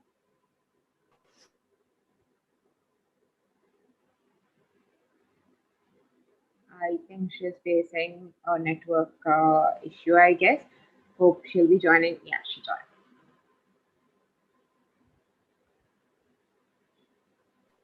I'm so sorry, Greg. I Go think ahead. I need to share my screen again. Yeah. Yeah. So how much should you raise, right? So first idea is that you're a business, right? As a startup, you're a business. So you need to focus on making profits. So that is one thing. So you fundraise according to, if you would be able to make something that will generate profits for you. Okay. So now profit making, as you know, is a very controversial topic in the markets and according to different industries, right? Because a lot of big companies don't make profit. So why are they funded? They are funded because of the future potential of that particular technology, right? So short-term, long-term profits, if you can make short-term profits, there's nothing like it, because then you can use that money to basically fund your startup, basically put in all the profits into the company, into growing the company. If you're far from profitability, right? Like, so this happens with a lot of startups. You focus on the metrics that you want to achieve because you know that you have a product. For example, Uber is one example, right? Like they could make any profits for the longest, but they knew that, they have to, go in so many countries. They have to have so many rides. They had like several metrics that they had to sort of, show to the investors that this is definitely adoptable, and not just in US, but in several other countries in Europe, in Asia, etc., etc. And they delivered on that, right? I mean, so this is one thing also which startups do. Then another very, very important let's say criteria to have in your mind as a founder is, so once you're taking money, you should be very, very aware of how long will you be able to use that money for. For example, are you taking that money for 1 year? Are you taking that money for 15 months or what? So usually in the slides that you pitch the investors with, they will ask you the breakup of the funds, right? So the fund breakup usually means this, that you tell us how much cost is of the operation, how much is the hiring cost, how much is the marketing cost, how much is how much are you going to spend. So the idea is that ideally with every fundraise you want to be viable for 12 to 15 months. That's on an average. This is what mostly startups take, the time that they take to go to the next round. Okay. And another very, very important thing that all the investors will definitely care about is who are you going to hire with this money, right? Because these are the people who will help you track all of those metrics that are to be achieved if you want to raise next round of funding, right? So these are two things that are very, very important: operations and the people you hire. And this is like, I'm telling you very broadly, and there's several other factors which come into play with that, how much you want to raise. But this is at, like, let's say if I'm just talking about early stage companies, then this is the main criteria for them, right? Yeah, this is also a list of, let's say, early stage funding I've written, right? So what happens is that as you grow, the type of options for funding will differ, right? But this is, I would say, covers most of the ways in which you can raise money for your startup at early stage. First, of course, is the bootstrapping. You use your savings to build the first prototype. Then a lot of people also do what is called crowdfunding. Of course, is popular, that you have an idea, you can put it up to people, and there are like people, anonymous donations can support you for, let's say, 6 months or so. That's one way. Grants are given by universities, they are given by, let's say, some family offices as well. Basically, this is the money that you don't have to return, and usually the targets set on this money, if you are raising it, would be more loose as compared to, let's say, when you raise debt, or if you are giving equity, for taking money from an institutional investor. Then, of course, there are loans so banks also have several instruments that you can use to fund your startup. A lot of people don't prefer it because banks are very stringent with the interest rates and when you're supposed to return that money. They could be lesser flexible. That's why people don't prefer taking loans. So for example, I think this is where when the VCs became like a drive for innovation, right? This is what it was, that people go to banks for money to start a company. It's not very favorable. So this is where the VCs came in, and they actually funded a lot of like groundbreaking companies all over the world to actually make that idea a reality. So these are just some of the ways. And safe notes, line of credits, these are more options which are becoming popular in India. They are already very popular in states. So these are just a mix and match of, like, let's say, debt financing, and then you can probably convert it into equity later on. So it gives the entrepreneur more flexibility, and it reduces the complexity of the terms and conditions which come with fundraising. Okay, so if you are a very, very early stage startup, if you are a pre-seed or seed stage startup, you would be bootstrapping for sure, because every investor will ask you, so this is the idea that you want to give your life to, how much of your own money are you putting? So this is something that they will ask. Crowdfunding, of course, you will have to convince a lot of people into believing that this is an idea worth pursuing, so please give me money. Grants, of course, would be different type of institutions giving you money, and this money would be something, if you are able to convince them that there is this big idea that definitely needs to come in this world, and yours is the best organization who can fund me, then grants are amazing. Grants, usually the problem with grants would be that they would be of lesser value. So you would probably be able to survive, let's say, 3 to 6 months on grants, unless again the university is huge and they are able to extend your grants for next 2 to 3 months or so. Really depends on organization to organization. Yeah, and equity is of course a very, very common one, wherein you go to a VC, you take some money and you give you some equity. Again, a lot of terms and conditions come with that, like how much equity you want to lose. On that, I can say that pre-seed, seed level, a lot of founders ask what is the average equity that you have to give. Since if let's say you are a very, very early stage company, you would have to give up a little bit more equity than you're comfortable with, because the idea is still not proven. Usually it would be 10 to 20% that would be expected of you. Yeah, on an average, like it depends on geography to geography. Now for example, there are organizations, right, like Y Combinator, then there are several accelerators, incubators. They have already perfected a model for themselves, like how much equity they want and how much cash they will give you for whatever round and for the next follow-on round.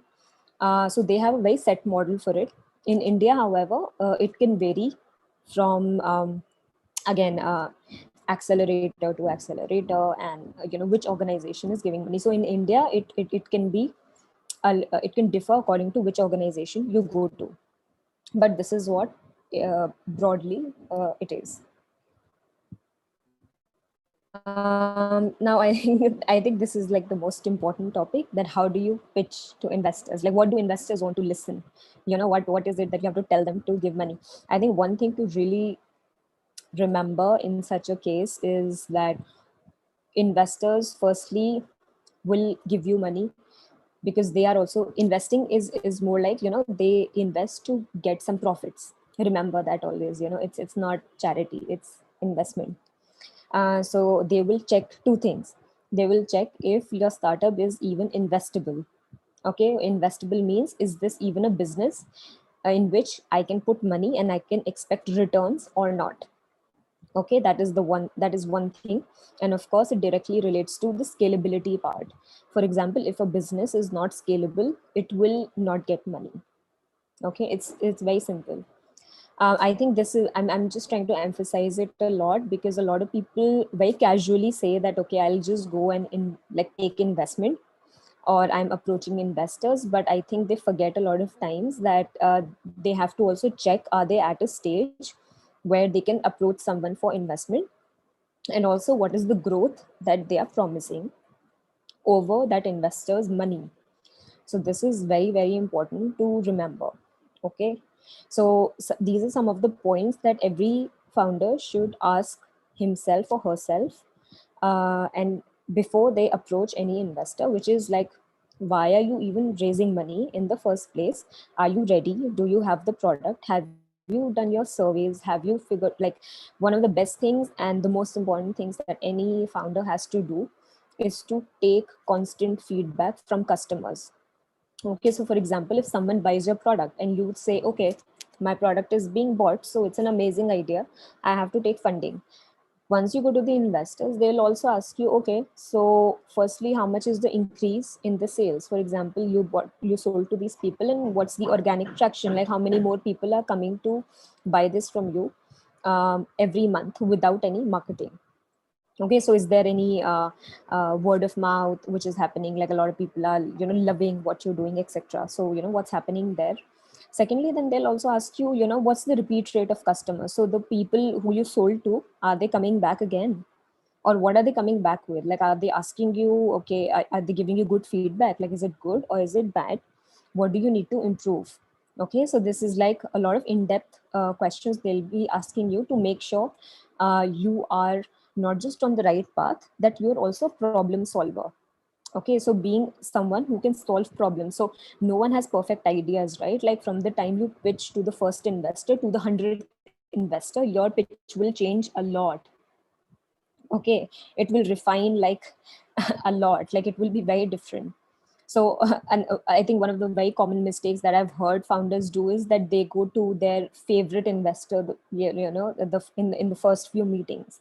It's always advisable, if you have a target of investors, do not go to them before you've actually pitched to 20 other people, because you do not want to make your first mistakes with those people with whom you want to actually have a very good impression, or a very good connection, or you who you want definitely to invest in your company, right? So yeah, so just know, why are you raising the money? Then second, be ready with elevator pitches. See, this is a very common mistake, and I think a lot of people know about this. It's one of those things that is said a lot in the market, but very few people implement it. Okay, you have to be able to sell this idea, whatever idea you have, to another person very quickly. Like, elevator pitch means, like, by the time you are, like, for example, you take an elevator, it takes like whatever seconds to come from whatever floor to whatever floor. You should be able to explain that idea in that much time. So that one line which explains what you're doing, and it is very, very important. There are actually a lot of people who specialize in this, and they give classes to entrepreneurs to perfect your elevator pitch. Like, tomorrow you can meet anyone and you should be able to sell him or her that idea.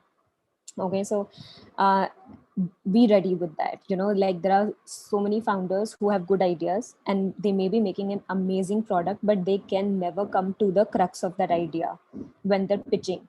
They explain so many things, but they are just not able to convey their idea as smoothly as they should be. So hence I would like emphasize that this is very, very important. Be realistic about how much you want to raise. Like, don't give random amounts. Okay, this is like one of the biggest mistakes you can do, and you will be judged on it. Okay, a lot of times, just don't randomly say X ABC millions I want to raise. They will immediately ask you, okay, so on what basis are you raising this much? I mean, what have you done earlier? So a lot of like what happens is that in several markets, for example in US, I will say, raising $1 million could be a standard for a pre-seed stage. Now that is because that market is also very expensive. Marketing is very different, and it takes more money. Hiring is more expensive, etc. You cannot say that in India. In India, you cannot say that my pre-seed, what I want to raise is $1 million. It doesn't happen. So you will have to start with like a $50K. It's more like that. So be realistic about what you want to raise. And once the follow-up question with every investor would be, okay, so what are you going to do with this money? How long will it keep you sustainable? So like I said, that they will ask you the viability of that money. So just be ready with those answers, which is actually the last point I'm going to come to it. Then the other important part is get introduction to investors. See, a lot of people do cold calling. Not a bad thing. You should do cold calling, but wherever possible, get introductions. Otherwise, it's very difficult to be taken seriously, or not even seriously. I just feel it's very difficult to get your pitch to the right person. Okay, so just to make sure that someone sees the pitch and actually gives you the amount of time that you deserve, the amount of time that your idea deserves, you have to go through introductions. Make sure that if someone in your circle knows someone, then try to leverage that. Okay, always ask for help. Always. You can always cold call also. You should try cold calling, but even in cold calling and cold messaging, be very sure about the text that you use. You should know what exactly you have to say. Don't try to give 2 or 3 paragraphs about your idea. Try to explain like in briefly what your idea is. Give them some relevant numbers to chew on, and just focus on the part where you as an investor would be interested. So try to think from the investor's perspective, because I think, I mean, it's once any investor, okay, they have hundreds of pitches lined up in the email boxes, right? Very difficult to get through each and every one of them. That's why also you will see that the reply time from VCs usually takes 15 to 20 days easily, because if they really have to give like 15 minutes to every single pitch that comes to them, it takes like hours and hours of work. So you have to make it really easy for the investor to make up his mind if they even want to have a meeting with you, or if they even want to maybe look at more details about your project or about your startup. So just make sure that if you can give a little bit of context to the investors, that will be great. Then I think just related to that would be the idea of multiple set of decks. Usually people keep sending the same deck. It's like the same thing that a lot of people do, the mistake that they make with, let's say, job applications. They keep sending one standard resume to every job, and that's why the hit rate is very, very low. You have to make sure you make a customized deck, especially for the VCs that you're targeting, the ones who are actually on your list of people who you have to send. Try to have an intro deck with very basic information about what's your idea, and what are you doing, what have you done so far, what's the traction, etc. Then have an investor deck. Investor deck usually should also have information about how much are you raising and on what basis are you raising that money. Then but you cannot give all the information in one investor deck, because otherwise it will be too long. And then also again, it's not something you can share with everyone. You will share, like for example, you get an interest from someone, right? If you think that person is very, very interested in your idea, then you will probably go with a more detailed investor deck, which will have all the financials that an investor can ask. So basically, there's going to be 3 set of decks. One is the intro deck with the basic idea that you can send to anyone. Anyone will just get an idea of, how interested are they.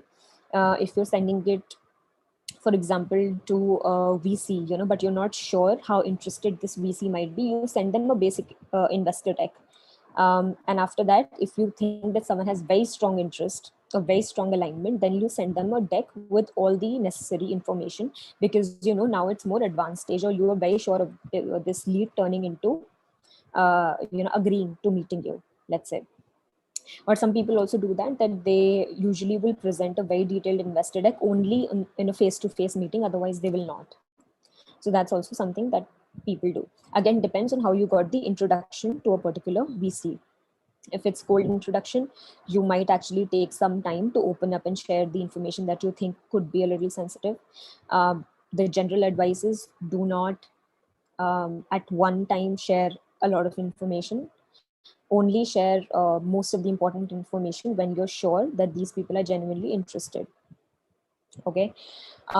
This is again, the next point is, be very clear about who you want the money from. Okay. So a lot of people, a lot of founders, right? Like once they go out in the market and they're looking for investors, a lot of times someone just says yes, and people agree to take money. I would say that's not a very good strategy. You should always have a list of people you specifically want money from, because startups are a lot more than just money. So you will get money, but money will be able to solve only limited amount of your problems. You need strategic investors. You need people who can also help you in growing your business, for example, right? Do focus on that. Make a list of people, firstly, who are very important for your business growth. Okay. You should always list down, either these could be angel investors who you think have very good industry experience and network. Make a list of those people. Approach them a little later after you've practiced your pitch, but always have a list. Also with institutional VCs, do the same thing. Look at their earlier portfolio. Like, never do this thing when someone takes your meeting, you have no idea about the VC firm. Don't do that. Do look at their portfolios. Do look at what stage they invest in. Have some idea about their investment thesis. Okay. Talk to those founders, if possible, who have been funded by those angel investors or by those VCs earlier.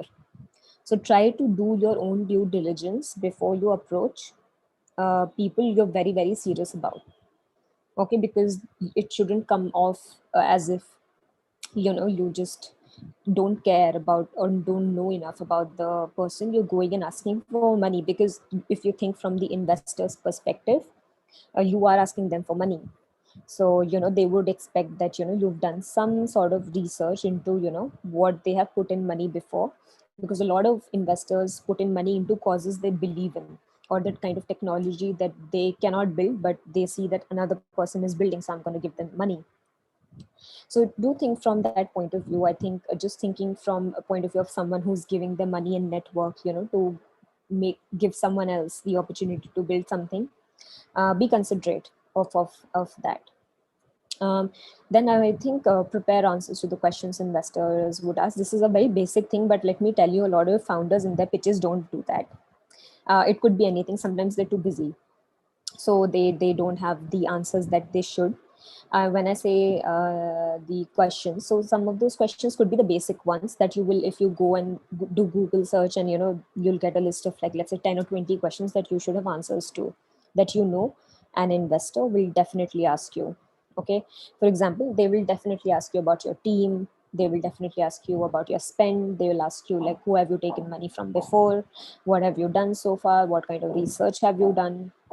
They will definitely ask you, what are your different go-to-market strategies? What has worked, what has not worked, etc. So yeah, I think just prepare the questions that you expect any investor to ask you. Yeah, and this is like a very important, I think this is like very important for any founder. You should have a division of the kind of decks you should prepare beforehand. I have seen very good and bad decks. I have seen decks with only text on them, and that's not a very good thing. You have to understand, no one will give you so much time. You have to make it you have to make it at least presentable enough that someone wants to give at least 2 minutes of the time on your deck. So try to create a intro deck. Of course, just introduce yourself, your idea, the market size, business model. I can go one by one on all of this, right? Introduction is just who you are, what you're doing, what's the problem that you're solving, and the solution that you have. That is the most straightforward thing that you should have ready. Then market size can be a very complicated thing for some industries, because when there is a category creating startups, right, like something that didn't exist before, then Hello. higher. Hello.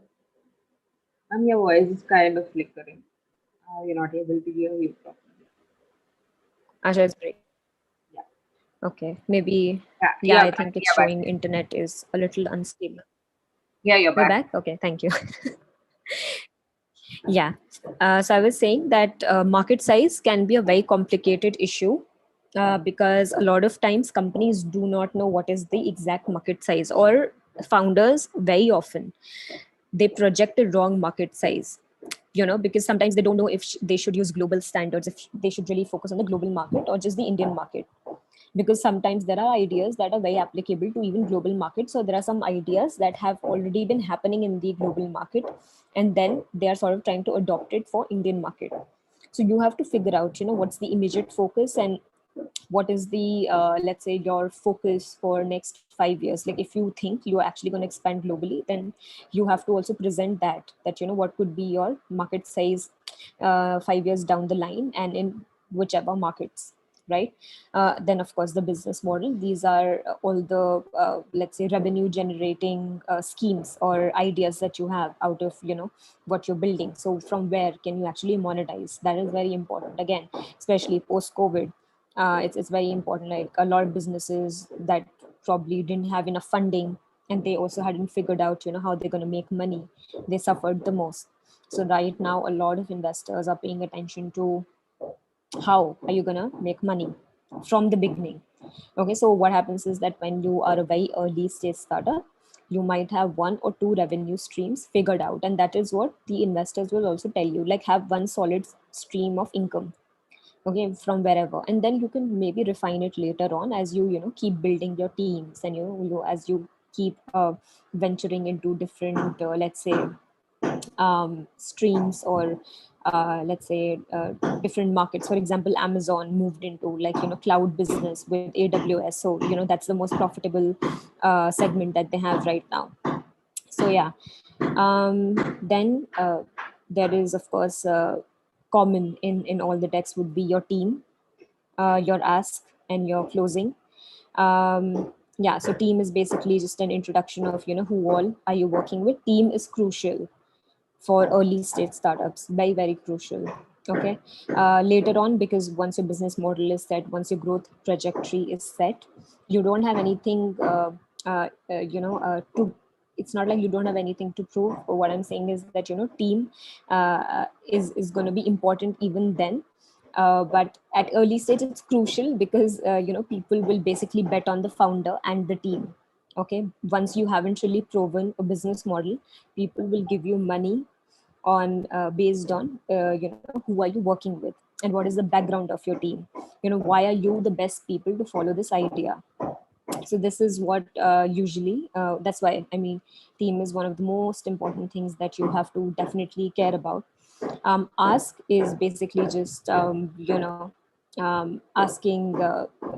what is how much are you raising and at what valuation, for example. And closing is just, yeah, thank you, and just contact us here and there. So basic closing is just the closing remarks. In the investor deck, make sure that you do mention traction and what are the pipeline basically means, so once you've raised the funds, how much, where are you going to expand into, in what all categories will you expand on, what all are you going to launch with this money. You don't have to give this much introduction, this much information in the introduction, because it's not relevant. In the investor deck, though, do mention it, because it directly relates to how much are you raising and what is your business model going to be like. Then I will come to the last most elaborate deck that you should have, which is the investor deck with most of the information. Preferably always use this deck in face-to-face meetings. Okay, no need to send it in cold calls, no need to send it in when you're just introducing yourself. You also don't need to send it even if you are introduced to a VC through a warm intro. You can take some time to actually share like all your projections, all your go-to-market strategy, and all the competitor analysis that you've done. Take some time, make sure you only share it to very serious investors. Okay.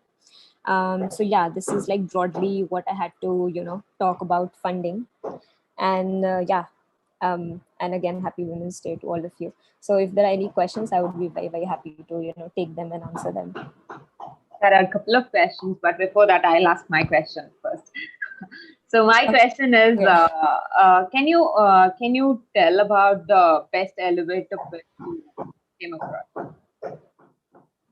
Best elevator pitch that I've heard, or what? Yeah, which you have heard. Yeah. There's a company that we funded. I'm really sorry to interrupt again. I think our connection is unstable. Network? Yeah, you're back. Okay. So there's this company that we funded end of last year. It's called Hummus. So Hummus is the top layer in the soil. That hummus. So their business was basically the agri supply chain, basically bringing all the produce from farm to home. So they had a very simple tagline, hummus farm to home. And they would just explain that this is what the concept is, that whatever is growing fresh, I want that to come to your house the same day. You eat it, and then I want to basically make sure that every day whatever produce is coming to the city has to be fresh. Like there has to be no wastage. There's no need of wastage, because the model is such that like they deliver according to the demand. It's not like whatever is grown, they'll just bring it to the city. So they had a very good tech platform in place to understand where is the need during what time of the day. So they will only deliver according to the need of that particular area in the city. So basically, yeah, that was the concept, that no wastage, just farm to home, and no wastage, fresh food every day. And we were like, oh, yeah, I mean, that was a good that company got funded pretty fast actually. But yeah, basically he was able to explain the idea behind the startup very well. And I think he of course gave a lot of context as to why he's the best person to do it, and like a lot of different context. But in terms of elevator pitch, I think it was very, very clear what he wants to do, because if you are like, this is something that affects all of us, all of our lives, right? A lot of times when you go and buy vegetables, they are not fresh in the market, and then you wonder why can there be a way where whenever I go to this particular place, I always get fresh food. I don't have to compromise, because you do end up paying the same amount for even vegetables that are not good, right? Like customers compromise a lot. So he had figured out a way where the farmers also don't lose anything, and the customers also don't lose anything. So it was like a win-win situation for both the parties involved. So yeah, I mean, that's one example that I can think of for sure. That's really good startup. I came across the advertisement recently in the vegetables and stuff. I came across the advertisement recently in Founder Circle's page actually. Oh wow. So sorry?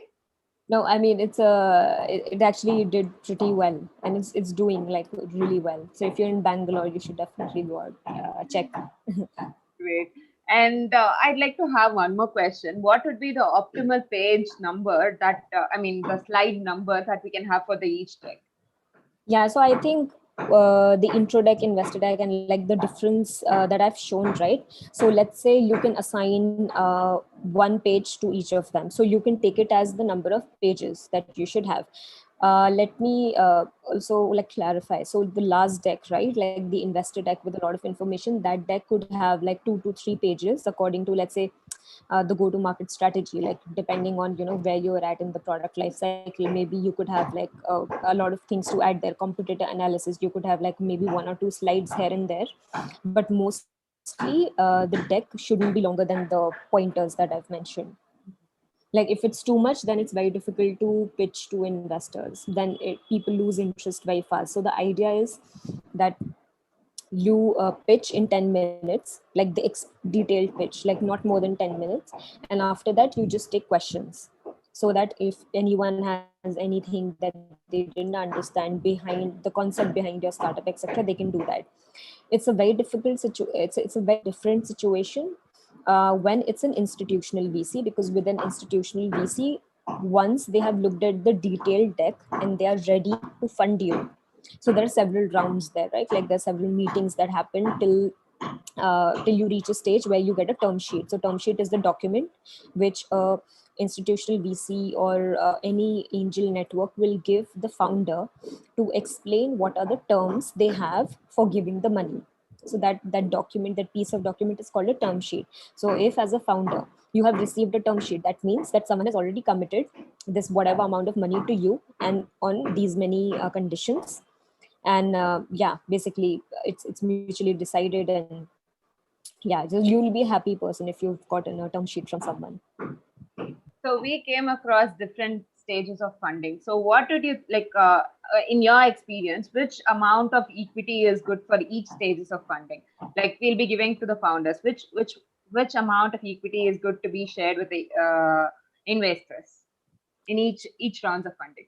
So it's a very controversial question a lot of times, because it depends on the industry of which industry are you in. For example, that let's say, okay, let's not even say industry, depends on so I told you that there's an average, right? Like when it comes to early stage companies, the average that you are expected to dilute would be 10 to 20%.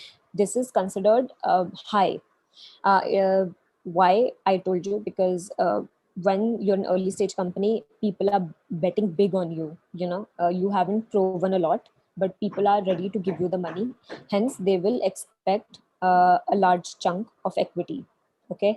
Um, like you will see a lot of investors in India also are moving towards early stage funding. Right, earlier when they used to do late stage investing, now they're trying to give companies money as early as possible. The reason being that they can get good amount of equity at a lesser price. Okay, so that's how it usually happens. Now on the question of how much can you dilute at every stage, I would say early stage, let me say pre-seed and seed included, you should be diluting around like 20 something percent, 20 to 25 it could be. Okay. After that, depends on how much are you raising. For example, in US, companies go IPO much earlier than in Indian market, right? In India, IPOs are a tough thing to happen, very rare events. What happens in India is the funding, that's why, can go to like series E, F, like people keep taking money before they are confident enough to actually put their product or put their company in the public markets. In such a case, when you have raised so many rounds of funding in the market, uh, there would be too many investors on the cap table. So either what happens is that the VCs, they buy out the early investors, so there is still a chunk of company left with the founder. Usually, if you are a company that has reached, let's say, series E or F or G, you would be, as a founder, left with very small chunk of your company. Okay, because you've raised so much money from outside. Okay, you will, when I say very small, so what is very small amount of company? It could range between uh, it could range between, like, let's say 20 to, sometimes in single digit. Okay, uh, this happens. What do people do in such a situation? So as you may have read in media, a lot of times founders, they buy back their companies, right? This is what they do. So for example, I think Byju's was in news very recently, not very recently, last year. They bought shares of their own company from the investors at a certain valuation because he wanted to increase his stake in the company. Okay, so this is what he did. Oyo also did something similar, that they buy back the shares from the investors. So some investors took exit and he bought the shares of his own company. This also happens. Why do founders do that? Because after a point, founders want to have a certain control on the company. Like, by the time if they keep raising, investors would have more of the company than the founder, right? So to maintain control, they do this. In India, like I said, because IPOs happen at fairly later stage, or they don't happen, they're usually the acquisition happens, right? In that case, the buybacks of course make a lot of sense. But then, like in US, or like let's in the West, right, you will see companies like Facebook or Amazon or other companies that they didn't raise too much from private investors, they went public early. So in that case, the founders actually own a lot of their companies, right? Like Zuckerberg owns like a huge chunk of Facebook. That's why he's a very powerful founder. He exercises control significantly inside the company. Same is with Amazon, for example. So the basic difference, I'm trying to tell you that, it differs from market to market, how much can you dilute and how much control you can keep after, do you decide to keep raising funds. Yeah, if that answers the question. And what do you think about the sweat equity? So sweat equity is not something that like everyone will take, right? Like sometimes individual angel investors take it because they think that, besides putting in the money, they are also bringing a lot of value through their business network. Okay, so a lot, for example, they've given you money against a particular equity, right? So that is one part. But then they say, okay, besides the money, I'm also giving you a lot of avenues for business growth. So for that, I want to take some more equity because I'm doing work for you also then, besides putting in the money. So in that case, then some people take sweat equity. Now, again, it's not going to be, I cannot say that, there's a standard to it because it really depends on investor to investor.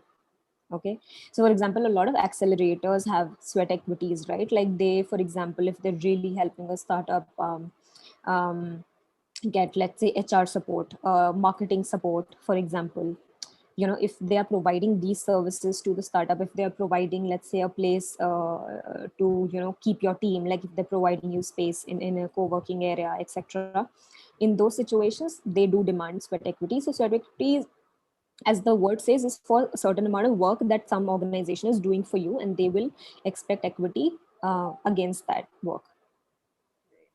So what's your favorite book? Coming back to the normal questions, like what's your favorite book? My favorite book. So does it have to be related to funding? So Okay. Sure, it doesn't have to. no, so there are several books that I've read on funding, right? Like I think Breaking into VC was like one of the first books that I started when I was just entering into, the whole investment business and trying to understand who does what and etc. So I'll just so Breaking into VC was one, and I think all the books that I've read from Brad Feld, like Brad Feld, as you know, is a very the guy who Founders Institute, I think the founder Founders Institute. He's an amazing investor, amazing entrepreneur. So the books that he's written, they're very, very detailed.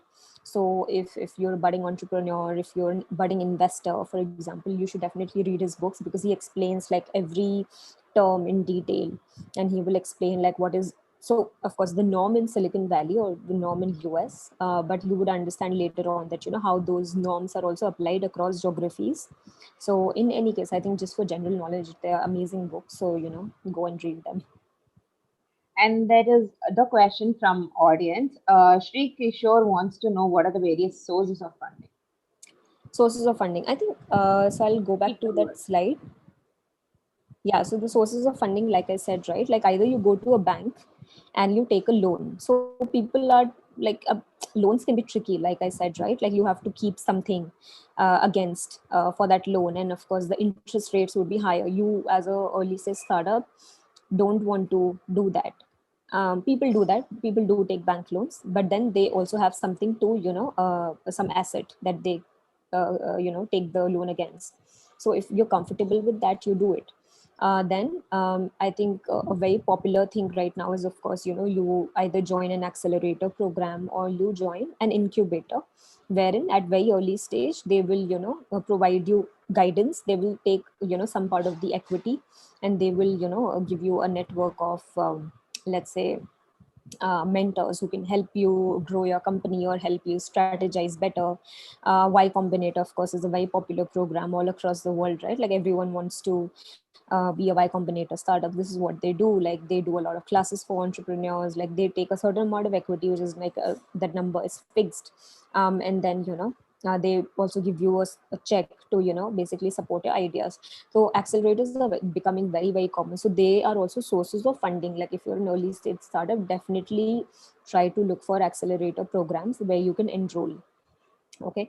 Then of course there's the debt equity. For example, you can just not debt equity, just the debt. That for example, you just take loan from someone. Now that loan doesn't have to be from the bank. It can also be from either more private organizations, or it could be just any private organizations besides the bank. Like you can decide to take a loan against a rate of interest. It's it used to be popular earlier, but right now I think there are several other instruments that you can use for funding. So it's not that popular now. Equity, as you understand, you have to go to an institutional investor or an angel network, wherein there will, in case of an angel network, there will be these investors who are basically HNIs. You can broadly say HNIs. So not all investors are HNIs. Investors can also be putting in a smaller check of money, and they can still be investors. But what I'm saying is the people who give big checks, the HNIs, like net worth individuals, they can put in money, and against that money they will take some percentage of your company. So that is the equity. That's how it works. Grants, like I said, either university can give you a grant. So they can give you a check of, let's say, $50K dollars or something against this one project that you want to do, and now that project could be the basis of your startup. So that's again one source of funding. Crowdsourcing, like I said, crowdfunding. So you can put your project online somewhere, and then you can generate money off of that. Bootstrap, of course, your own savings. So yeah, I mean, these are like broadly friends and family. Don't forget how bootstrapping also includes a lot of friends and family. So yeah.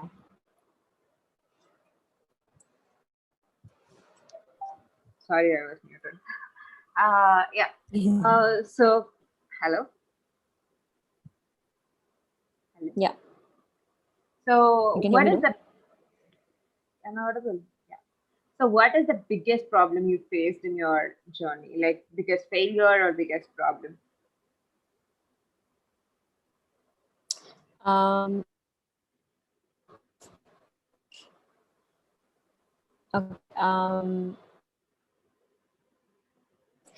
Was I think because I've changed a lot of fields, like I've changed a lot of careers.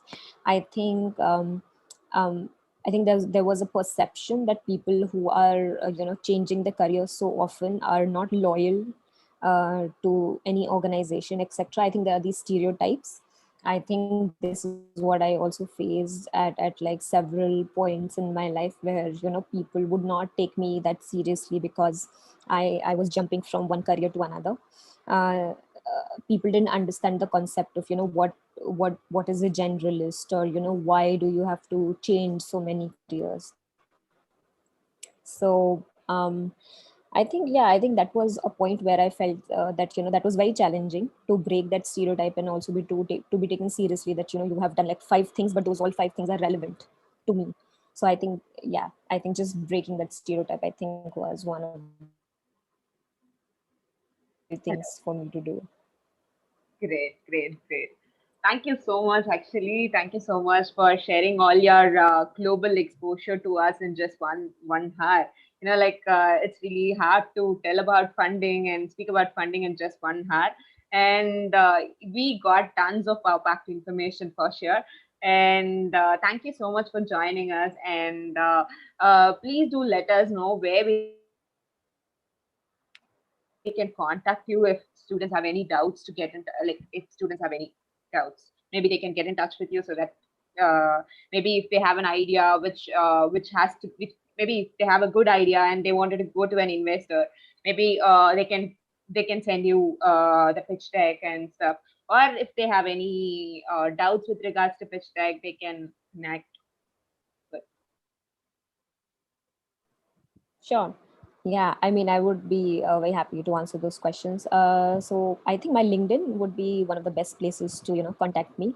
I can be fairly active there, so I do reply. I try to at least reply as much as I can to, requests for any questions, etc. So yeah, I mean, firstly, like, thank you again for, inviting me here. It was a lovely session. And LinkedIn, yeah, if you guys want to approach me, just add me there. Thank you so much. Thank you so much for joining us. Thanks, Eva. Thank you.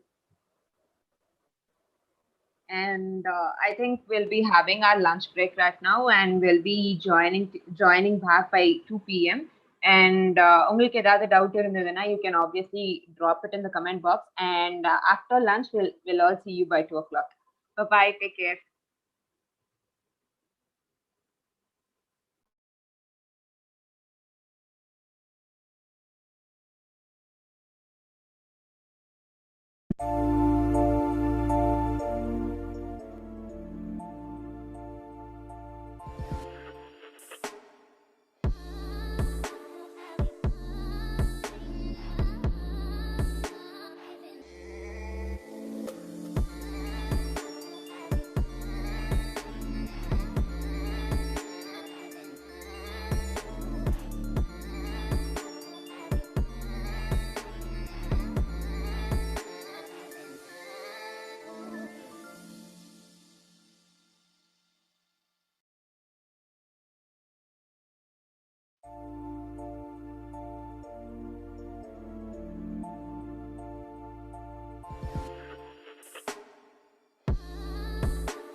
Hi, good afternoon. I'm Raghavi, and this is your startup channel, Startup Culture. Actually நார்மலாக வந்துட்டு நம்ம ஒரு business ஆரம்பிக்கிறோம் அப்படின்னு எடுத்துக்கிட்டோம்னா நமக்கு வந்துட்டு என்ன பண்ணுறதுன்னு தெரியாது. ஸோ என்ன பண்ணணும்னு தெரிஞ்சுக்கிறதுக்காக, அதாவது இந்த ஃபெயிலியர்ஸ் எதுவும் இல்லாமல் நம்ம வந்துட்டு நல்லா சக்ஸஸ்ஃபுல்லான ஒரு வெஞ்சர் ஆரம்பிக்கணுங்கிறதுக்காகவே ஆரம்பிக்கப்பட்ட ஒரு இனிஷியேட்டிவ் தான் ஸ்டார்ட்அப் கல்ச்சர். Startup culture அப்படின்னு எடுத்துக்கிட்டோம்னா, if you have an idea, if you wanted to do something with your idea, then it's the right place. It's one-stop solution where you can get everything about every information about how to find a co-founder ல இருந்து MVP எப்படி develop பண்றதுல இருந்து எந்த doubt இருந்ததுனாலும் you can obviously check out our YouTube channel, and obviously if you wanted to have a startup, I would recommend you to subscribe it so that you can understand more about startups and ecosystem much more. So thank you so much for joining us today. Actually இன்னைக்கு வந்துட்டு நம்மளோட மேமும் வந்தாச்சு. Before that, I'd like to introduce a software. என்ன சாஃப்ட்வேர்னு பார்த்தோம்னா கர்னல்னு ஒரு software இருக்கு. Kernel என்ன பண்ணும் அப்படின்னு பாத்தீங்கன்னா, நம்ம எல்லாரும் இன்வாய்ஸ் அனுப்புவோம் பாத்தீங்களா, பிசினஸ்க்கெல்லாம் இன்வாய்ஸ் அனுப்புவோம் பாத்தீங்களா, அந்த இன்வாய்ஸஸை வந்துட்டு ரெடி பண்றதுக்காக, அதாவது ஈஸியா ரெடி பண்றதுக்காக இருக்கக்கூடிய ஒரு அப்ளிகேஷன் தான் kernel application, which is one of our partner.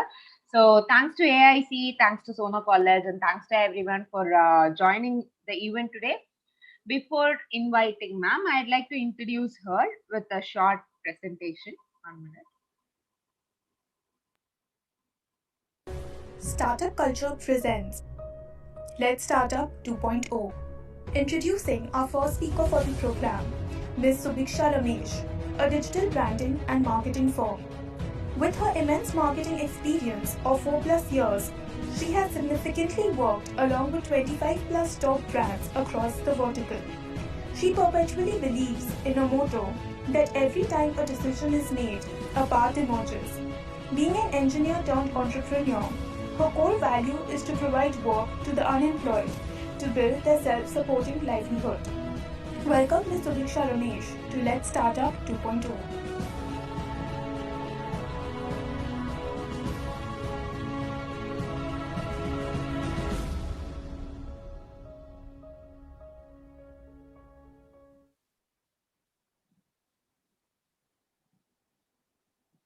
Thank you so much for joining us, ma'am. Hi, எப்படி இருக்கீங்க? All fine, ma'am. All fine. How are you, ma'am? Happy Women's Day, first of everything. Happy Women's Day for you too, and all the people who are watching. Thank you so much, ma'am. Thank you so much. So I'll leave the presentation to you. I'll leave the stage to you so that you can start a program, ma'am. Sure. So Yeah. let me share my screen. Yeah.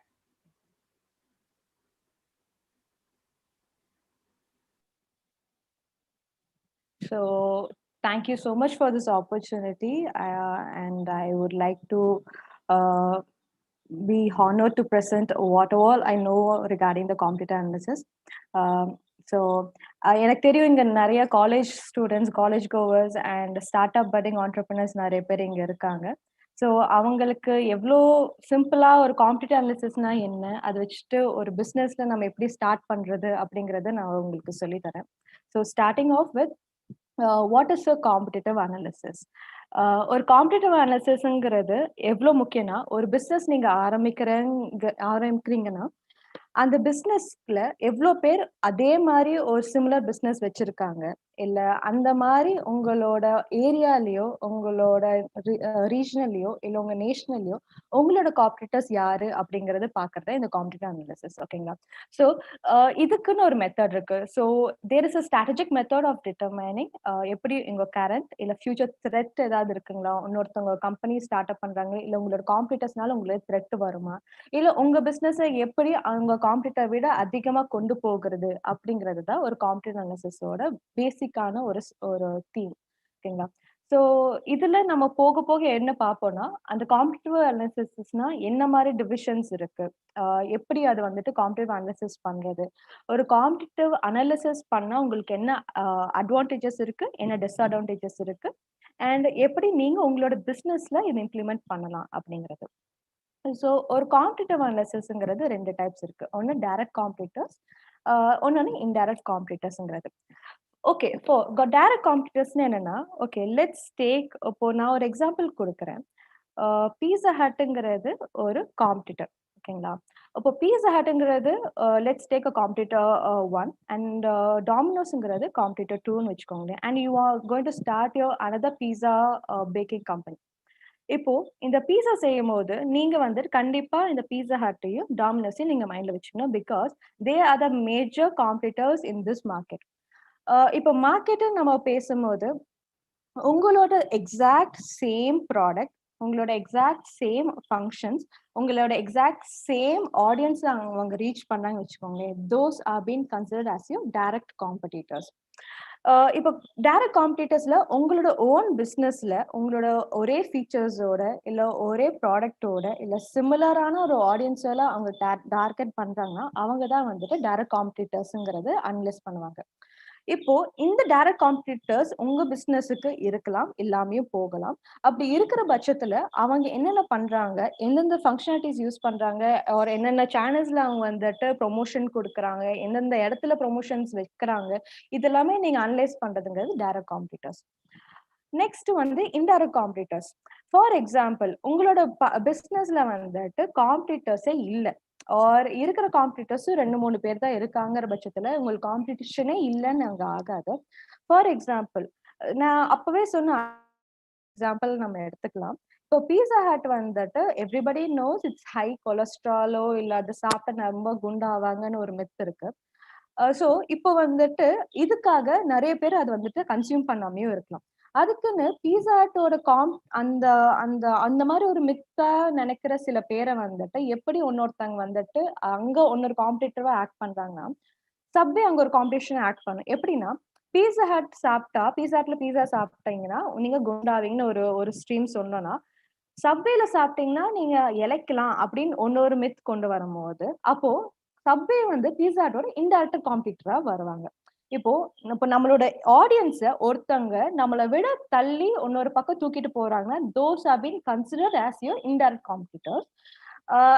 அந்த indirect competitors எப்படி இருக்கணும்னா, நம்மளோட same service similar services provide பண்றவங்களா இருக்கலாம். But same சர்வீசஸா இருக்கணும்னு necessity இல்லை. But உங்களோட ஆடியன்ஸை உங்ககிட்ட வராம அவங்க வேற மாதிரி ரீடாக்ட் பண்றவங்க எல்லாருமே இன்டைரக்ட் காம்படிட்டர்ஸ் தான். அதுக்கு நீங்க நிறைய எக்ஸாம்பிள்ஸ் எடுத்துக்கலாம். பட் ஆஃபன் உங்களோட சர்வீஸோ ப்ராடக்ட்ஸோ சிமிலரா இருக்கணும்னு எந்த அவசியமே இல்லைங்க. பட் ஆனா உங்களோட டார்கெட் ஆஃப் த செக்மெண்ட்ஸ், இப்போ செக்மெண்ட்ஸ்னா இப்போ மேல் ஃபீமேல் ஏஜ் கேட்டகரி இதெல்லாம் நீங்க ஒரு செக்மெண்ட் வைஸ் உங்களோட நீஷ் மார்க்கெட்டை நீங்க டிஃபைன் பண்ணும்போது அந்த நீஷ் மார்க்கெட்டை அவங்களும் டார்கெட் பண்ற பட்சத்துல அவங்கள நீங்க இன்டைரக்ட் காம்படிட்டர்ஸ் தான் நீங்க எடுத்துக்கலாம். So these are the 2 types, direct competitors and indirect competitors. இதுல ரெண்டுல ஏதாவது டவுட் இருந்துச்சுன்னா நீங்க கமெண்ட் செக்ஷன்ல மெசேஜ் பண்ணிருங்க. After this completion I will address to your doubts. Next, okay, so how to perform social media competitive analysis. So இப்போ வரைக்கும் நான் சொன்னது வந்துட்டு ஜென்ரிக்கா காம்படிட்டிவ் அனாலிசிஸ்னா என்ன, இதுல டைரக்ட் அண்ட் இன்டைரக்டா என்னன்னு நான் சொன்னேன்.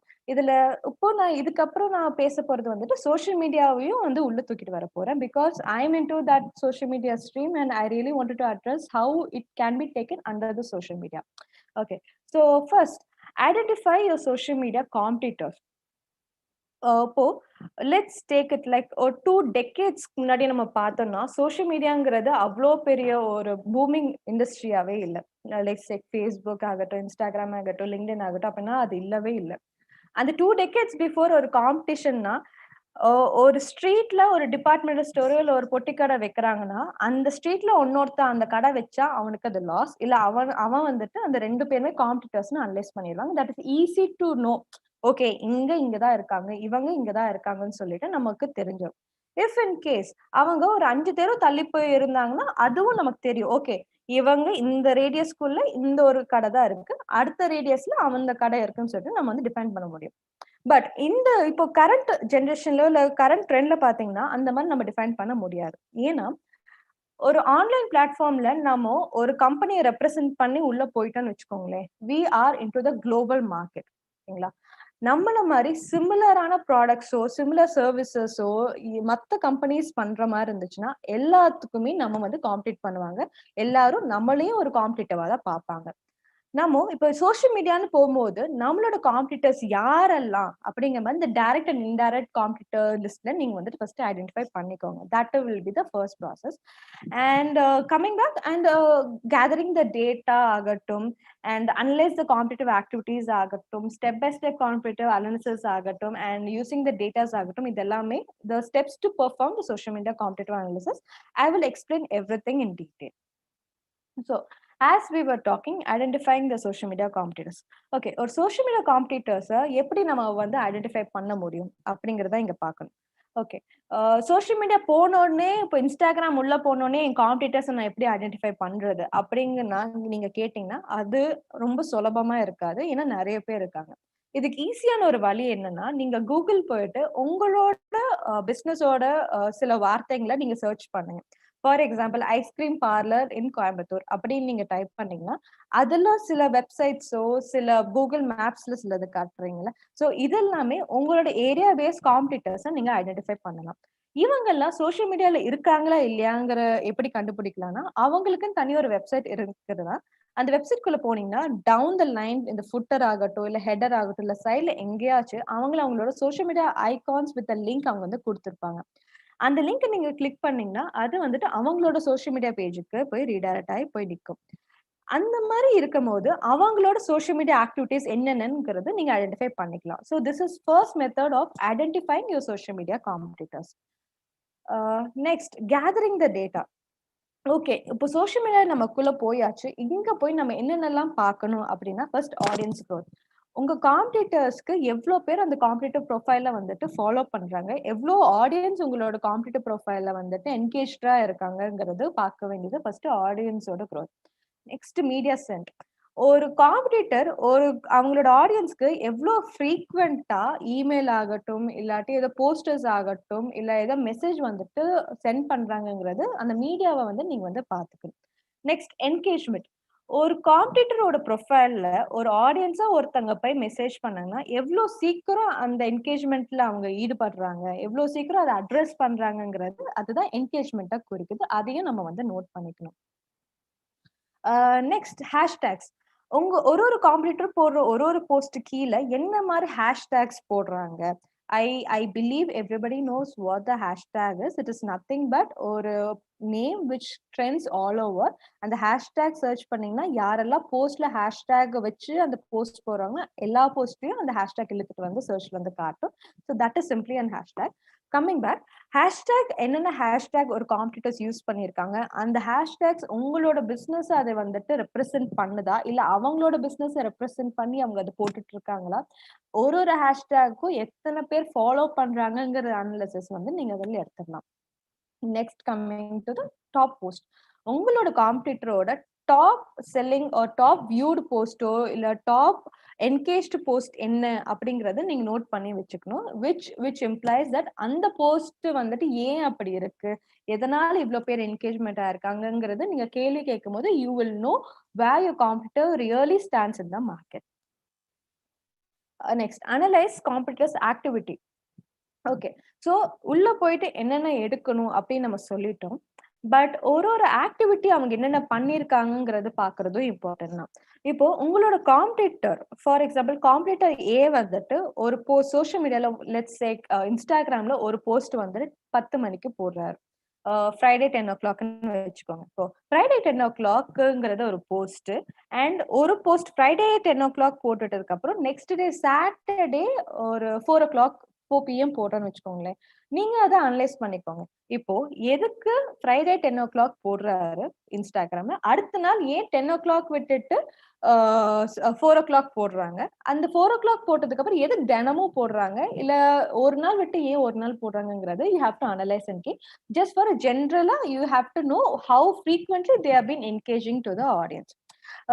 அதுக்குள்ள சில மெட்ரிக்ஸ் இருக்கு. லெட்ஸ் டேக் ஃப்ரைடேங்கிறது மார்னிங் ஹார்ஸ் வந்து நிறைய பேர் என்கேஜ்டா இருப்பாங்க. ஸோ அந்த டைம்ல அவங்க வந்துட்டு அந்த போஸ்டர் ரிலீஸ் பண்ணா அது இன்னும் ஆடியன்ஸ் கேப்டிவா இருக்குங்கிறனாலையும் போடலாம். இல்ல நெக்ஸ்ட் டே சாட்டர்டே ஒரு 4 o'clockனா இன்னும் லெஷர் டைம்ல நிறைய பேர் ஆன்லைன் வர ஸ்டாட்டிஸ்டிக்ஸ் வச்சுட்டு அங்க போடலாம். So it depends on the measurements of how many people are going to view their market.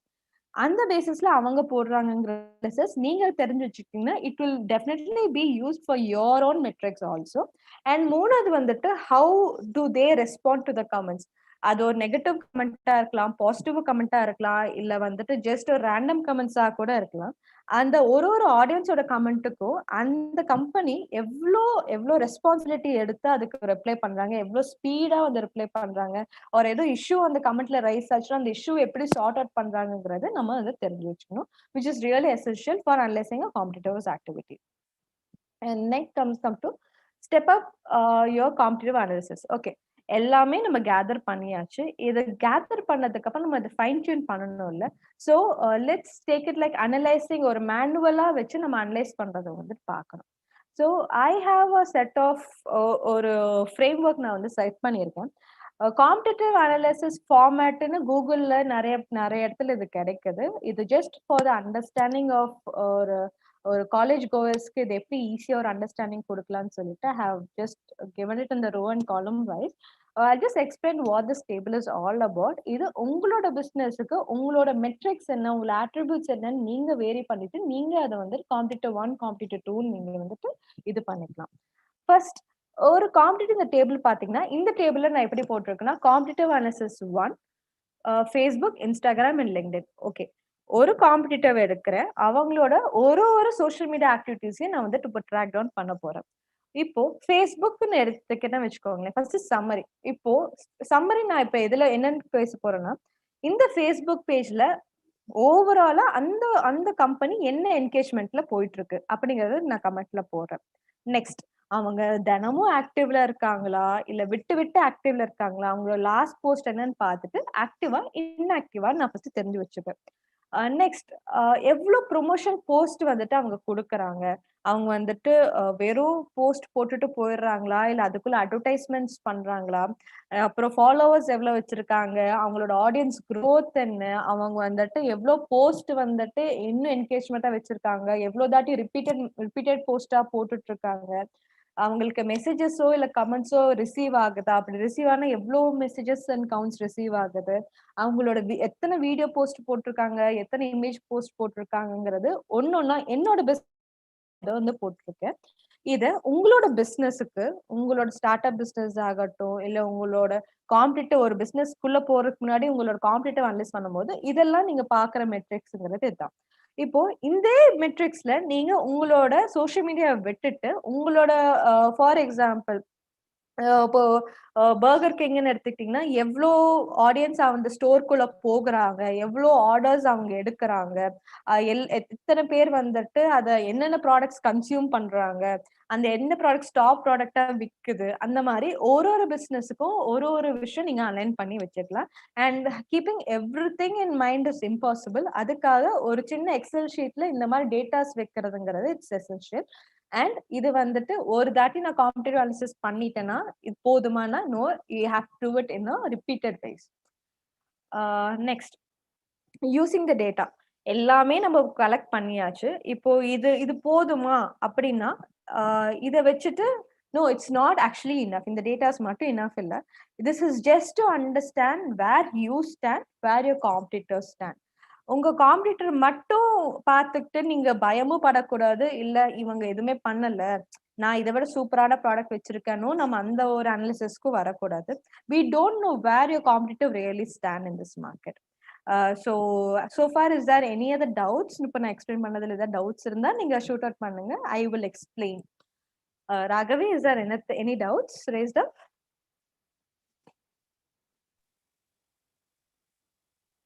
Not audible.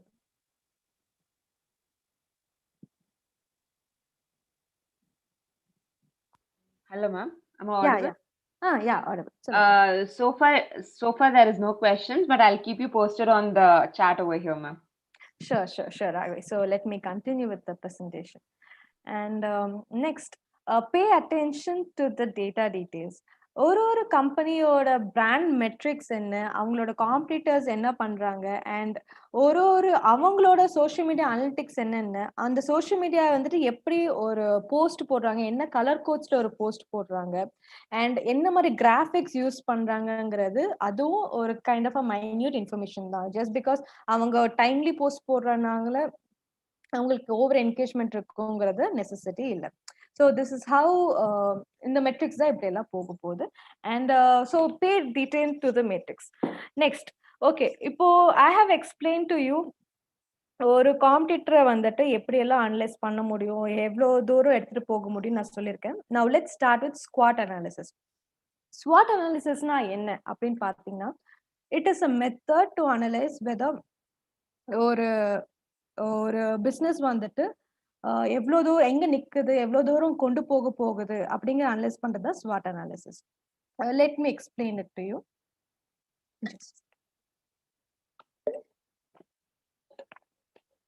Okay. SWOT stands for strengths, weaknesses, opportunities and threats. ஒரு பிசினஸோட ஸ்ட்ரென்த் என்ன அப்படிங்கறத பாக்குறது தான் first metric of a SWOT. Okay, let it be your own business or let it be your competitor's business. You should definitely know where you stand in this market and you should know where your competitor also stands in this market. Okay, let's take it like in a questionnaire. நான் உங்களுக்கு இதை காட்டினேன்னா, ஒரு strength, ஒரு கம்பெனியோட strength வந்துட்டு, for example ஒரு manufacturing கம்பெனியோட strength நீங்க எடுத்துட்டீங்கன்னா, அவங்களோட ப்ரொடக்ஷன் குவாலிட்டியை வந்துட்டு அவங்க ஸ்ட்ரென்த்தா சொல்லலாம், இல்ல அவங்களோட டேட் ஆஃப் டெலிவரியை அவங்க ஸ்ட்ரென்த்தா சொல்லலாம். Let it be any kind of a strength. But அந்த ஸ்ட்ரென்த் வந்துட்டு உங்களோட கம்பெனியோட கோர் வேல்யூவாகவும் இருக்கணும், உங்களோட காம்படிட்டரை விட அது டிஃப்ரெண்டாகவும் இருக்கணும். அது உங்க ஸ்ட்ரென்த் எப்படி நீங்க அனலைஸ் பண்ணலாம் அப்படின்னு பாத்தீங்கன்னா, you can ask certain questions to your self and also இந்த கொஸ்டின்ஸை வந்துட்டு உங்க காம்படிட்டர் கூட நீங்க வச்சு கம்பேர் பண்ணியும் பார்த்துக்கலாம். ஃபர்ஸ்ட், உங்ககிட்ட கரெக்டான யூஎஸ்பி இருக்கா, அதாவது உங்களோட காம்படிட்டருக்கும் உங்களையும் எந்த ஒரு வேல்யூ வந்துட்டு செப்பரேட் பண்ணுது அப்படிங்கறது ஒரு ஸ்ட்ரென்த்தா நீங்க கன்சிடர் பண்ணலாம். நெக்ஸ்ட், உங்ககிட்ட பர்ஃபெக்டான ஒரு ஸ்கில்ட் எம்ப்ளாய்மெண்ட் இருக்காங்களா, ஒரு கரெக்டான ஒரு டீம் இருக்காங்களா, உங்களோட பிசினஸ் வந்து க்ரோ பண்றதுக்கு இருக்காங்களாங்கிறது, that is also considered as a strength. And what is actually asset to your company, what is kind of எக்யூப்மெண்ட்ஸோ டெக்னாலஜியோ இல்ல என்ன மாதிரி ஒரு விஷயம் உங்களோட பிசினஸ் அசர்ட்டா நீங்க கன்சிடர் பண்றீங்க. அண்ட் உங்ககிட்ட லாயலான கஸ்டமர் பேஸ் இருப்பாங்களா, லாயல் கஸ்டமர் பேஸ்னா, இஃப் இன் கேஸ் நம்ம அந்த மார்க்கெட்குள்ள நம்ம பெனிட்ரேட் ஆகுறோம்னா கண்டிப்பா என் ப்ராடக்டை வாங்குவாங்க, என் ப்ராடக்டை விட்டுட்டு அவங்க கண்டிப்பா போக மாட்டாங்கன்னு. இதை நம்ம சொல்லணும்னா, கோயம்புத்தூர்ல அன்னபூர்ணாக்குன்னு ஒரு செட் ஆஃப் ஆடியன்ஸ் இருக்காங்க. அண்ட் அந்த ஆடியன்ஸ் பேசஸ், அந்த அன்னபூர்ணாக்கு வர ஆடியன்ஸ் பேசஸ் வேற எந்த ஒரு ரெஸ்டாரண்ட்டையும் பெருசா ப்ரிஃபர் பண்ண மாட்டாங்க. ஏன்டா ஃபுல் அண்ட் ஃபுல்லா ஃபுட் பேஸ்ட் எக்ஸாம்பிள்ஸே கொடுக்குறேன்னு மட்டும் தயவு செஞ்சு நினைச்சிடாதீங்க. That will be easy for you to connect and relate how it works. மற்றபடி ரொம்ப ஒரு ஒரு சென்ட்ரிக், வேற ஏதோ சென்ட்ரிக் ஆஃப் பிசினஸ் எடுத்தனா உங்களுக்கு அது புரியாமே போகலாம். Don't mistake me guys. Coming back, and what is the clear competitive advantages இருக்கு என் பிசினஸ்ல, நான் இது கொடுக்குறேன், நான் கொடுக்குற ஒரு விஷயத்த என்னோட காம்படிட்டர்ஸ் யாருமே ஆஃபர் பண்ணலைங்கிறது அந்த கிளியர் அட்வான்டேஜை நீங்க வந்து வைக்கணும். இதை வந்துட்டு எப்படி சொல்லணும்னா, சில பேர் வந்து கேட்பாங்க, நான் ஏன் உங்க பிசினஸை ப்ரிஃபர் பண்ணணும், ஏன்னா நான் ஏற்கனவே இன்னொருத்தவங்க கூட பிசினஸ் பண்ணிட்டு இருக்கேன், நான் ஏன் உங்க பிசினஸ்க்கு ப்ரிஃபர் பண்ணணும்னு யாராச்சும் உங்களோட கஸ்டமர்ஸ் உங்களை கேட்டாங்கன்னா, உங்களுக்கு அதுல கிளியர் லைன்ல உங்களுக்கு அந்த சொல்ல தெரியணும். இல்லைங்க, என்னோட காம்படிட்டரை விட, அந்த கடையை விட என் கடையில நான் இதை விட எக்ஸ்ட்ரா ஒரு விஷயம் கொடுக்குறேன், நீங்க வந்து ட்ரை பண்ணி பாருங்கன்னு கன்வின்சிங்கான ஒரு பாயிண்ட் இருக்கிறது தான் இதுல ஸ்ட்ரென்த் நம்ம வந்து ப்ரிஃபர் பண்ணிக்கலாம். Next, weaknesses. எப்படி ஒரு ஸ்ட்ரென்த்தை நம்ம தெரிஞ்சு வச்சுக்கணுமோ அதே மாதிரி நம்மளோட ஓன் வீக்னஸஸையும் நம்ம தெரிஞ்சு வச்சுக்கணும். அதே மாதிரி காம்படிட்டரோட வீக்னஸஸ் என்னன்னு நம்ம வந்துட்டு ஃபுல் அண்ட் ஃபுல் நமக்கு தெரியாது. பிகாஸ் அவங்களோட வீக்னஸஸ் ஒரு சில இடத்துல விசிபிள் ஆகாமே போகலாம். பட் ஒரு அனாலிசிஸ்ல நம்ம புரிஞ்சு வச்சுக்கலாம். ஓகே, இதுவா இருக்கலாமா இல்ல அதுவா இருக்கலாமா, நீங்க வந்துட்டு you can calculate it and keep it with you. Okay, when it comes to your own weaknesses, you have to know just ஒரு ஒரு ஒரு விஷயம் நடந்ததுக்கு அப்புறம் ஐயோ இப்படி நடந்துருச்சு, இது என்னோட வீக்னஸா இருக்குமோ அப்படின்னு நம்ம வந்து அனலைஸ் பண்ணக்கூடாது. நம்ம வந்துட்டு நமக்கே தெரியணும், ஓகே இந்த மாதிரி ஒரு சுச்சுவேஷன் வந்துச்சுன்னா என் பிசினஸ் இந்த மாதிரி ஆகலாம், இந்த மாதிரி ஒரு வேலை ஒரு எம்ப்ளாயி வேலையை விட்டு போயிட்டாங்கன்னா இந்த விஷயம் வந்து லேக் ஆகலாம் அப்படிங்கிறது உங்களுக்கே தெரியும். எந்த இடத்துல நம்ம கம்பெனி வந்து லேக் ஆகுது. சில இடத்துல சோசியல் மீடியால சில பேர் வந்துட்டு ரொம்ப ஹைப்பர் ஆக்டிவா இருக்க மாட்டாங்க. சில பேர் வந்துட்டு வெப்சைட்ஸ் பெருசா இருக்காது அவங்களோடது. பட் ப்ராடக்ட் சூப்பரா பண்ணியிருப்பாங்க. பட் அவங்களோட ரீச் பெருசா இருக்காது.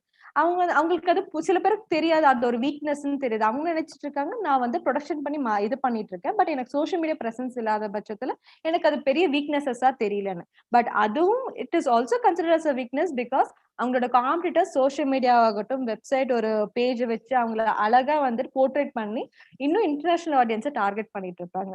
லைக் அந்த மாதிரி ஒரு பிசினஸுக்கும் what is your metrics on weaknesses நீங்க ஐடென்டிஃபை பண்ணி ஸ்ட்ரீம்லைன் பண்ணிட்டீங்கன்னா தட் இஸ் பீன் ஒரு வீக்னஸ். ஒரு சொல்லுவாங்களே ஒரு பழமொழி, நம்மளோட வீக்னஸஸ் நம்ம தெரிஞ்சுக்கிட்டோம்னா நம்மளால எந்த ஒரு சுச்சுவேஷன்லயும் வந்து டேக்கிள் பண்ண முடியும். ஸோ அந்த மாதிரி ஒரு மெட்ரிக்ஸை நீங்க உங்க பிசினஸ்லயும் தெரிஞ்சு வச்சுக்கிட்டீங்கன்னா அது இன்னும் உங்களுக்கு ஈஸியரா இருக்கும். Next opportunities. ஆப்பர்ச்சுனிட்டிஸ்ங்கிறது இப்போ strength and weaknesses is fine. Okay, what is ஆப்பர்ச்சுனிட்டினா, இன்னைக்கு நான் இந்த பிசினஸ் ஆரம்பிக்கிறேன், ஓகேங்களா, XYZ பிசினஸ். கொஞ்ச வருஷத்துல என் பிசினஸ் வந்துட்டு இவ்வளவு டேர்ன் ஓவர் ஆகும், ஆர் கொஞ்ச வருஷத்துல மார்க்கெட்டோட ஆங்கிளே மாறும், ஓகேங்களா. அந்த மாதிரி உங்களோட ஆப்பர்ச்சுனிட்டிஸ் எங்க இருக்குன்னுங்கிறத நீங்க ஐடென்டிஃபை பண்ணிக்கணும். இப்ப நான் இன்னைக்கு ஆரம்பிக்கிறேன், 5 வருஷம் ஆனாலும் என் மார்க்கெட் இதே மாதிரி இருக்கணும், then that is not considered as an opportunity. We have to forecast your businesses. இன்னைக்கு இந்த businesses இப்போ நான் ஃபங்க்ஷன் பண்ணனா அடுத்த நாள் என்ன வரும், இல்ல ஒரு வேலை ஃபார் ப்ரொமோஷன் வைஸா பாத்தீங்கன்னு வச்சுக்கோங்களேன். இன்னைக்கு நான் ஒரு ஈவெண்ட்டுக்கு நான் ப்ரொமோஷன் பண்றேன், நெக்ஸ்ட் இயர் இதை விட பெரிய ஈவெண்ட்ஸ் இருக்கு, ஸோ அதை ஒரு ஆப்பர்ச்சுனிட்டியா பார்த்து நான் ஒரு ப்ரொமோஷன் கொடுக்குறேன்னு வச்சுக்கோங்க. So that is also considered as an opportunity. So it is like strength where your opportunities also lies. So you have to collect all the opportunities to grab your growth. So that is what we see it like an opportunity. Okay, the last and not the least, threats. வீக்னஸுக்கும் த்ரெட்டுக்கும் வித்தியாசம் இருக்கு. வீக்னஸ்னா நம்மளோட own விஷயத்தை தான் weakness அப்படின்னு நம்ம வந்து consider பண்ணலாம். But for example, Covid சிச்சுவேஷன்ங்கிறது ஒரு த்ரெட். யாருக்குமே தெரியாது ஒரு கோவிட்னு ஒரு விஷயம் வரப்போகுது, அந்த கோவிட்னு ஒரு விஷயம் வந்துச்சுன்னா நிறைய பிசினஸ் க்ளோஸ் ஆக போகுதுன்னு யாருக்குமே தெரியாது. பட் இந்த த்ரெட் அனாலிசிஸ் நம்ம இதுக்கு முன்னாடி பண்ணி வச்சிருந்தாங்கன்னா they might have recovered from this Covid period. ஏன்னா ஒரு எக்ஸ்டர்னல் ஃபேக்டர் நம்ம கம்பெனி டிஸ்டர்ப் பண்றது தான் த்ரெட்னு நம்ம வந்துட்டு இதுல கன்சிடர் பண்ணிக்கலாம்.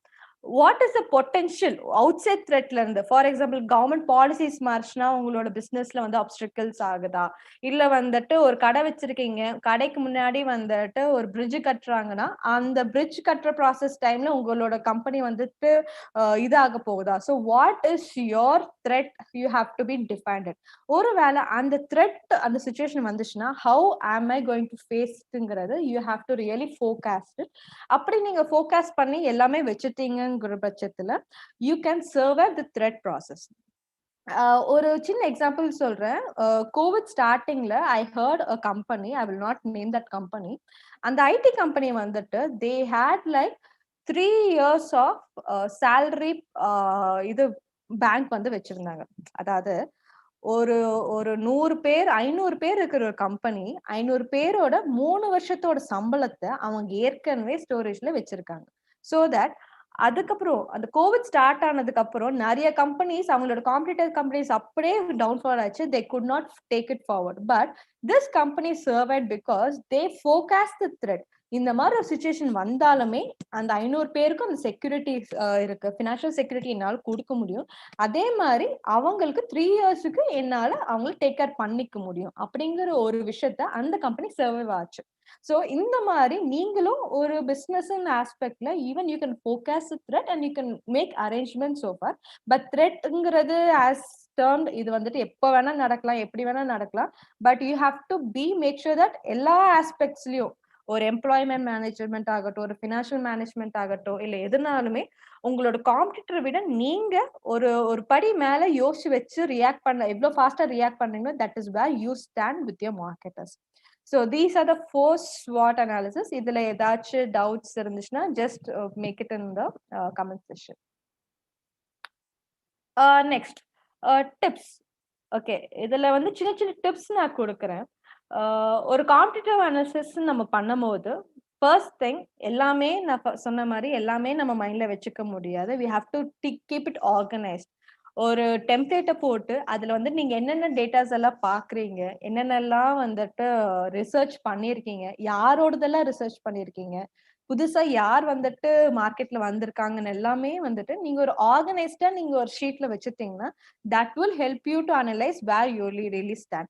ஃபார் எக்ஸாம்பிள், இப்போ மார்ச் மந்த் வந்துட்டு ஒரு காம்படிட்டரோட ஃபாலோவர்ஸ், ஃபேஸ்புக் ஃபாலோவர்ஸ் வந்துட்டு 2000 வச்சுக்கோங்களேன்.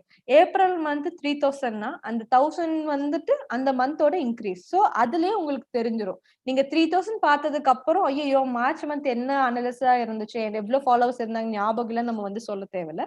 So you can keep yourself organised. Next, utiliser tools. மார்க்கெட்ல நிறைய டூல்ஸ் இருக்குங்க. There are so many marketing tools available in the social media and available for the social media.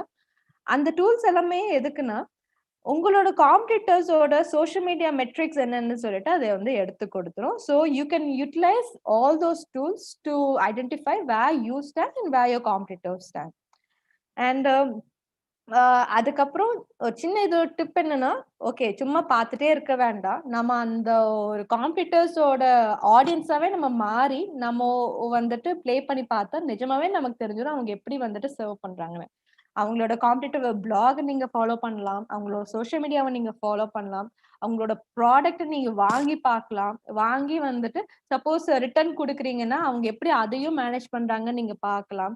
And ஒரு ப்ராடக்டோட quality வாங்கி நீங்க test பண்ணி பார்க்கலாம். And நீங்க ஒரு கமெண்ட் போட்டீங்கன்னா அந்த கமெண்ட்டுங்க அவ எவ்வளவு ஸ்பீடா ரெஸ்பாண்ட் பண்றாங்க, ஒரு பர்சனல் மெசேஜுக்கு எவ்வளவு ரெஸ்பாண்ட் பண்றாங்கன்னு பார்க்கலாம். அவங்களோட இமெயில் கேம்பெயின் வந்துட்டு அவங்க ரன் பண்ணும்போது அந்த இமெயில் கேம்பெயின்ல நீங்க எவ்வளவு தாட்டி இமெயில்ஸ் வந்துட்டு உங்களுக்கே ரிசீவ் ஆயிக்குதுங்கிறத நீங்க பாத்துக்கலாம். ஸோ எல்லாமே நீங்க டெஸ்ட் பண்ணி பாத்தீங்கன்னா இந்த நம்ம இவ்வளவு தூரம் அனலைஸ் பண்ணதை விட இதுவும் இன்னும் கொஞ்சம் எஃபெக்டிவா இருக்கும். And then ask questions. எல்லாமே பண்ணியாச்சு, பட் ஒரு பாயிண்ட்ல you have to keep on ask the questions. நிஜமாவே இந்த கொஸ்டினருங்கிறது இந்த ஜஸ்ட் செட் ஆஃப் ஒரு சாம்பிள் கொஸ்டின்ஸ் தான் நான் கொடுத்துருக்கேன் இந்த ஸ்லைட்ல. பட் உங்களுக்குன்னு வரும்போது உங்களோட பிசினஸோட கொஸ்டினர், அதாவது என் காம்படிட்டர்ஸ் யாரெல்லாம், அவங்க வந்துட்டு என்னோட ப்ராடக்டோ இல்ல சர்வீஸோ தான் விற்கிறாங்களா, இல்ல என்ன மாதிரி ப்ராடக்டோ சர்வீசஸ் தான் விற்கிறாங்களா, அவங்களோட மார்க்கெட் ஷேர் என்ன, அவங்களோட பாஸ்ட் ஸ்ட்ராட்டஜிஸ் என்னவா இருந்துச்சு, கரண்ட் ஸ்ட்ராட்டஜிஸ் இப்போ என்னவா இருக்கு, அண்ட் எந்தெந்த சோஷியல் மீடியாவெல்லாம் ஹையா அவங்க வந்து ப்ரொமோஷன் கொடுக்குறாங்க, ஒரு வாரத்துல அவங்க எவ்வளோ செலவு பண்றாங்க அட்வர்டைஸ்மெண்ட் பண்றதுக்கு, எவ்வளோ தூரம் வந்துட்டு அவங்க அந்த ரீச்சை கொடுக்குறாங்க, அண்ட் அவங்களோட ஸ்ட்ரென்த் அண்ட் வீக்னஸஸ் என்ன, அண்ட் அவங்களோட பொட்டன்ஷியல் த்ரெட் என்னவா இருக்கலாம், அண்ட் பொட்டன்ஷியல் ஆப்பர்ச்சுனிட்டிஸ் என்னவா இருக்கலாம்னு சொல்லிட்டு நீங்க இந்த கொஸ்டினர்ஸ் எல்லாமே நீங்க எடுத்து வச்சிருந்தீங்கன்னா you can ask and you will know all those answers when you keep on researching on your competitors. And things to avoid. எப்படி வந்துட்டு ஒரு விஷயம் செய்யணும் அப்படின்னு சொல்றோமோ செய்யக்கூடாதுன்னு சில விஷயம் இருக்கு. அதுல ஃபர்ஸ்ட் திங் பாத்தீங்கன்னா, உங்களோட காம்படிட்டிவ் அனாலிசிஸ் இப்போ மார்ச் மந்த் எடுத்திருக்கீங்கன்னா இதுதான் எல்லாமே அப்படின்னு இல்லை. So you cannot consider that as your final report about your competitor, because overnight your competitors might change their strategies. So you have to keep on track என்னென்ன பண்றாங்க on a regular basis, and don't assumption that your competitors are based, I mean அது வந்துட்டு ஒரு assumption. இப்போ நீங்க சும்மா பாக்குறீங்க, ஒரு விஷயத்த பார்த்த உடனே ஓகே இவங்க இப்படிதான் இருப்பாங்க, அவங்க அவ்வளவுதான் பண்ணுவாங்கன்னு சொல்லிட்டு நீங்களே ஒரு அனாலிசிஸோ நீங்க ஒரு அசம்ஷனுக்கு வந்து எண்ட் அப் ஆயிக்காங்க. Have a report with you. நிஜமாவே அவங்க வந்துட்டு என்னென்ன பண்றாங்க, எப்படி பண்றாங்கன்னு சொல்லிட்டு அனலிட்டிக்கல் ரிப்போர்ட் நீங்க கொடுக்கணும். ஆஸ் ஐ ஆல்ரெடி ப்ரீவியஸ்லி சொன்ன மாதிரி அந்த அனலிட்டிக்கல் ரிப்போர்ட்டுக்கு எடுக்கிற சில மெட்ரிக்ஸோட சாஃப்ட்வேர்ஸ் வந்துட்டு இங்க கொடுத்துருக்கேன். So you can also Google search it's. அந்த அந்த ரிப்போர்ட்ஸ் எடுத்து you have to make sure that அந்த ரிப்போர்ட் தான் பேசணுமே தவிர நீங்க பார்த்த உடனே ஓகே இதுவா தான் இருக்கலாம் அதுவா தான் இருக்கலாங்கிறது you don't have to do it. And மெயினா என்னன்னா பண்ணணும், ஆனா பண்ணிட்டே இருக்க கூடாது. நீங்க ஓவர் டூ பண்ணிட்டீங்கன்னு வச்சுக்கோங்களேன், ஒரு பாயிண்ட்ல you will feel like you are nothing in front of your competitors. அதுவும் வேண்டாம். And also don't feel superior that okay என் காம்படிட்டர் எதுவுமே பண்ணல நான் தான் சூப்பர்னு அப்படி வைக்க வேண்டாம்.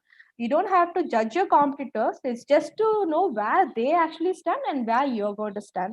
And that is only the two differences which you're going to do. And the final foremost now, as I said in the first point, when it comes to social media, it is like entering the world market. உங்களோட global மார்க்கெட்ல ஒரு social மீடியால நீங்க enter ஆயிட்டீங்கன்னா நீங்க ஜப்பான்ல இருக்கவங்களுக்கும் நீங்க compete பண்றீங்க, யூஎஸ்ல இருக்கிற ஒரு பிசினஸ்க்கும் நீங்க காம்படிட் பண்றீங்க. இவ்வளோ பேரையும் நான் வந்துட்டு காம்படிஷன்ல வச்சு நான் வந்து காம்படிட்டிவ் அனாலிசிஸ் எடுக்கணுமானா it's not necessary. You know where you stand and you know who are your similar competitors. It's based on financial இருக்கலாம், ப்ராடக்ட் பேஸ்டா இருக்கலாம், இல்ல உங்களோட வேல்யூ கோர் வேல்யூஸா இருக்கலாம். அதுல டாப் 10 காம்படிட்டர்ஸ் மட்டும் எடுத்து you can analyse where they really stand. ஆர்எல்ஸ் ஒரு ஒரு ஒரு மார்க்கெட்ல யாராச்சும் ஒருத்தங்க ஹையஸ்ட் ஸ்டாண்ட்ல இருப்பாங்க, அந்த ஹையஸ்ட் ஸ்டாண்டுக்கு நம்ம ரீச் பண்றதுக்கு என்ன மாதிரி எடுக்கணும்னு சொல்லிட்டு அந்த மாதிரி ஒரு காம்படிட்டிவ் அனாலிசிஸும் நீங்க எடுக்கலாம். So it really depends on what is your own core values and where you going to stand. So this is all about the competitive analysis on a basic level.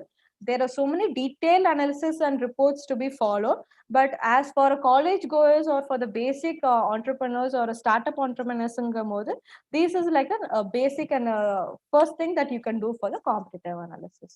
So I hope I have told everything what all I know on a basic level. So Raghavi, so just let me know if there is any questions. Yeah. So students, if you have any questions, you can drop in your questions to into the chat box so that we can ask ma'am. And I have a couple of questions, ma'am. So what's your favorite book? ஃப்ராங்கா சொன்னா book படிக்கிறதுக்கெல்லாம் time இல்லை Raghavi. Book படிக்கணும்னு யோசிச்சு ஒரு 30 book மட்டும் வாங்கி வச்சிருக்கேன், ஆனா எதுவும் படிக்கல. But I really wanted to know the biography of Steve Jobs. அந்த புக்கை தான் பாதி முடிச்சிருக்கேன். And it gives me a really curiosity to know more. Okay, என்ன பண்ணிருக்காங்கன்னு. So there's kinds of high leaders ஓட ஒரு growth எப்படி இருந்துச்சு. ஏன்னா ஒருத்தங்க வந்துட்டு எவ்வளோ கீழே இறங்கணுமோ எவ்வளோ தூரம் அடிபடணுமோ அவ்வளோ தூரம் அடிபட்டு இப்ப ஆப்பிள்னு ஒரு இண்டஸ்ட்ரியை வந்துட்டு எஸ்டாப்ளிஷ் பண்ணிட்டு போயிருக்காரு, which is not a simple thing. So அது ஒரு kind of inspiration. But I really wanted to take small lines from every book that what it can improvise me on a personal growth. So that is the one thing. What did you say is the greatest failure in your life? Failure was always a success for my life, Raghavi. When I was working in a firm, I had to leave that company for a financial reasons. I was jobless more than a year. அப்படி பார்க்கும்போது I didn't know what to do. I know I had a job. I left a job. I was forced to leave a job. And next job apply பண்ணலாம் அப்படின்னு பார்க்கும்போது Covid வந்துருச்சு. And even I was the one among the people who were jobless in the COVID time. அந்த time பார்க்கும்போது I was left in no options, which I really consider as a failing. எல்லாம் கை காலெல்லாம் கட்டி போட்டு ஒருத்தங்க உட்கார வச்சு அந்த மாதிரி ஒரு மென்டல் ப்ரெஷர்ல உட்காரும் போது then I got up an idea of creating a company on my own and serving the same kind of a market to my clients. So அந்த மாதிரி ஆரம்பிக்கும் போதுதான். So it's just been 10 months of me starting this company, Raghavi. And in the 10 monthsல பாத்தீங்கன்னா நான் யாருக்கெல்லாம் அந்த previous கம்பெனில serve பண்ணிட்டு இருந்தனோ அவங்களே என்னை தேடி வந்து என் கூட இப்போ ஜாயின் பண்ணி I am serving for those companies also. as well as அதை பார்த்து நிறைய பேர் வந்துட்டு ஓகே எங்களுக்கும் சர்வ் பண்ணுங்கன்னு சொல்லிட்டு as of now like 20+ கம்பெனிஸ்க்கு நம்ம வந்துட்டு பிராண்டிங் அண்ட் மார்க்கெட்டிங் பண்ணி கொடுத்துட்டு இருக்கோம். So it's just for a months கணக்குல இருந்தாலுமே I really feel it's like ஒரு ஃபெயிலியர் ஆனனால ஒரு சக்சஸா வந்திருக்குங்கிறது I personally feel. Great. And Darshanik Vanda, she has a question. What now?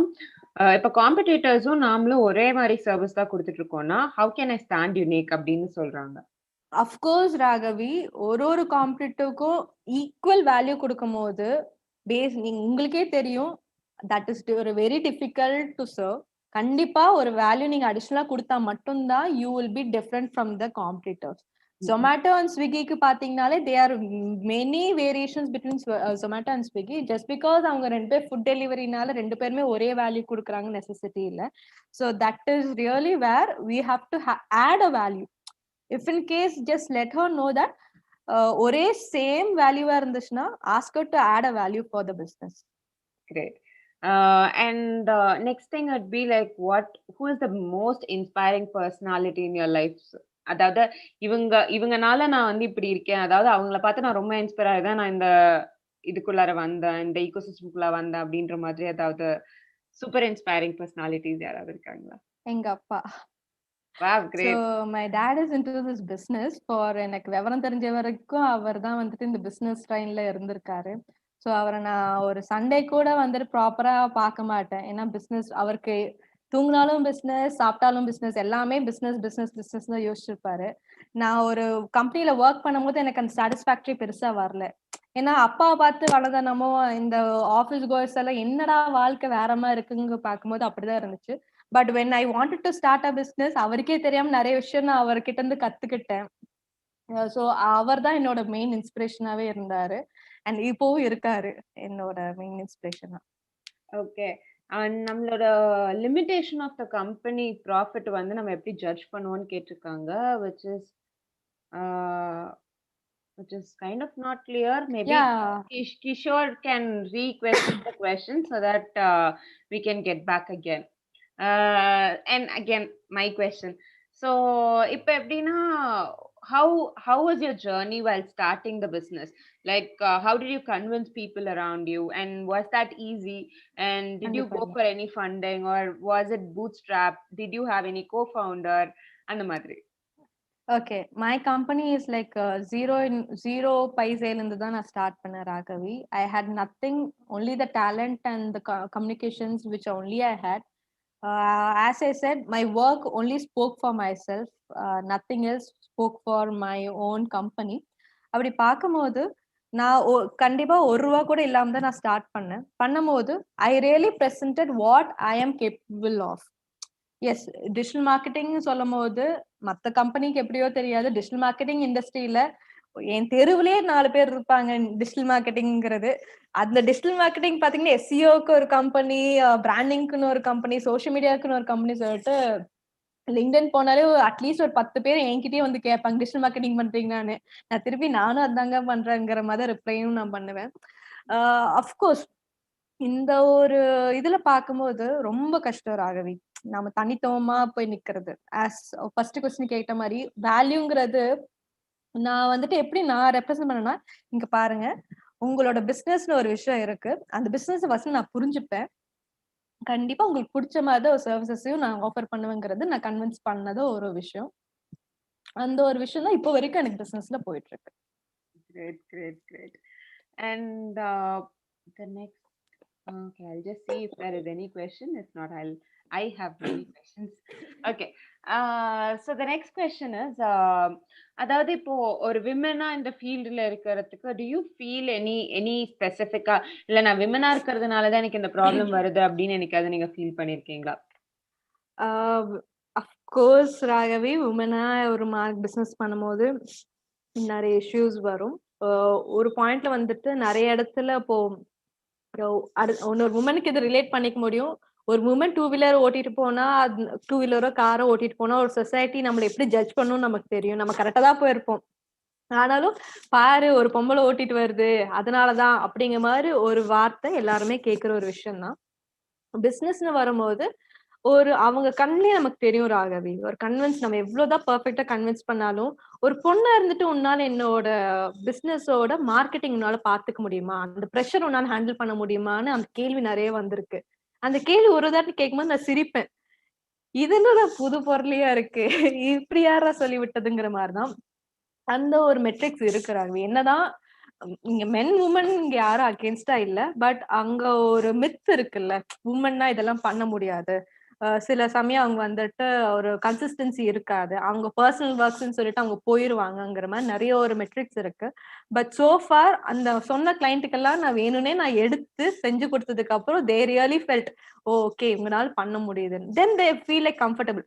Okay ஒரு பசங்கன்னா வந்துட்டு செய்யறேன் அப்படின்னு சொல்லிட்டு ஜாலியா போயிடுறாங்க. பட் ஒரு பொண்ணா ரெஸ்பான்சிபிலிட்டி நீங்க பண்ணிருக்கீங்க அப்படிங்கிற மாதிரி ஒரு டர்ன் நான் கொடுத்துருக்கேன்.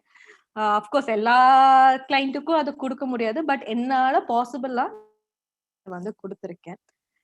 ஸோ அஃப்கோர்ஸ் ராகவி கஷ்டம்தான். எல்லா இண்டஸ்ட்ரியிலயும் அது கஷ்டம்தான். ஸோ அத இன்னொரு ரொம்ப முக்கியமான கொஸ்டின் என்னன்னா, இப்ப நம்ம ஹையர் பண்ணுவோம் பீப்புள.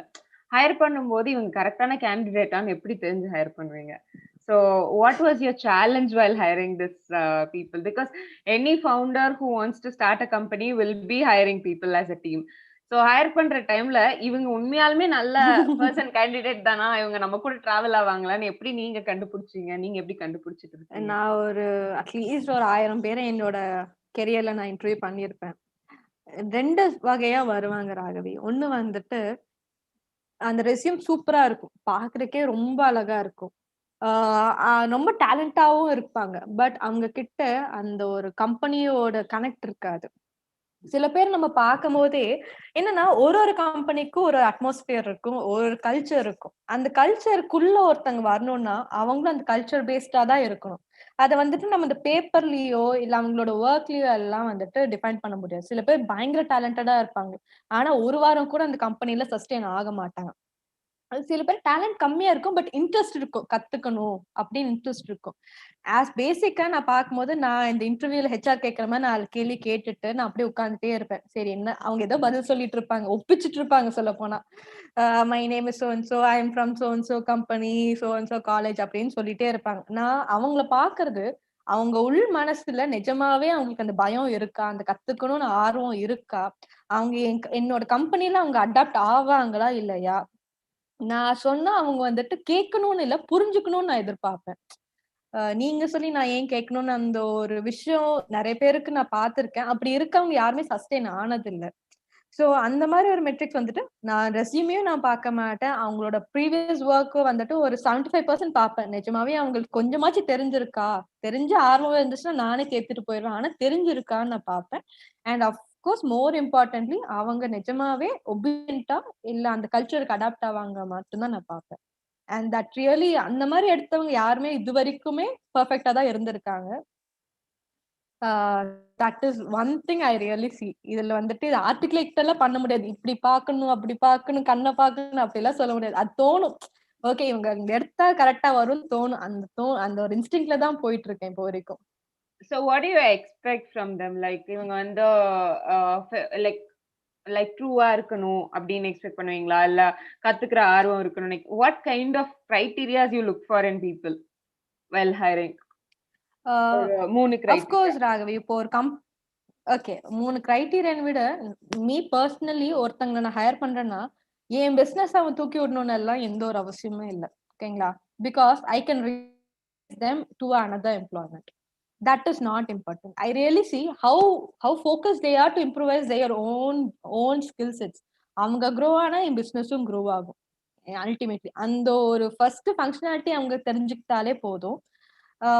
அந்த ஒரு ஃபங்க்ஷனாலிட்டி அவங்க தெரிஞ்சுக்கிட்டாங்கன்னா மிச்சம் எல்லாமே அவங்க வந்து பண்ணிப்பாங்க. ஸோ இந்த 1 2 3 நான் கவுண்ட் பண்ண விரும்பல. பட் செல்ஃபா அவங்களுக்கு அந்த நான் வளரணும், என் ஃபேமிலியை நான் டேக் கேர் பண்ணிக்கணும், ஃபினான்ஷியலா நான் பார்த்துக்கணும்னு ஒரு ரெஸ்பான்சிபிலிட்டியா இருக்கவங்களும் அதே மாதிரி புதுசா ஏதாவது கொடுங்க நான் கத்துக்கிறேன், ஏதாச்சும் இருந்தா சொல்லுங்க நான் பண்றேன். அதே மாதிரி சில விஷயத்த இழுத்து போட்டு சில செய்வாங்க. உங்களுக்கு அந்த விஷயம் செய்யணும்னு அவசியம் இருக்காது. பட் ஸ்டில் அப்ப நமக்கு அவசரமா தேவைப்படும் போது ஒரு விஷயம் செய்யும் போது we really feel like பரவாயில்ல, even they are considering my company as their own company. அப்போதான் அந்த கனெக்ட் வரும். உங்க கம்பெனி தான் ஓகே 95 5 o'clock 5:1 நான் சைன் ஆஃப் பண்றேன் அப்படிங்கன்னா nothing works between the employment and the company. அந்த பிசினஸ் க்ரோ ஆகாது. அது இந்த ஜெனரேஷன்ல பெருசா தேடி பிடிக்க முடியல, to be very much frank. But that is really most needed kind of attribute in a person. Great. How do you even manage the team regularly? Like இப்போ வந்துட்டு set of operations இருக்கும், like EODs submit பண்றது, இந்த மாதிரி meetings attend பண்றது, 1 minute meetings attend பண்றது. So how do you even manage the team? Like what kind of things you use to manage the entire team? Okay, so initially I was one and only communicating with my entire team. Now I have a manager with me.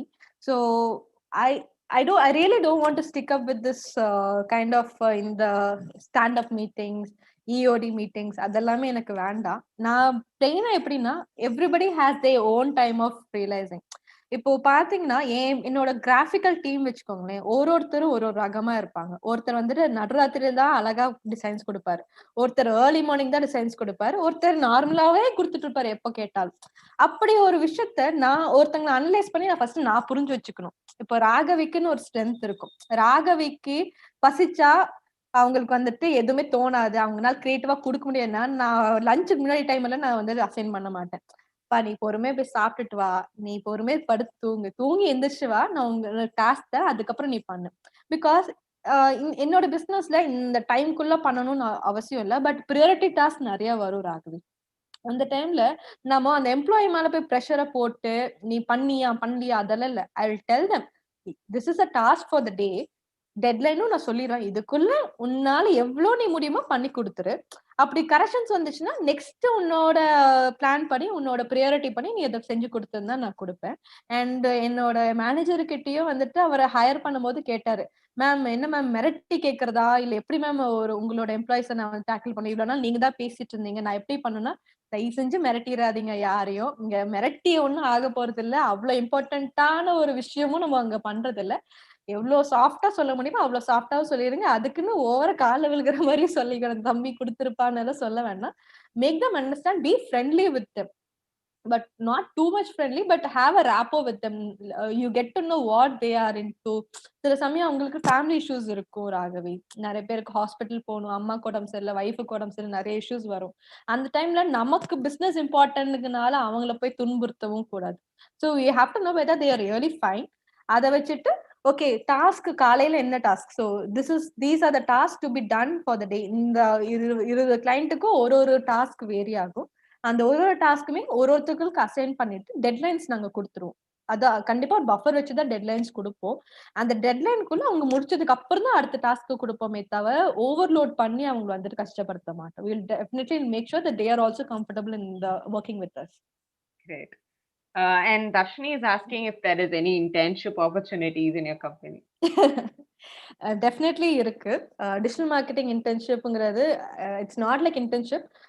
Dharshini, உங்களுக்கு நிஜமாவே digital marketing கத்துக்கணும்னா let it be my company, let it be any company, but don't keep the money in mind. ஏன்னா நிறைய பேர் internship வந்துட்டு 25,000 கொடுப்பீங்களா இன்டர்ன்ஷிப்னா, என்ன இன்டர்ன்ஷிப்க்கு 25,000, நான் என் கெரியர் ஸ்டார்ட் பண்ணும்போது 10,000 தானே கொடுத்தாங்க, என்னை ஏமாத்திட்டாங்களேங்கிற மாதிரி எனக்கு Raghavi you should connect with me right.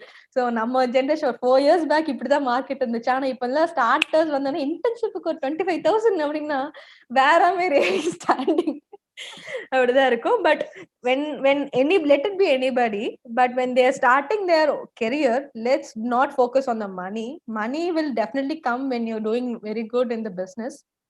More than the money, make sure that you're open to learn anything, and definitely Darshini, you're open to welcome to the team. Great. And one thing that your team is extremely good at, like இப்போ அந்த ஒரு platform social மீடியான்னு எடுத்துக்கிட்டோம்னா இல்ல SEO-ன்னு எடுத்துக்கிட்டோம்னா, like one thing they are really perfect about, and what is that?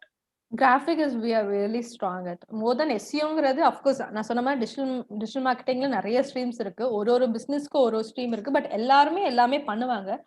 என்னோட பிசினஸ்க்கு நான் graphic designing தான் சொல்லுவேன். மோர் தேன் வெப்சைட்டை விட நான் கிராஃபிக், சோஷியல் மீடியா கிராஃபிக்ல ஒரு பிசினஸை புரிஞ்சு அதோட கலர் தீம் கோட் ஆகட்டும், ஒரு ஃபாண்ட் சைஸ் ஆகட்டும், ஒரு தீம் பேஸ்டா தான் நான் கொண்டு போகணும்னு ஆசைப்படுவேன்.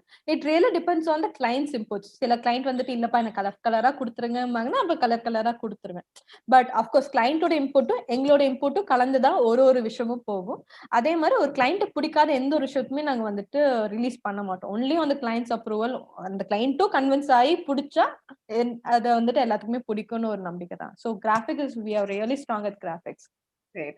And நார்மலி வந்துட்டு இப்போ ஒரு கம்பெனி எடுத்துக்கிட்டீங்கன்னா ஆக்சுவலி அது கூட உங்க பிரசன்டேஷன்லயும் தெரிஞ்சிச்சு like I was able to see good graphics in Thank your you. Presentation Thank as you. well. Thank graphic you. Designer was super. அதுல அனிமேஷன் வேற ஆட் பண்ணியிருந்தாரு. சூப்பரா இருந்தா. Raghavi, that was my presentation. You are okay. Then you are good at it. Super because Just a little things. இல்ல நல்லா இருந்தது. சூப்பரா Thank இருந்துச்சு. you. ஆக்சுவலி நார்மலி இதுக்கே உங்களுக்கு ரொம்ப நேரம் எடுத்திருக்கும் இந்த பிரசன்டேஷன் செய்யறதுக்கே. இல்லையா? 10 minutes. சீக்கிரம் பண்ணிட்டீங்களா? அடக்கடவுளே. நான் ஒரு இப்ப 2 நானு o'clock மீட்டிங்க்கு ஐ வாஸ் லைக் ஓகே 1:30 ஐயோ பிரசன்டேஷனே பண்ணி போடு எல்லாத்தையும் போடுன்னு. So சூப்பரா இருந்தது. It was super presentation actually. தெரிஞ்சிருச்சு.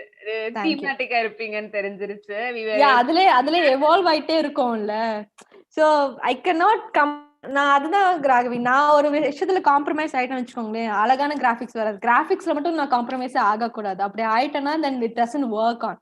நான் ஓகே பரவாயில்ல ஏதோ போட்டு கொடுத்துட்டீங்க, சரி ஓகே போடுங்கன்னு நான் போயிட்டு வச்சுக்கோங்களேன், then that is not where my company stands. Okay சரி. ஸ்கந்தான்னு ஒருத்தங்க வராங்கன்னா தே வில் ஹேவ் ஓகே அந்த பொண்ணு கரெக்டா பண்ணி கொடுத்துரும் அப்படிங்கிற மாதிரி ஒரு நம்பிக்கை வரணும். அந்த அளவுக்கு நம்மளும் கொடுக்கணும். ஏனோ தானோன்னு பண்ணா அப்புறம் எதுக்கு? It's like a quality what we deliver. That is I what need I to give to the customers as you said in the கண்டிப்பா competitor analysis. Value add to the customers. Oh, that was really great. Living example. நீங்களே சொல்லிட்டீங்க. And again இப்போ வந்து நார்மலா நம்ம initial ஃபேஸ்ல வந்து இந்த சேல்ஸ் கால்ஸ் எல்லாம் எடுக்கிறது வந்துட்டு நம்மளா தான் எடுத்திருப்போம். ஆமா ஆமா what would you say like initially இப்போ வந்துட்டு என்ன இருக்கும்னா, இப்போ நான் ஒரு பெரிய பிசினஸ் ஆரம்பிக்கிறேன், நான் வந்து நிறைய இன்வெஸ்ட் பண்றேன், ஸோ அதனால வந்துட்டு நான் வந்து இந்த கால்ஸ்ல பேச மாட்டேன் அப்படின்ற மாதிரி ஆட்டிடியூட் இருக்கிற ஃபவுண்டர்ஸா இருக்கலாம். இல்ல அந்த சேல்ஸ் கால்ஸ் எப்படி எடுக்கிறதா இருக்கட்டும், who should do the sales call, how they should do the sales call, because in 10 months of time you have seen so much of clients. So I want to ask this to you so that because நீங்க இத வந்து நிறைய convert பண்ணிருக்கீங்க. ஆமா. So how did you do that? That's the question. Okay Raghavi, when it comes to somebody approaching us, சரிங்களா, cold calls இருக்கு, warm calls இருக்கு. You know what is a cold call. Cold கால்னா நம்ம ஒரு சும்மா அந்த கஸ்டமருக்கோ இல்ல ஆடியன்ஸ்க்கு நம்ம யாருனே தெரியாது, நம்மளா கூப்பிட்டு நாங்க இங்க இருக்கோம், நாங்க இந்த சர்வீஸோ ப்ராடக்ட்டோ விற்கிறோங்கிறது கோல் கால்ஸ். அந்த விஷயத்த நம்ம பேச வேணாம், because that really depends on the companies things. அது ஒரு சேல்ஸ் பர்சனாவும் எடுக்கலாம், யார் வேணா எடுக்கலாம், but that is different aspect. நான் இப்ப பேசுறது வந்துட்டு ஒருத்தங்க நம்மள வந்து ரீச் பண்றாங்க, நம்ம கம்பெனி ஒரு பிசினஸ் ரீச் பண்றாங்கன்னா கண்டிப்பா அந்த சிஇஓஸ் எடுக்கலாம் when it comes to a startup, or else அந்த கம்பெனியோட A to Z ஓட ப்ராசஸ் தெரிஞ்சவங்க மட்டும்தான் அதை எடுக்கணும். பிகாஸ் அந்த ஃபர்ஸ்ட் கால் யார் எடுக்கிறாங்களோ அந்த பர்சன் தான் அந்த கம்பெனியோட ஃபேஸ் வேல்யூவா வந்துட்டு போறாங்க. Let it B anything Raghavi. இப்போ நம்ம ஒருத்தவங்க கிட்ட பேசுறோம், அவங்க வந்துட்டு எக்ஸ்பிளைன் பண்றாங்க, A to Z நமக்கு எக்ஸ்பிளைன் பண்றாங்கன்னா நம்ம வந்துட்டு அந்த கம்பெனியோட பேர்லயோ அந்த லோகோலயோ அந்த கம்பெனியோட இன்ஃப்ராஸ்ட்ரக்சர்லயோ நம்ம நம்பிக்கை வைக்க மாட்டோம். ஓகே இவங்க பேசுறாங்க, இவங்க ஒரு கான்பிடன்ஸ் கொடுக்குறாங்க, நம்ம கேட்ட எல்லா கேள்விக்கும் அவங்க பதில் சொல்லியிருக்காங்க, ஐ எம் சாட்டிஸ்ஃபைட் அப்படின்னா அங்க கண்டிப்பா ஒரு கன்வர்ஷன் நடக்கும். ஒருவேளை நம்ம ஒரு ஃப்ரெஷர் கிட்டயோ இல்ல ஒரு சின்ன சேல்ஸ் டீம் வித் ஸ்கிரிப்ட் மாதிரி கொடுப்பாங்களா சேல்ஸ் டீமுக்குனாலே, ஓகே இந்த கேள்வி கேட்டா இந்த பதில் சொல்லுவாங்க, அந்த கேள்வி இல்லாம ஒரு கேள்வி ஒருத்தங்க ஷூட் அவுட் பண்ணிட்டாங்க, அவங்களுக்கு அந்த பதில் தெரியல, இருங்க நான் என் மேனேஜரை கேட்டு சொல்றாங்கன்னு போன் வச்சுட்டாங்கன்னு வச்சுக்கோங்க, that is where the confidence drops. அப்போ என்ன, கம்பெனிக்குள்ள இருக்கவங்களுக்கே கம்பெனி பத்தி தெரியல, ப்ராடக்ட் பத்தி தெரியல, இவங்க என்ன எனக்கு சர்வீசஸ் கொடுத்துருக்க போறாங்கிற மாதிரி ஒரு விஷயம் வந்துடும். சோ என்ன பொறுத்த வரைக்கும் யாரு அந்த கால் எடுக்கிறாங்களோ அவங்க த்ரூ அவுட் அந்த சர்வீசஸ் முடிகிற வரைக்குமோ இல்ல ப்ராடக்ட் வாங்குற வரைக்குமோ அவங்க மட்டும்தான் அசஸ் பண்ணணும். மாத்தி அசஸ் பண்ணியிருந்தா கடைசி அது டிபெண்ட்ஸ், மேபி அந்த கன்வெர்ட் ஆகலாம், கன்வெர்ட் ஆகாமலையும் போகலாம், பியூர்லி டிபெண்ட்ஸ். அதுக்குன்னு மாத்த முடியாம நிறைய பேர் இருப்பாங்கல்ல, நிறைய ஆட்ரிபியூட்ஸ், லெவல்ஸ் ஆஃப் ஆட்ரிபியூட்ஸ் வரும். நம்ம பார்க்க வேண்டியது let it B you or your company employees. அவங்களுக்கு ஃபர்ஸ்ட் ப்ராடக்ட் நாலேஜோ சர்வீசஸ் நாலேஜோ கொடுத்துட்டு அவங்களும் அந்த ஸ்பீக்கிங்ல வந்து ரொம்ப கன்வின்சிங்கா பேசணும். பேச தெரிஞ்ச எல்லாருமே பேசக்கூடாது, கன்வின்சிங் ஸ்கில்ஸ்னு ஒரு விஷயம் சேல்ஸ்ல ரொம்ப முக்கியம். அந்த ஸ்கில்ஸ் இருக்கவங்க கிட்ட மட்டும் உங்களோட பிசினஸ் ஒப்படைச்சா that will work out. Great. And how do you manage the team? Like, அதாவது இப்போ டீம் ஆக்டிவிட்டிஸ் மாதிரி அந்த டீம் பில்டிங்ல how do you do it? நான் பெருசா இப்போதைக்கு team building and team activities பத்தி பெருசா கான்சென்ட்ரேட் பண்ணல Raghavi. Very much Frank with you because it's just been 10 months of volt. And in my team I use like ஒரு 5 to 10 people have been working with me repeated ப்ராஜெக்ட்ஸ்ல. இப்போ ஒரு projects ஒருத்தங்க கிட்ட கொடுக்கறேன்னா அந்த ப்ராஜெக்ட் இன்னொருத்தங்க கிட்ட போகாது.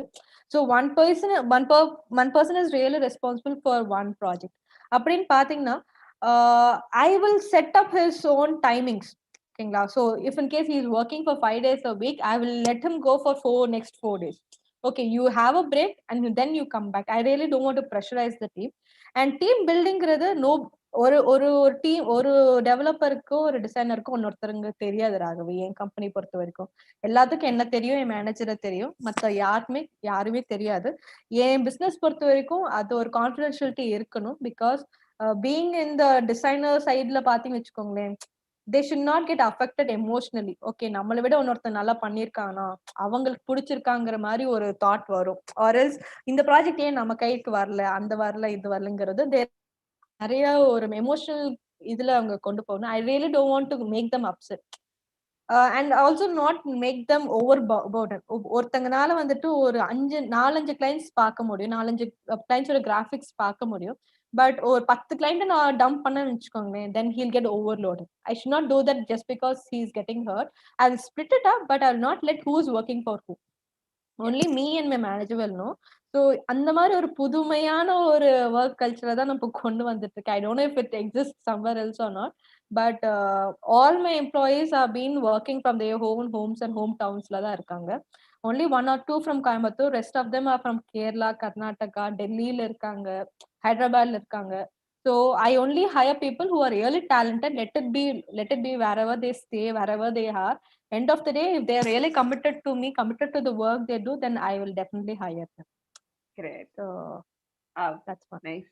And one thing that you wanted to share it to our young entrepreneurs who has joined today.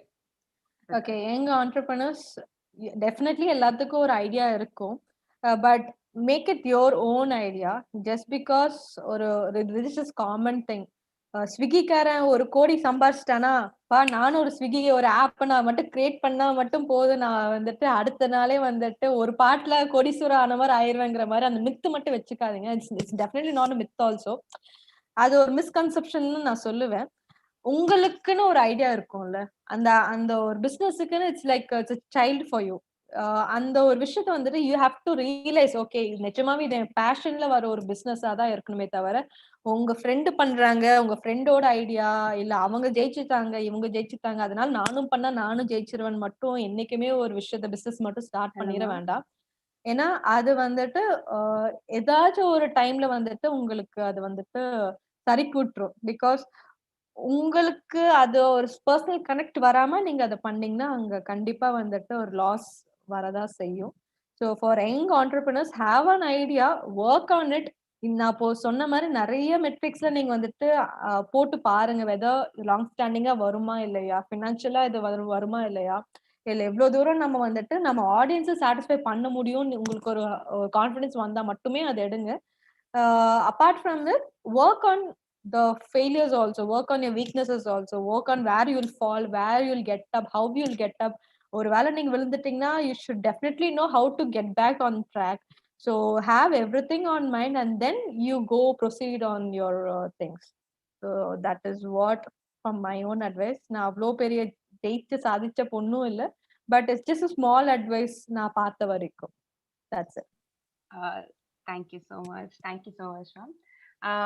So thank you so much for joining here today. Actually, like அவசரமா கூப்பிட்டோம், நீங்களும் பாவம் like at the last minute even you were available. Thank you so much for supporting our initiative of helping our startups together. Thank you so much, Ram. Thank you for inviting Raghavi. That was really an honor.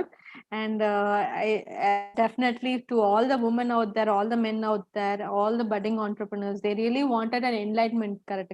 They cannot go to an entrepreneur's office and see நீங்க எப்படி start பண்ணீங்க, நீங்க என்ன பண்ணீங்கனால யாரும் கேட்க போறது இல்லை. They'll definitely feel shy and it is impossible. So இந்த மாதிரி ஒரு ஆப்பர்ச்சுனிட்டியில நம்ம ஷேர் பண்ணும் போது even they'll get benefit. It's high time that we can share it out. நம்ம வச்சுட்டு நம்ம ஒண்ணும் பண்ண போறது, but we can share it so that even they can take at least one point and they can grow out of it. that is what I wish to do, and hopefully unga neenga kudutha இந்த platformல என்னால அது convey பண்ண முடிஞ்சது. So thank you Raghavi, thank you Satya, and thank you for the whole team who had contacted me for the same. Thank you so much, ma'am. Thank you so much, ma'am. And actually, you have a very creative and or nalla emotionally connected team with you. And I never saw anyone telling this kind of team so far, and so in startup culture so far. So nalla, thank you so much. And we'll also get more and more of information from you, and we'll also learn. We'll also execute more of. Definitely, Raghavi. I would love to. Please visit my office in Racecourse when you have time. Anybody who wants to like come over and have to know what I'm really doing can come over to my office in Racecourse. Okay. So thank you guys. Thank you so much for being in online. Yeah. Thank you so much, Raghavi. Thank you.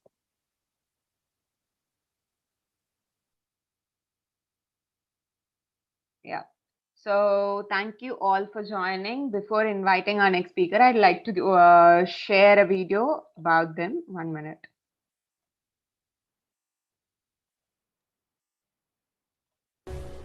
Startup Culture presents Let's Startup 2.0. Welcoming Ms. Prakriti Keshav as a speaker for the program. Prakriti is a young entrepreneur who is well versed with market behavior and trends. Her keen interest in entrepreneurship has made her go fully into business ventures while pursuing her psychology degree. She also joined forces with a startup company from Chennai, withstanding the onslaught of the pandemic effect to build a brand of epic proportions. Join us in the Let's Startup 2.0 program and listen to the barriers and insights to leap over the mountain of challenges for women entrepreneurs.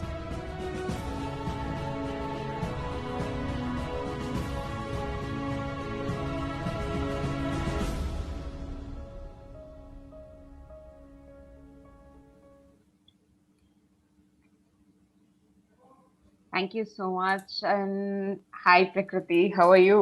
Hi, Raghavi Akka. I'm doing fine. How are you? I'm great. Must be busy. So many events all together. I must appreciate you for being so energetic even after so many events. Thank you so much. Thank you so much. As usual, vandone energy nariya vara aarambichiruchu. Thank you so much for your energy as well. And I know Prakriti long back. I met her in Naturals. Unfortunate, I met her in Naturals. Yes. She was getting ready for a shop opening. என்னவா இருக்கும் அப்படின்னு யோசிச்சும்போது I was connected with her dad, but not with Prakriti so far, and I got connected with Prakriti, and I was so really shocked. Like in the age-la ஒரு பொண்ணு business பார்த்துட்டு இருக்காங்களா அப்படின்னு. She's second year psychology student. She's very குட்டி பொண்ணு, and she's doing business, and now she started couple of other ventures as well. So first நம்ம வந்துட்டு நம்ம cafe பத்தி கொஞ்சம் பேசிட்டு அதுக்கப்புறம் கொண்டு போலாம். So why Yes. yeah why Namma Cafe, and something about Namma Cafe, and how was your second venture in Namma Cafe and everything. Yes, of course. First of all, I'd like to thank the back-end team. Ivlo grand promo and abhi celebrity marila kaattirukanga. Appala na normal fun, and thank you for the overwhelming support, you Satya and everybody. So yes, Namma Cafe happened during the pandemic time. So ellarum business vandittu all the businesses were down. My mom and dad is taking care of Naturals spa and salon. So naanga yosichirno inda or business vandu eppovume like enna solradhu, it wouldn't go down. That's what we felt. But suddenly the hair and beauty salon was in the bottommost in the pyramid of any other businesses. So that's when we thought or additional income, or we thought we can go for another completely different, but in a small scale, which is going to be a little investment, but you'll get it back in about 6 months time. So that's why we started Namma Cafe. Wow, nice. So have you attained 6 months kullara ungalku returns vandirucha? Did you attain the goal actually? It's only been 3 months that we started the first outlet, and the second outlet's 1 month. We met there. Yeah. So iduvarikku the growth each month has been tremendous. Naanga expect pannadha vida but we'll need to wait for 6 months to see. Ipadan we have connected with Swiggy, chinna innovations, which is best suiting the market. In the area ki idu suit agudhu, in the area ki idu suit agudhu, adhe mari quality maintain pannittu varum. So we'll have to wait, but idu varaikum the response has been amazing. Great. So as a small girl, நீங்க இப்பதான் college படிச்சிட்டு இருக்கீங்க, there are so much of students watching your program right now. Those students are as a student, like அவங்களும் student தான் இருக்காங்க, அப்ப நீங்களும் student தான் இருக்கீங்க, second year psychology படிச்சிட்டு இருக்கீங்க. So இந்த சின்ன வயசுல why do you want to get into business domain first of everything? Honestly, business was never in my mind. Enga family la okay, education nalla pananum, but times are changing. So COVID time la I cannot always fall back on my parents. Enga appa amma has been entrepreneurs thankfully, but எப்பவுமே வந்துட்டு அந்த support இருக்குமான்னு I don't know. I also want to support my family. Ennoda my part also, I want to do it properly. So I think it's very exciting. First of all, I don't know, risks are there, everything is there, but it's very exciting, and I am looking forward for great challenges.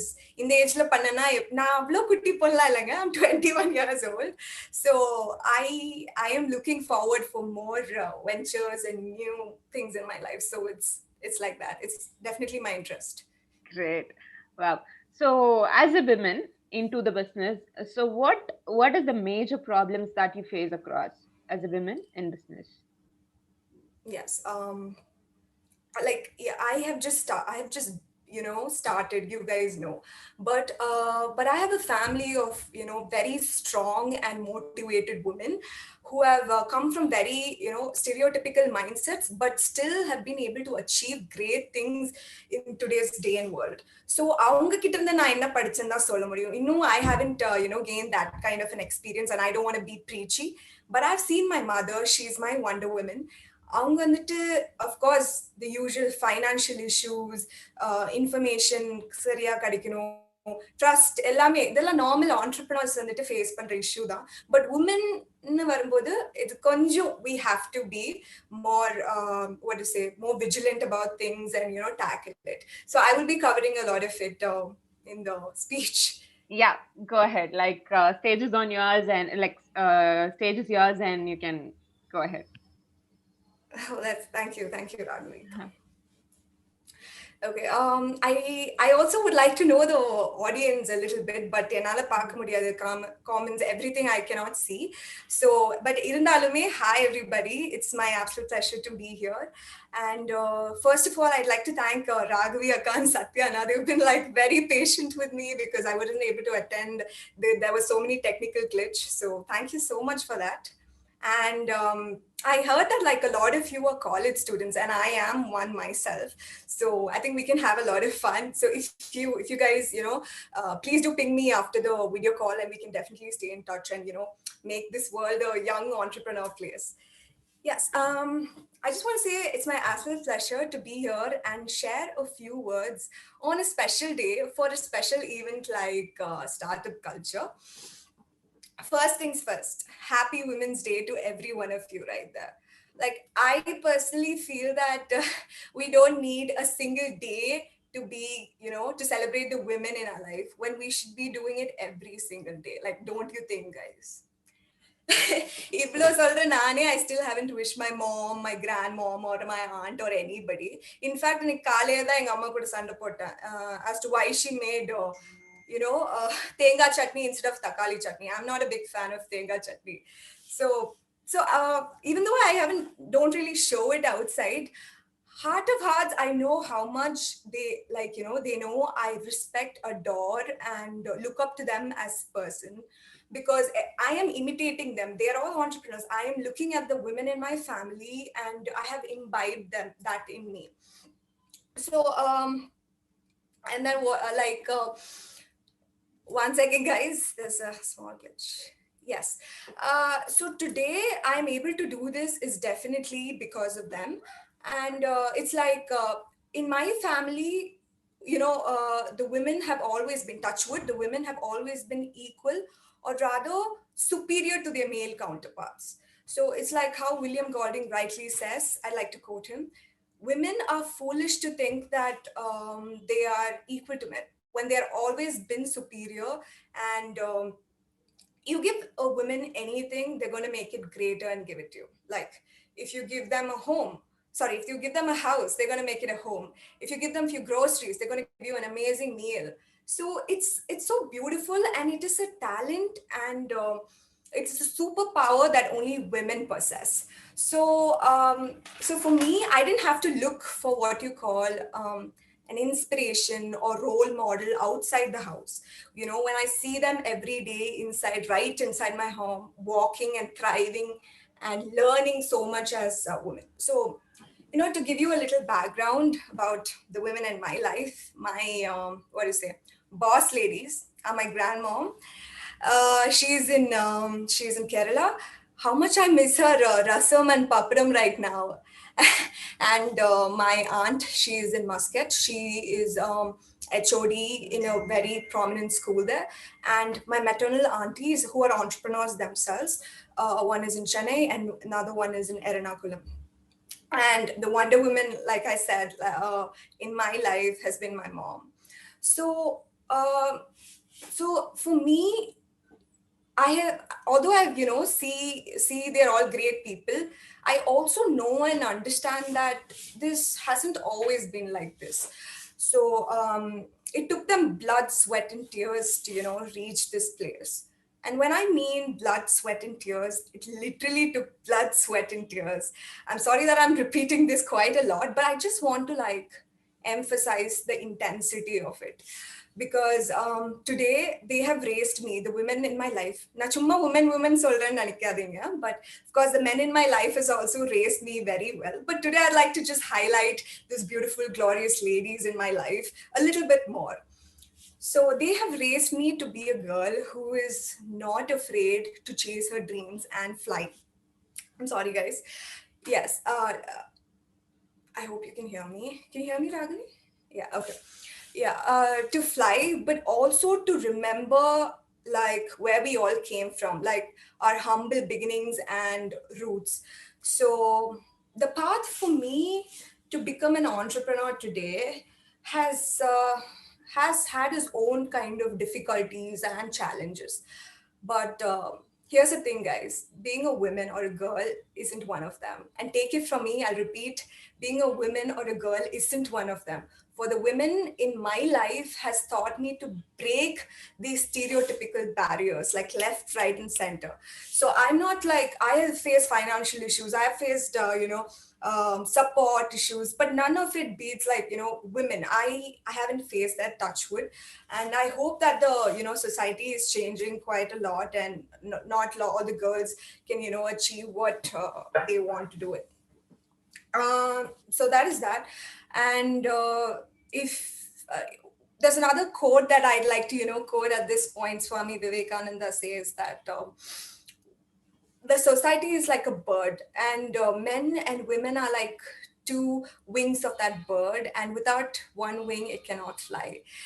So a little background about me. Of course, a little background about me is that I am doing my third year psychology, BSc psychology, and that's okay, happy. And I hope my thing is audible. Yes. So, okay. So I'm doing my psychology, and I've invested in two outlets called of the emerging brand called the Nama Cafe, as Raghavi introduced. So promotion alert, guys, promotion alert. My dad has taken up the master franchise of Nama Cafe in Coimbatore. So you can feel free to ping him for any franchisee details. Sorry, guys. Promotion I would also like to state a few things which I've like written down so that, like, you know, I don't like forget and stuff. So having said all of that, I've seen my mom turn from a school teacher to an entrepreneur. So seeing that gives me great confidence and clarity to become an entrepreneur myself. Like my mom was definitely is definitely I mean, she's what to say, a reluctant businesswoman right now. And she was a teacher back then, but she absolutely loved her job as well. But when she got an opportunity to start Naturals Spa and Salon, she thought it would best suit her and meet the requirements of our family back then, because we were also I hope, yes, we were a middle class family, and to suit the yes, to suit the requirements of our family, we had to, start Naturals. So obviously, nobody in the family was like, supporting, oh wow, great business start. Nobody did that. In fact, everybody in my family were against supportive. They were not even okay with the idea of a woman switching careers. I mean, why would a woman, come out of a 9 to 5 secure teaching job and fall into, a pool of risks to pursue something nobody in the family had experience with?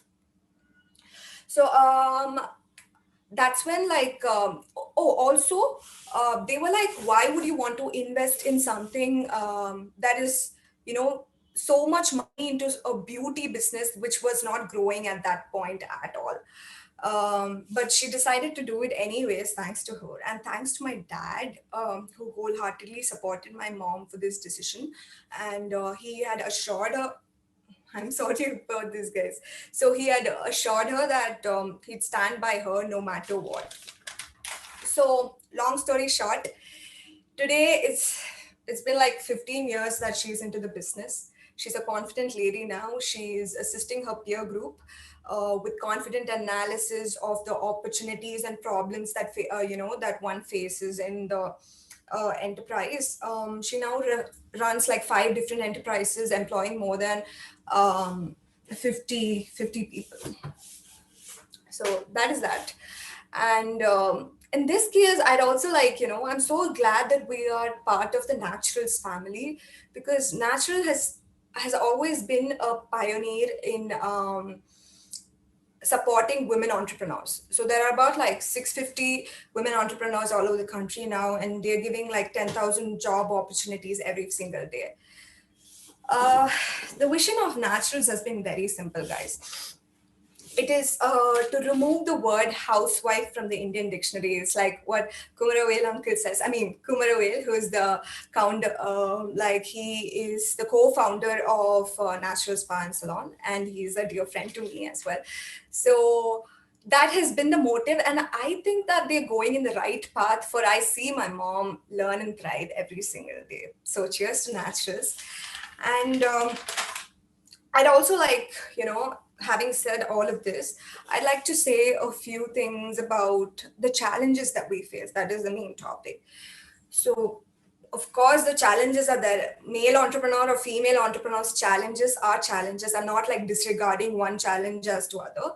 But what I'm trying to say is that when we are aware of, the difficulties one person faced, we can be better, at like tackling that issue when it comes to us. Or, like what they say, wise men always know and learn from the problems of an already experienced person. So I think that is like a motto that I take very seriously while I'm starting anything in general. So yes, one of the main major problem or challenges that we faced as women entrepreneurs are the lack of right and relevant information among the clutter of this Google search results. Think of it like you go and search like what is the best job for me to be successful, and you get all these results, like from being starting a pani puri shop in the roadside to actually interning with Mr. Sundar Pichai to actually get successful. That is not quite viable. What is actually required for you, excuse me guys, it fell down. Yes, that's okay. I hope you can hear me. Yeah, thanks Raghavi for the backup. I didn't know this thing will keep falling. Yes. So, and why I say that this is an even more burden for the women entrepreneurs is that, like, since they lack support, they cannot afford to make a lot of mistakes because their mistakes are highlighted a lot more. They'd be like, first day, so no, nala mudiyadu, nee yarangi, chumma failure item. But for as compared to the male counterparts, I'm saying, of course, men also fail. We all fail as humans. But when it comes to women, it's sort of like highlighted a little more. So it's better to be more, more analytical about the business that you're starting beforehand, and to have the right kind of information so that you're on the safer court. So how we tackle this issue as whether it is Natural Salon or the Nama Cafe, how we tackle this issue is by a method we all popularly known as branding. It's as simple as that. A brand means power, and a brand means quality, and quality means power. I'm sorry for the word switch. I just took my braces off, so it's a little slurry here and there. So a branding is the most important thing we thought would help us to face these challenges. So what happens is that when you tie hands with a brand, with a good brand at that, there are like standardized procedures already done by these very knowledgeable and experienced people in the field already, who are hired by the backend company. So now when you get the company, when you invest in a company and you start it, all you have to do is implement those standardized procedures in your company effectively, and try and work to serve the needs of the customers every day, because you know what they say, customer is the king eventually. So branding is one of the, so for the problem of lack in relevant information, the method that we chose was branding. So another very important problem that entrepreneurs face, especially women at that, face, according to me and according to a lot of people who I asked, a lot of the women that I asked, was financial resources. Of course, we all face financial resources. Entrepreneurs or any other job or any other person in general have the lack of financial ability. But when it comes to women, nobody is like willing to support in the first hand. Now, say, suppose, even if your family member, take for me, I'm a young girl and I want to start such a business. I have no experience whatsoever, but I just have the idea in mind, and I think I just have my own reasons. But it does not mean somebody else will buy it because I am I'm a woman. They will at least think twice. Of course, I am not going to bring a controversy. The world is changing for the greater good. But at least they will think, when compared to the male counterparts, they will think twice. So that is that. So a lot of bank and financial institutions refrain from giving loans to women, for they think that who is going to pay back these loans, whether it's banking institutions or family or anybody. Who's going to pay back? It'll either be her spouse, or it should either be her parents, or it should be her in-laws. So because of this embarrassment, foreseeing these embarrassment and humiliation, the girl itself tries to shun down that idea and leave it just like that. And this, I think, is not only a loss for the woman's dream, but for the nation. Because tomorrow she might have created something wonderful, like I quoted William Golding. She's going to make something great, but she didn't even start it because of these stereotypical mindsets, I feel. So how we tackled it is that I have been fortunate enough to meet good people in my life who were okay to support me in businesses. I'd like to really mention one of the person who really helped me was a bank manager.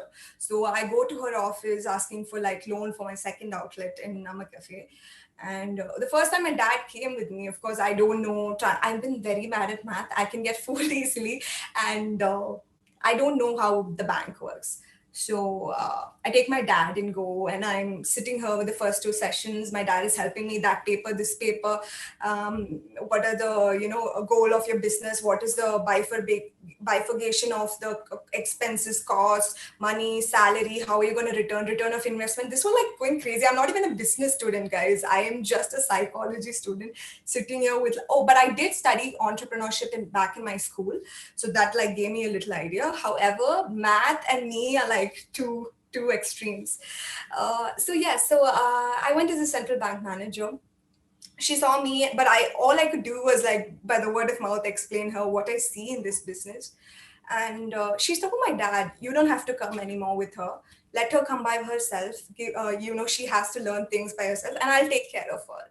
And I was a little like hesitant. Okay, is this gonna work? I'm gonna mess it up and all that. But this lady has been kind enough to actually teach me the details of how a loan works and how you're supposed to, be a proper person. Like, you should be good enough to like start paying off your loan so that you're good in the eyes of the bank, so that they will trust you and help you further in your further businesses as well. So I've been taught all of this. Slowly I've been like molded, and finally I did get the loan. So we did start our outlet. So such people are a blessing, guys. So I'm not even denying certain people will always want to bring you down, but it doesn't mean that you have to like unsee the good people, right? So please go ahead, search for the right. Maybe one won't help you, two won't help you, but there'll be always one among the five who's definitely to at least walk with you through your journey. So please do find the people right for you when it comes to finance, for the men and women, for the girls and boys who are watching this.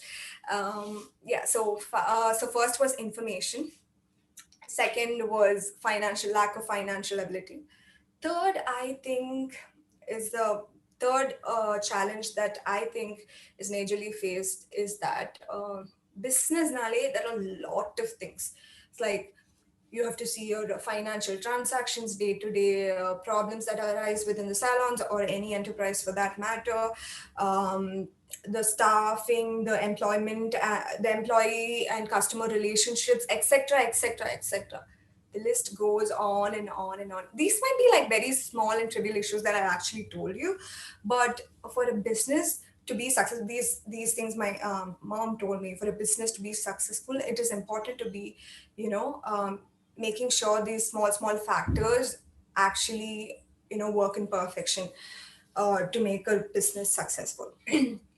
How we tackle this again is by a method. You want to know any? I'd love to like see the comments, but as to what you guys think, but it's okay. Is franchise the business model called franchisees? I'm sure a lot of you, if you're business students or if you're like have studied anything about business, you would have definitely heard about this word called franchise. So how this problem is tackled with the franchise is that now everything, like I said, is preset by knowledgeable and experienced person. So any business end goal is profit, and franchisee is a method that promises you exactly the same profit. So we didn't have to like think twice. There is a backend team who'll always be there to support. You have to look into customer relations. You have to look into more and more details. But when it comes to franchise, you have more clarity. And you also, it doesn't mean that everything is done by someone else. You just open a salon, you invest and you sit inside that. It doesn't mean like that. It means that you also have the liberty to choose your own decisions to make your enterprise the best among, the other franchisee outlets of yours. It's like a healthy competition. It's like a family bond. It's like you're doing a business with your own family. Like, for example, I've seen a lot of days when we don't hit the sales that we require, and my mom will be like cribbing about it to another auntie who is having a naturals franchise in racecourse. So it's like a family. They help each other. They tell that, oh, this might work or this might not work. And I'm like, Mom, just give me the phone and I need to talk and all of that. So yes, franchisee is a model that works for us. It is a model like where brand, hygiene, affordability, profit meets customer satisfaction.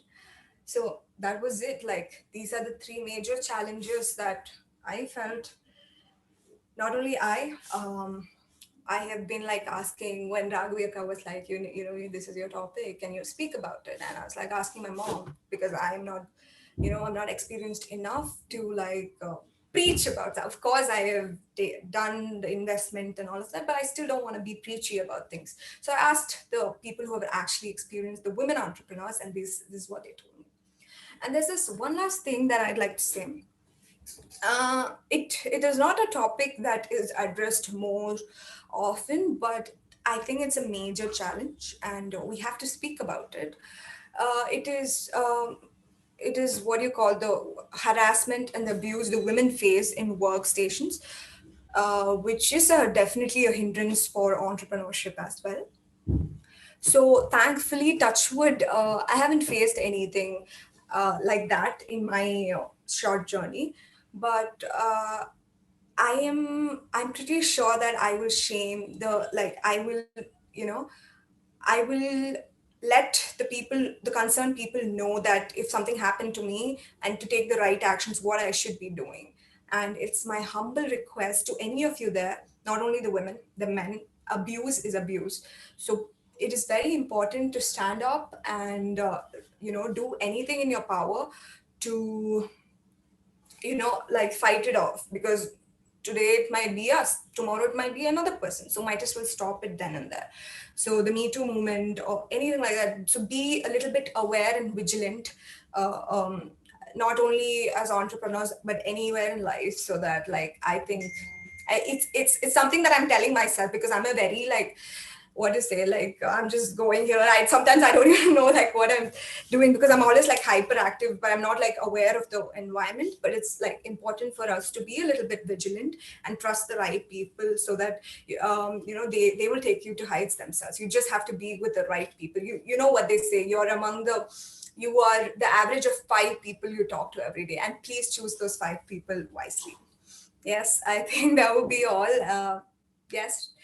Thank you all for like tuning in and listening, even though it might be a 3 to 4 sessions, sleepy time and all of that. It's wonderful to share a few words and to be with startup culture as well. Yeah, Raghavika. Great, thank you. So the day when she launched Namma Cafe was the day Startup Culture also was launched. Remember? Yes, I remember. We were doing promo and all. Yeah, we were doing promo together, and we shared the same dates actually. That was really great. Yes, And so that cheers to that, isn't it? We're like entrepreneurs starting on the same day. So it is. And I remember Raghavi Akka, like Kumarvel uncle, he's the founder of Naturals, like I said. He's like, Raghavi is coming. She's this really bold girl. You should talk to her. I was like, okay. And she came smiling, beautiful, such a warm person who's doing everything for us, who's helping me, doing, all the MC and everything she's handling. Is like, wow, she's such a boss lady and all that. Thank you so much. Thank you so much on that credit. So, but you didn't inform me on this, and I was not pay. I didn't pay her for this. So, note the point. Why would you pay me? It's like my pleasure to be in your channel, like Startup Culture Nana.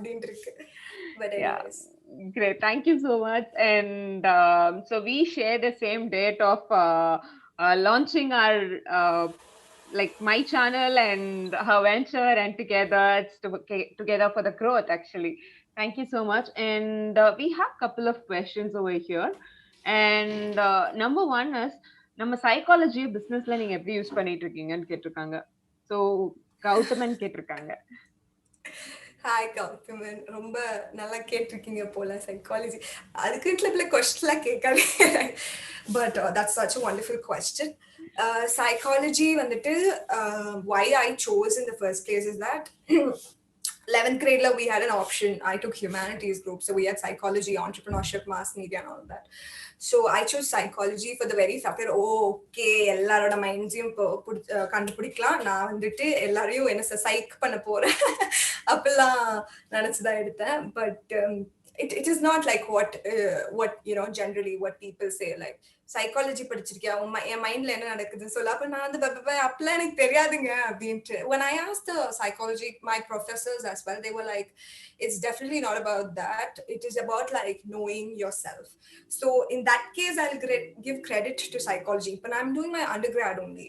Probably when I do the postgrad, of course, I will get a better idea of things. But however, right now, what I'll take the credit for is to understand myself. I had like this identity crisis.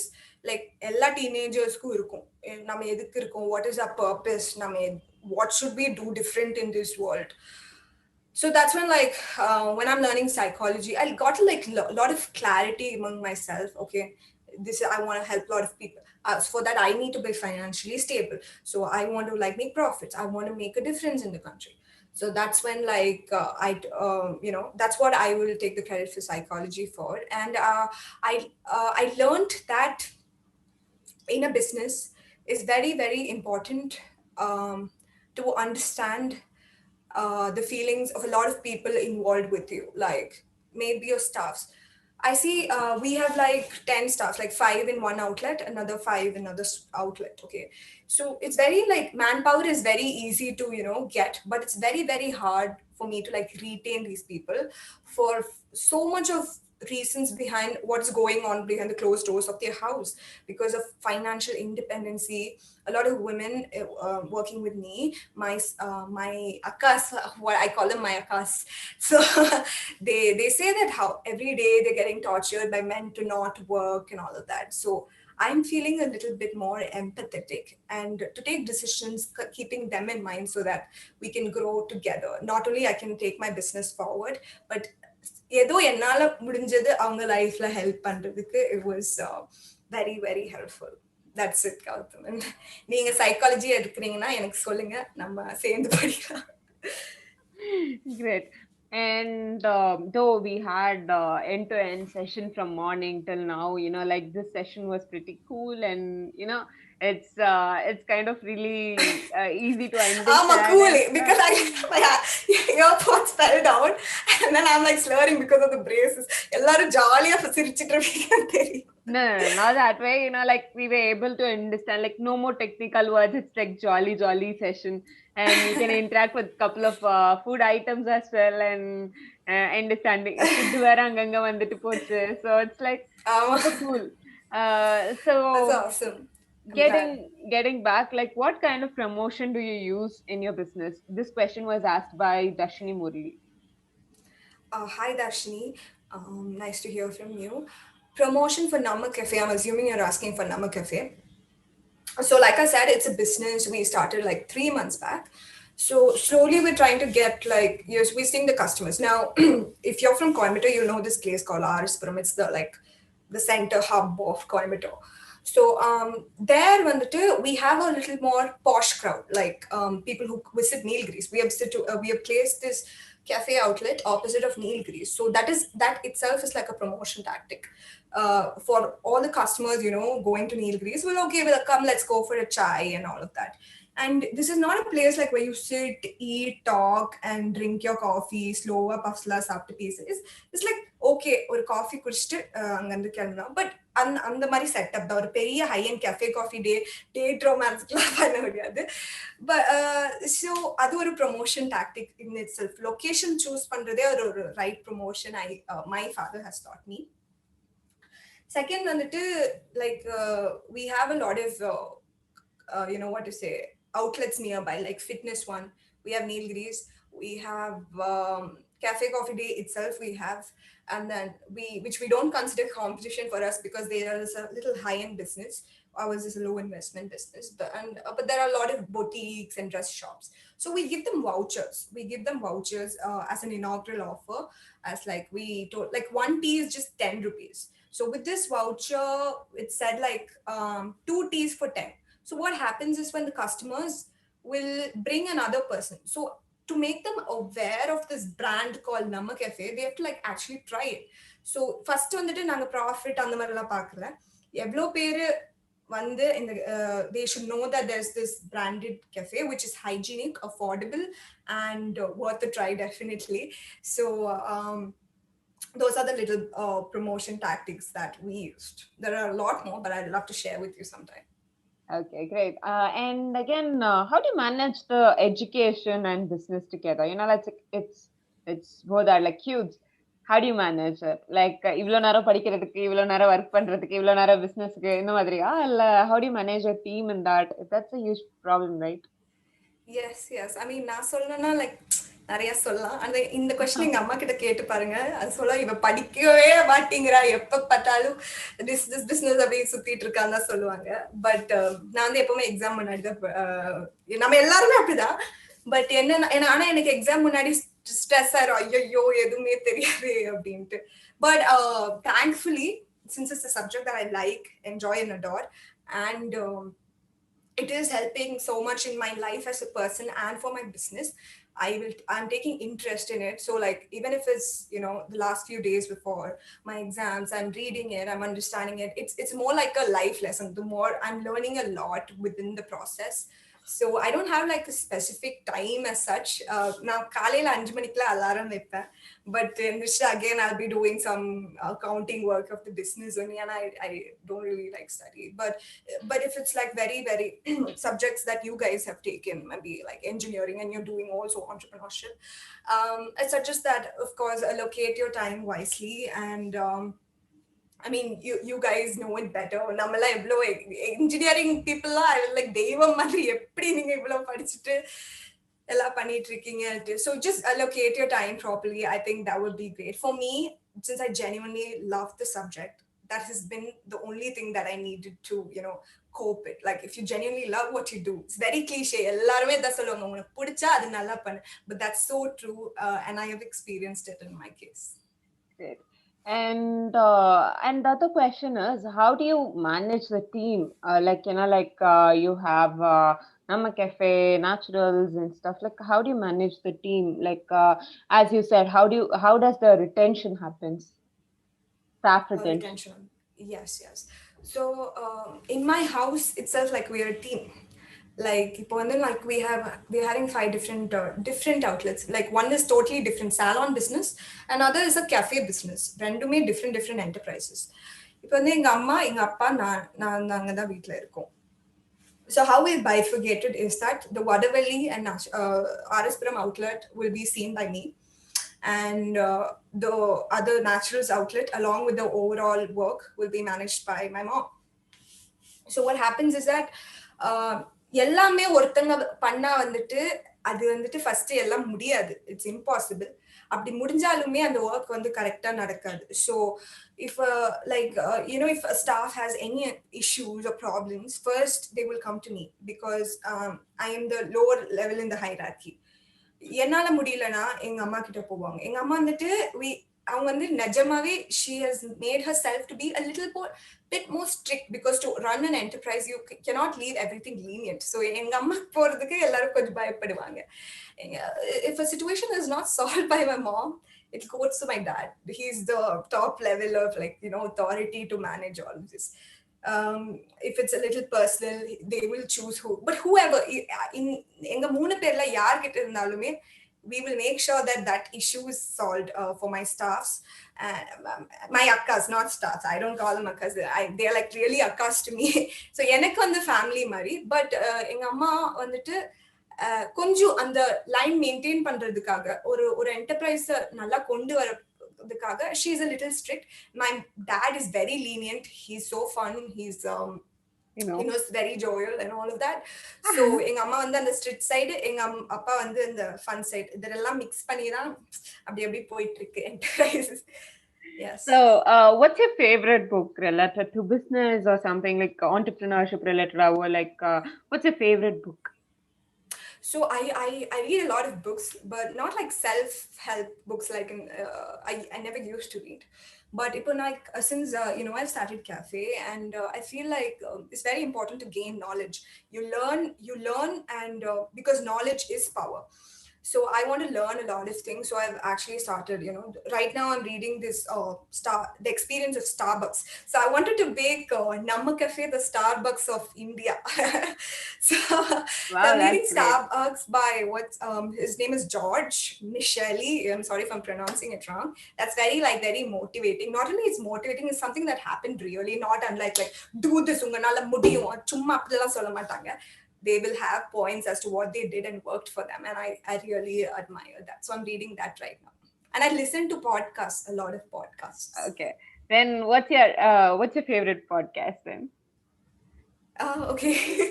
I right now I am listening to like 7 Good Minutes. It's there on Spotify, guys. Like 7 good. Like I don't want to spend too much time listening, So like even like when I'm just dressing up or like writing certain Assignments. everyday mundane works, you just put this podcast. Or even if I'm driving from my home to the salon, it takes about like 20-25 minutes. So I just put that 7 Good Minutes. It's very like calming and all that, because I listen to a lot of music. But when it comes to a podcast, this is working for me. Great. Okay then. So how do you think about this customer retention? How do you think of this customer satisfaction and retention in your mind? Salon is something that retention can go even in a very single second when the client is not getting the proper service. Like just a second they'll just leave. So how do you think how are you doing the retention in customers? Like I said, it's a very complicated question, but there's a very simple answer for that. The branding and the franchise, 2 simple words, okay? Franchise and branding. This worked for me. This I think will work. I can swear to God that it'll work for every women entrepreneur out there thriving. Because நீங்களே நினைச்சு பாருங்க, why will you go to a grocery store like Nilgiris? It's very like famous. Why would you go there? I'm not even talking about my outlets. I'm talking about a third outlet. Why would you go to that outlet? Because first, it has what you guys require. It serves your need, and second, it is hygienic. Third, it is a brand. And brand means it's a trust to that enterprise. So that is the only focus of Naturals and Namma Cafe. Both of it are not like, of course, we have high-end beauty salons like Pastry, of course, which is a part of Naturals as well. But Naturals is for those customers who wants quality, affordability, and hygiene at the same time. So these 3 is meeting both at Namma Cafe and Naturals. So customers, you don't have to chase the customer and tie them and stay in my just work on yourself, work on your company, and I think the rest is history for you guys. Great. And one line that you'd share to young entrepreneurs who are watching, அதாவது இந்த விஷயம் வந்துட்டு நான் ரொம்ப கஷ்டப்பட்டு கத்துக்கிட்டேன் லைஃப்ல. So உங்களுக்கு ஈஸியா நான் சொல்லிடணும், இந்த one liner is very important to you in your life. அந்த மாதிரி ஏதாவது ஒன் லைனர் இருக்கா? You wanted to share it with young entrepreneurs who are watching you. I wish I was like Rajinikanth. Sign off பண்ணும்போது அப்படியே கெத்தா அத punch line சொல்லிட்டு போலாம். ஆனா அப்படிலாம் இல்லைங்க. I am going to be honest with you. நான் வந்துட்டு just because I'm giving a speech, I didn't want to like sound like இவ்வளவு போய் கஷ்டப்பட்டு அதெல்லாம் இல்ல. Since I was like, I am fortunate enough to have certain good people in my life. Like I mentioned, that bank manager who was kind enough to like listen to me, understand to me, and grant me that loan, and it's making a huge difference. And avangala disappoint panna kudadante, I am going to be responsible. What I'm going to be doing only I can tell you guys. Whatever you take up, I feel like on the sense of responsibility, and there are going to be hindrances, of course we know, but please don't stop there. Like just do it anyways. You fail or you win, just do it anyways. Like I'm going to again quote Mr. Kumaravel, who's my dad's friend and my dear uncle, that the rate of success should not be the count of your wins, but the rate of your failures. The more you fail, it's going to grant you success. So please go ahead, fail as much as you can, try new failures. But when it comes to women entrepreneurs, people are going to like look down upon, take it. Let's see whatever happens. நம்மலாம் ஒரு குரூப்பா சேர்ந்து like VIPs மாதிரி நம்ம வந்து young entrepreneurs குரூப்பா சேரலாம். என்ன சொல்றீங்க? So that would be all right. Great. Thank you so much for having you here. And thank you so much. It pleasure. was really fun with you. Like, it was not like normally, like all the entrepreneurial session would be like POC, EOD, and everything. The word, like CV, like customer validation and everything. Like, it was really fun connecting with you, and it was really fun, and I Pleasure enjoyed it. is all mine. I'm not even kidding. Pleasure is all mine. I'm feeling so humbled and honored to be on your channel. You are such a superwoman yourself. நீங்க வந்துட்டு I don't know, you're so modest. ஆனா அது மட்டும் தான் எனக்கு உங்களுக்கு பத்தி பிடிக்கும். You're so modest, like எல்லார பத்தியும் இவ்ளோ புகழ்த்தி பேசுறீங்க. நீங்களே ஒரு பாஸ் லேடி. சும்மா சிரிச்சிட்டாங்க உட்காருங்க. Just own it, Akka. You're amazing. And thank you for having me. Thank you so much. And I would like to invite our next speaker, who is Miss Swati. And before inviting her, நம்ம எல்லாருமே business பண்ணணும்னா நம்ம இது முடியும் எல்லாருமே சொன்னதுல வந்துட்டு நம்ம எல்லாத்துக்குமே மைண்ட் வந்துட்டு ஸ்ட்ரகிளா இருக்கும்.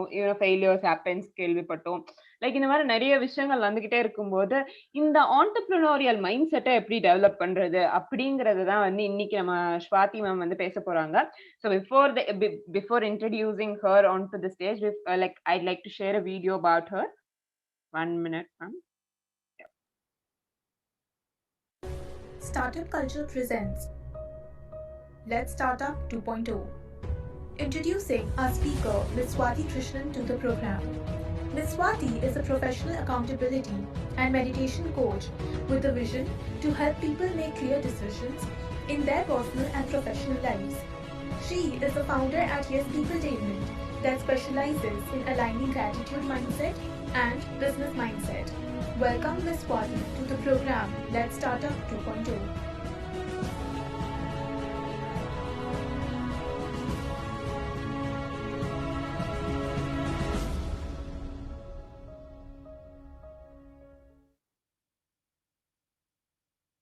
Thank you so much for joining, ma'am. Hi, Shivarajavi. That was surprisingly wonderful. I was like stunned. What is this? For the first time. Yeah, I liked it. Thank you so much. It's a team effort. I can see that. Yeah. Thank you so much, ma'am. All the credits go to the FAME team who are really working like every day, every night with us. Thank you so much to the FAME team as well. And yeah, ma'am, welcome. And how are you?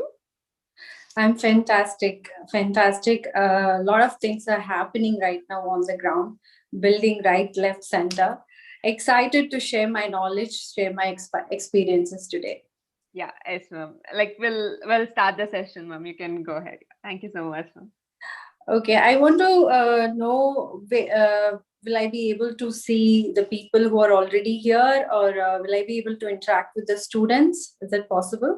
Ma'am, you can interact with the students. People are watching in the YouTube. Like they'll be sending the message and we'll be copying and pasting it in the chat box over here. So you can see the questions as well. And if you wanted to, like at the end of the session, we'll also have a question and answer session where we can interact with them. Or in between, if you wanted to interact with them, onnu prachana illa, nama copy panni naanga paste panniruvom. And if you wanted to understand the pulse of the audience as well, we'll copy paste that as well. Amazing. Kudos to guys. First of all, Let's Startup 2.0. It's an amazing job. It's an honor and humbled to be here and sharing my knowledge. Okay, first of all, whoever watching me, I couldn't see you, but please ask as many questions you want to ask me, because today I'm going to speak about, share my knowledge, how it helped me. It's not that I have learned from some other person. It is just my own experiences and I'm going to talk about. So first, நான் என்ன பத்தி சொல்றதுக்கு முன்னாடி வந்து ஒரு humble background. அம்மா அப்பா ஒரு சாதாரண நிலைமையில இருந்து தான். So I belong to Satyamangalam. அப்பா from வந்து கோயம்புத்தூர், அப்பா வந்து குன்னூர், அம்மா வந்து சத்யமங்கலம். So படிச்சது கோயம்புத்தூர் graduation. சிங்கப்பூர்ல 2 வருஷம் I studied in Singapore. My PG, and then அதுக்கப்புறம் சிங்கப்பூர்ல படிச்சதுக்கு அப்புறம் ஒரு தலக்கணம் வரும் இல்லையா, அந்த மாதிரி அதாவது வெளிநாட்டுல இருந்து படிக்கும் போது ஒரு வெயிட் நம்ம மேல வரும். ஓகே, இதுக்கப்புறம் லைஃப் செட்டில், இதுக்கப்புறம் நமக்கு வந்து ரெட் கார்பெட்ல வேலை கொடுப்பாங்க. 60,000-70,000 was my target in 20 14-15. So அப்பதான் சிங்கப்பூர்ல இருந்து வந்தது. So அந்த ஒரு மைண்ட் செட்ல I came to India with that kind of mindset. I will be treating in a very corporate will treat me in a very different way because now I have a honorable degree from Singapore.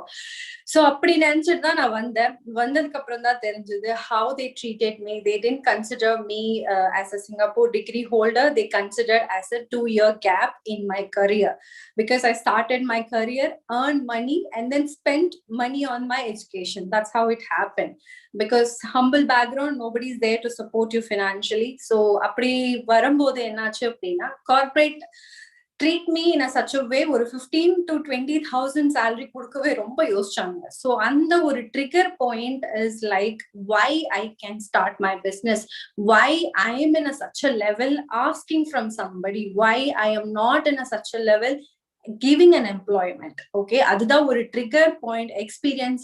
அந்த ஒரு experience தான் என்னோட லைஃப்ல வந்து ஒரு trigger point இருந்தது to pursue towards entrepreneur career. Okay, எல்லாமே இது யோசிச்சோன்னே எல்லாமே நடந்துடாது இல்லையா? யோசிச்சோன்னே எல்லாமே வந்துருச்சா அப்படின்னா கிடையவே கிடையாது. ஸோ ஒரு ஸ்டெபிலிட்டி வேணும். தென் ஐ மூவ் டு பெங்களூர். ஒரு நல்ல ஒரு ஜாப் இருந்தது. ஸோ ஜாப் கையில வச்சுட்டு I started working on my entrepreneur career. எப்படியெல்லாம் வந்து பிசினஸ் ஆரம்பிக்கலாம், எங்க இருந்து யார் கூட. ஸோ இந்த மாதிரி ஒரு தேடல் இருக்கும்போது என்னாச்சு அப்படின்னா பீப்புள் அதுக்கு உண்டான மனிதர்களை நான் சந்திச்சேன். அதுக்குண்டான ஒரு ஒரு universe. If you believe in this universe, நீங்க என்ன நினைக்கிறீங்களோ அதுவாகவே மாறுவீங்க. ஸோ அந்த மாதிரி ஒரு தாட் ப்ராசஸ் போயிட்டு இருக்கும் போது தான் one of my colleague called me and he wanted me to start as a partner to him, as a co-founder in his business. So அப்படிதான் வந்து I again moved to Delhi. கொஞ்சம் படிச்சது வளர்ந்ததெல்லாம் டெல்லியில தான். So again I moved to Delhi after Singapore. Then I started my business career. ஜீரோல இருந்து start பண்ணி ஹிந்தி தெரியாம தான் டெல்லி போனேன். அதாவது கொஞ்சம் டச் இல்லாம இருந்தது, ஹிந்தில நல்லா பேச தெரியாது. So I went there. I was so much in doubt whether I am able to do business in Delhi and managing Hindi speaking people. ஒரு வருஷத்துக்குள்ளேயே I learn that language. I was managing properly well thanks to my mentors, thanks to Delhi people. Delhi is my second home. அப்படிதான் வந்து I started fall in love with Delhi because டெல்லியில தான் வந்து ஒரு business எப்படி கத்துக்கணும், எப்படி பேசணும், பிசினஸ் மைண்ட் செட்னா என்ன, டெல்லி பீப்புள் எப்படி திங்க் பண்ணுவாங்க, அவங்களோட மைண்ட் செட் என்ன, கல்ச்சர் என்ன. ஸோ இதெல்லாம் அப்படியே புரிய ஆரம்பிச்சது.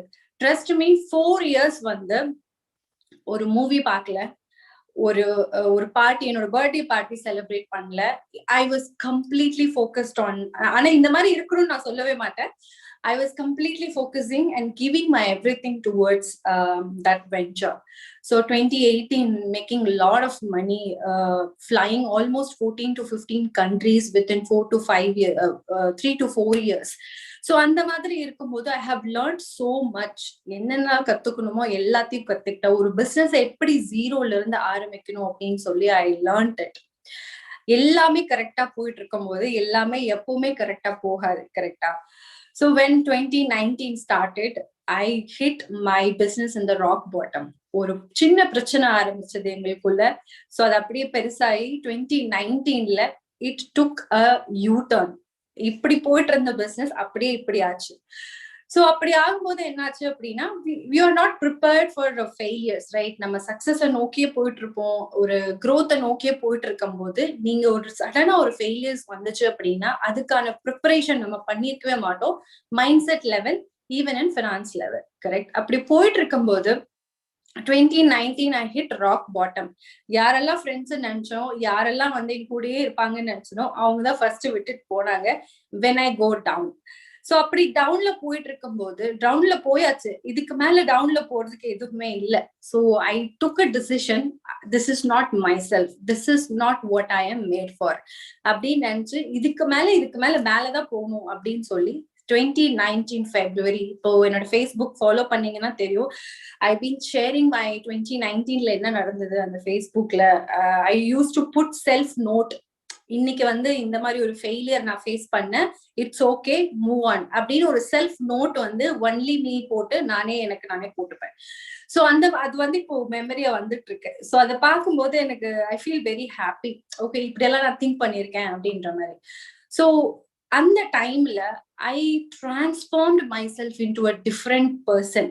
முன்னாடி 2018 சக்சஸ், காசு, யூனோ லக்ஸுரி, எல்லாமே ஃப்ரெண்ட்ஸ், எல்லா சர்க்கிள், நெட்வொர்க், எல்லா ஃபேம் எல்லாமே இருக்கும்போது யூஆர் அ டிஃப்ரெண்ட் பர்சன் இல்லையா? உங்களுக்கு வந்து அதுல மட்டும்தான் ஃபோக்கஸ் இருக்கும். இதுக்கு மேல எப்படி போகலாம் அப்படின்றதுலாம் ஃபோக்கஸ் இருக்கும். நீங்க ஒரு தடவை கீழே போகும்போது என்ன ஆகும் அப்படின்னா உங்களோட ரியாலிட்டி உங்களுக்கு தெரிய வரும். நீங்க என்ன உண்மையாவே காசு சம்பாதிக்கிறீங்களா? உண்மையாவே மனிதர்களை சம்பாதிக்கிறீங்களா? உண்மையாவே நீங்க ஹாப்பியா அப்படின்றது வந்து உங்களுக்கு அந்த நீங்க ஒரு தடவை கீழே போகும்போதுதான் தெரியும். நீங்க எல்லாருமே ஃபேஸ் பண்ணிருப்பீங்க லைஃப்ல. But when it comes to business அது ரொம்ப ரொம்ப இம்பாக்ட்ஃபுல்லா இருக்கும் இல்லையா? Because money is involve, time is involve.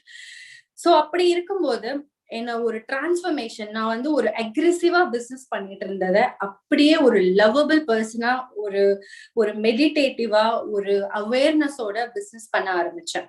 Okay, அதுக்கு எப்படி பண்ண ஆரம்பிச்சேன் அப்படின்றதுதான் இன்னைக்கு நான் உங்களுக்கு வந்து கத்துக் கொடுக்க போறேன், ஒரு ஷேர் பண்ண போறேன் நாலேஜ். ஓகே, சோ எனக்கு வந்து எப்பவுமே சின்ன வயசுல இருந்து டிசிப்ளின், ஒரு கன்சிஸ்டன்சி அப்படி இருக்கிறது எல்லாமே ஓரளவுக்கு பிடிக்கும். அதை ஓரளவுக்கு நம்ம பண்ணிட்டு இருந்தோம். அந்த 2019 ராக் பாட்டம்க்கு அப்புறம் I took a decision. Next 90 days I will do my morning routine. ஒரு மெடிடேஷன், ஒரு கிராட்டிடியூட் ஜர்னல், ஒரு அஃபர்மேஷன். என்னோட ஃபுல் டே வந்து ஒரு ப்ரொடக்டிவா போறதுக்கு அந்த ஃபர்ஸ்ட் மார்னிங் அவரை வந்து நான் வந்து கரெக்ட் பண்ணுவேன் அப்படின்னு சொல்லி நான் வந்து ஒரு டெசிஷன் எடுத்தேன். ஒரு நாள் கிடையாது, டே 1 கிடையாது, டே 2 கிடையாது, டே 3 கிடையாது, day 90 I did a continuous meditation every single day. Okay, நான் வந்து ஒரு எஸ்பீபிள்டெயின்மெண்ட் ஆரம்பிக்கிறதுக்கு வந்து அங்கதான் ஒரு பேஸ்மெண்ட் கிரியேட் ஆச்சு. அது எனக்கு அப்ப தெரியல. So I took this transformation. என்னாச்சு அப்படின்னா ஒரு அக்ரெசிவ் பர்சன், ஒரு அக்ரெசிவ் ஃபீமேல் ஆண்டர்பிரினரா இருந்த இடத்துல I completely change, mellow down ஆகி ரொம்ப அவேர்னஸோட பிசினஸ் பண்ண ஆரம்பிச்சேன். ராக் பாட்டம்ல இருந்து within 8 months I again come up. Again the same people come and help me in my business. Again I got the recognition. Again I started traveling international, achieving more things. My people are also, who were trusted me at that point of time, they also started making money. So அந்த ஒரு transformation கொடுத்ததுதான் எனக்கு ஒரு லைஃப்லயே வந்து ஒரு hit point. So நம்ம என்னதான் படிச்சுட்டு என்னதான் வெளியில வந்துட்டு பிசினஸ் பண்ணணும் அப்படின்ற ஐடியால வரோம். ஆனா அந்த மைண்ட் செட்ல எவ்வளவு ப்ரிப்பேர்ட் ஆயிருக்கிறோம், ஒரு சக்சஸையும் ஒரு ஃபெயிலியரையும் எப்படி ஹேண்டில் பண்றது. நிறைய பேர் பேசுவாங்க ஃபெயிலியர் எப்படி ஹேண்டில் பண்ணணும், ஃபெயிலியர்ல இருந்து எப்படி கத்துக்கணும் அப்படின்னு. ஆனா நமக்கு சக்சஸ் ஹேண்டில் பண்ணவும் தெரியாது. ஓகே, நம்ம ஒரு சக்சஸ்ஃபுல்லா ஆயிட்டோம் அப்படின்னா அதை ஹேண்டில் பண்ணும், அதை சக்சஸை மெயின்டைன் பண்ணணும், அதுவும் நமக்கு யாரும் சொல்லி தர மாட்டாங்க. எல்லாரும் எக்ஸ்பீரியன்ஸ் மூலமா தான் we learn from our own experiences. So இன்னைக்கு என்னோட எக்ஸ்பீரியன்ஸ்ல இருந்த நீங்க கத்துக்க வேண்டியது எப்படின்னா, சக்சஸ் எப்படி ஹேண்டில் பண்றது, ஃபெயிலியர்ஸ் எப்படி ஹேண்டில் பண்றது, ஒரு ஆண்டர்பிரினர்ஸ்க்கான மைண்ட் செட் லெவல் என்னவா இருக்கணும் அப்படின்னு. ஓகே, சோ ஒரு சின்ன ஸ்டோரி ஒண்ணு நான் சொல்ல விரும்புறேன். எலான் மஸ்கோட story. We all fan of Elon Musk, right? நீங்க எல்லாருமே கேள்விப்பட்டிருக்கீங்க. Number 1 richest person in the world today, கரெக்டா? இன்னைக்கு அவர் தான் வந்து number 1 richest person in the whole world, maybe இந்த மார்ஸ் ஆல்சோ. சோ அவரு வந்து காலேஜ் படிச்சுட்டு இருக்கும்போது when he was studying in a college என்னாச்சு அப்படின்னா அவரு யோசிச்சாரு, என்னால ஒரு நாளைக்கு $1 என்னால வாழ முடியுமா, நான் உயிரோட இருக்க முடியுமா அப்படின்னு சொல்லி டெஸ்ட் பண்ண விரும்பினாரு. சோ $1 எடுத்துட்டு போயிட்டு வால்மார்ட்ல போயிட்டு ஒரு பர்கர் வாங்கினாரு. ஓகே, அவர் அப்ப காலேஜ்ல படிச்சாரு, ஃப்ரீ ஸ்டேயிங், அங்க ஸ்டே பண்ணிட்டு அந்த பர்கரை ஒரு நாளைக்கு $1 வாங்கி 50 cents burger, remaining 50 cents he survived. So அந்த சர்வைவல் வந்து கேரண்டி. அவர் என்ன கண்டுபிடிச்சாரு அப்படின்னா, என்னால $1 என்னால உயிரோடு இருக்க முடியும் அப்படின்னு சொல்லி அவரு எக்ஸ்பெரிமெண்ட் பண்ணி கண்டுபிடிச்சாரு. சோ இப்போ வந்து என்னோட சர்வைவல் கேரண்டி ஆயிடுச்சு. இதுக்கப்புறம் நான் சொசைட்டிக்காக என்ன பண்ணலாம், என்னோட கம்யூனிட்டிக்காக, ஹியூமன் கைண்ட்காக என்ன பண்ணலாம் அப்படின்னு யோசிச்சாரு அவரு. ஓகே, அப்பதான் வந்து அவரு சின்ன வயசுலயே கோடிங் எழுத ஆரம்பிச்சிட்டாரு இல்லையா? சோ அந்த கோடிங் $500 வித்தாரு அவர் 6-7 years இருக்கும் போது. அப்புறமா வந்து அவர் PayPal money transaction, first online money transaction கண்டுபிடிச்சாரு ஃபார் ஹிஸ் மாம்.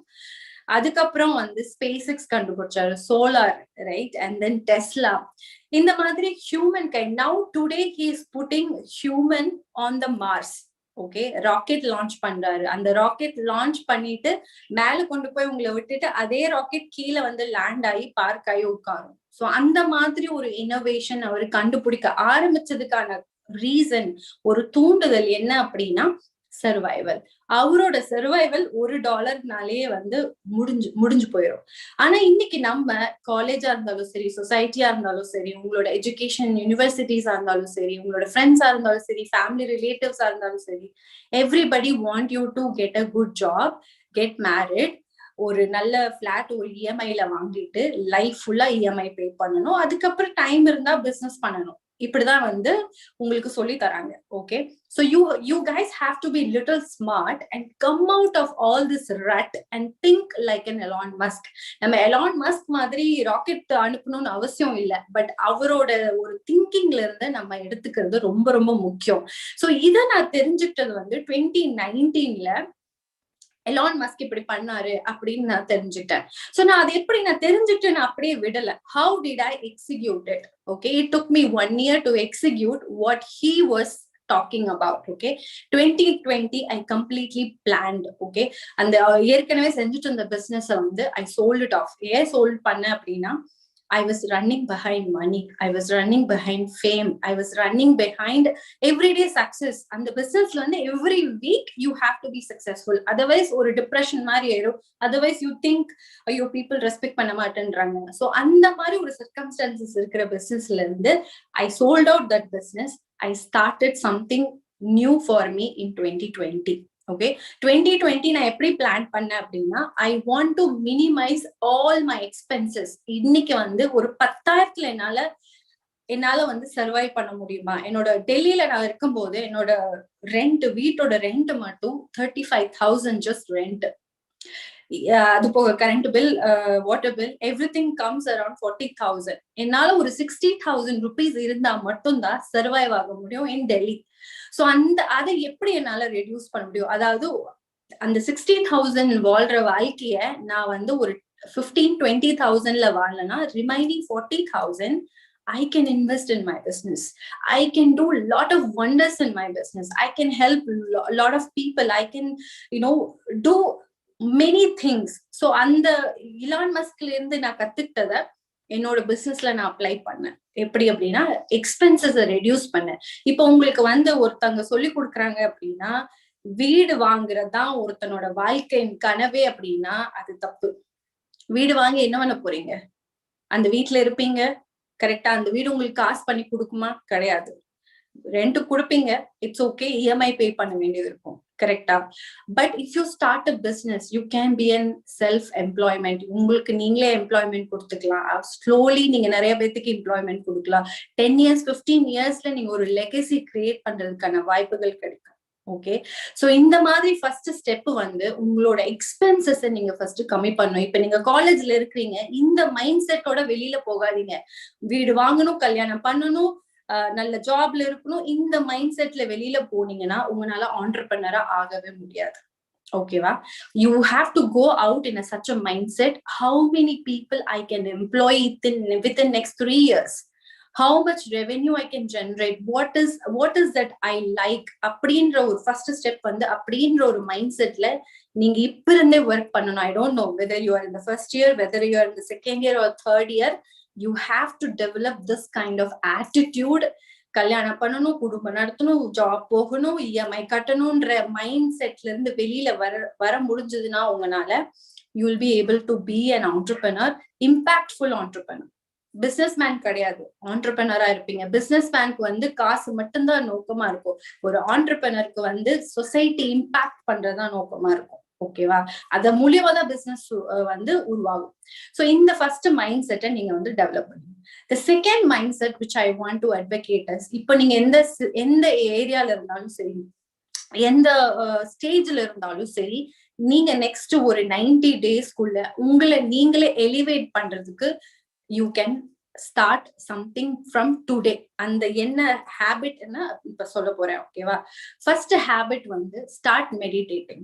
ஓகே, இந்த மெடிடேஷன் சொன்னாவே என்ன ஆகுது அப்படின்னா, உட்காந்து நான் 1 மணி நேரம் தியானம் பண்ணணுமா அப்படின்னு நீங்க யோசிச்சீங்க, மெடிடேஷனுக்கும் பிசினஸ்க்கும் ஆண்டர்பிரினர்ஷிப்க்கு என்ன சம்பந்தம் அப்படின்னு நீங்க யோசிச்சீங்க அப்படின்னா, நீங்க நாலேஜ்ல ரொம்ப ரொம்ப ரொம்ப பின்னாடி இருக்கிறீங்க. ஓகேவா? ஸ்டீவ் ஜாப்ஸ் இந்தியா வந்தாரு, ஆஷ்ரம்ல இருந்தாரு, மெடிடேஷன் பண்ணாரு. ஓகேவா? Mark Zuckerberg is a mentor of mentee of Steve Jobs, அவரும் மெடிடேஷன் பண்றாரு.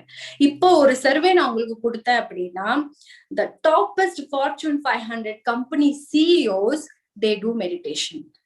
Okay, they spend every day in their schedule, they do meditation.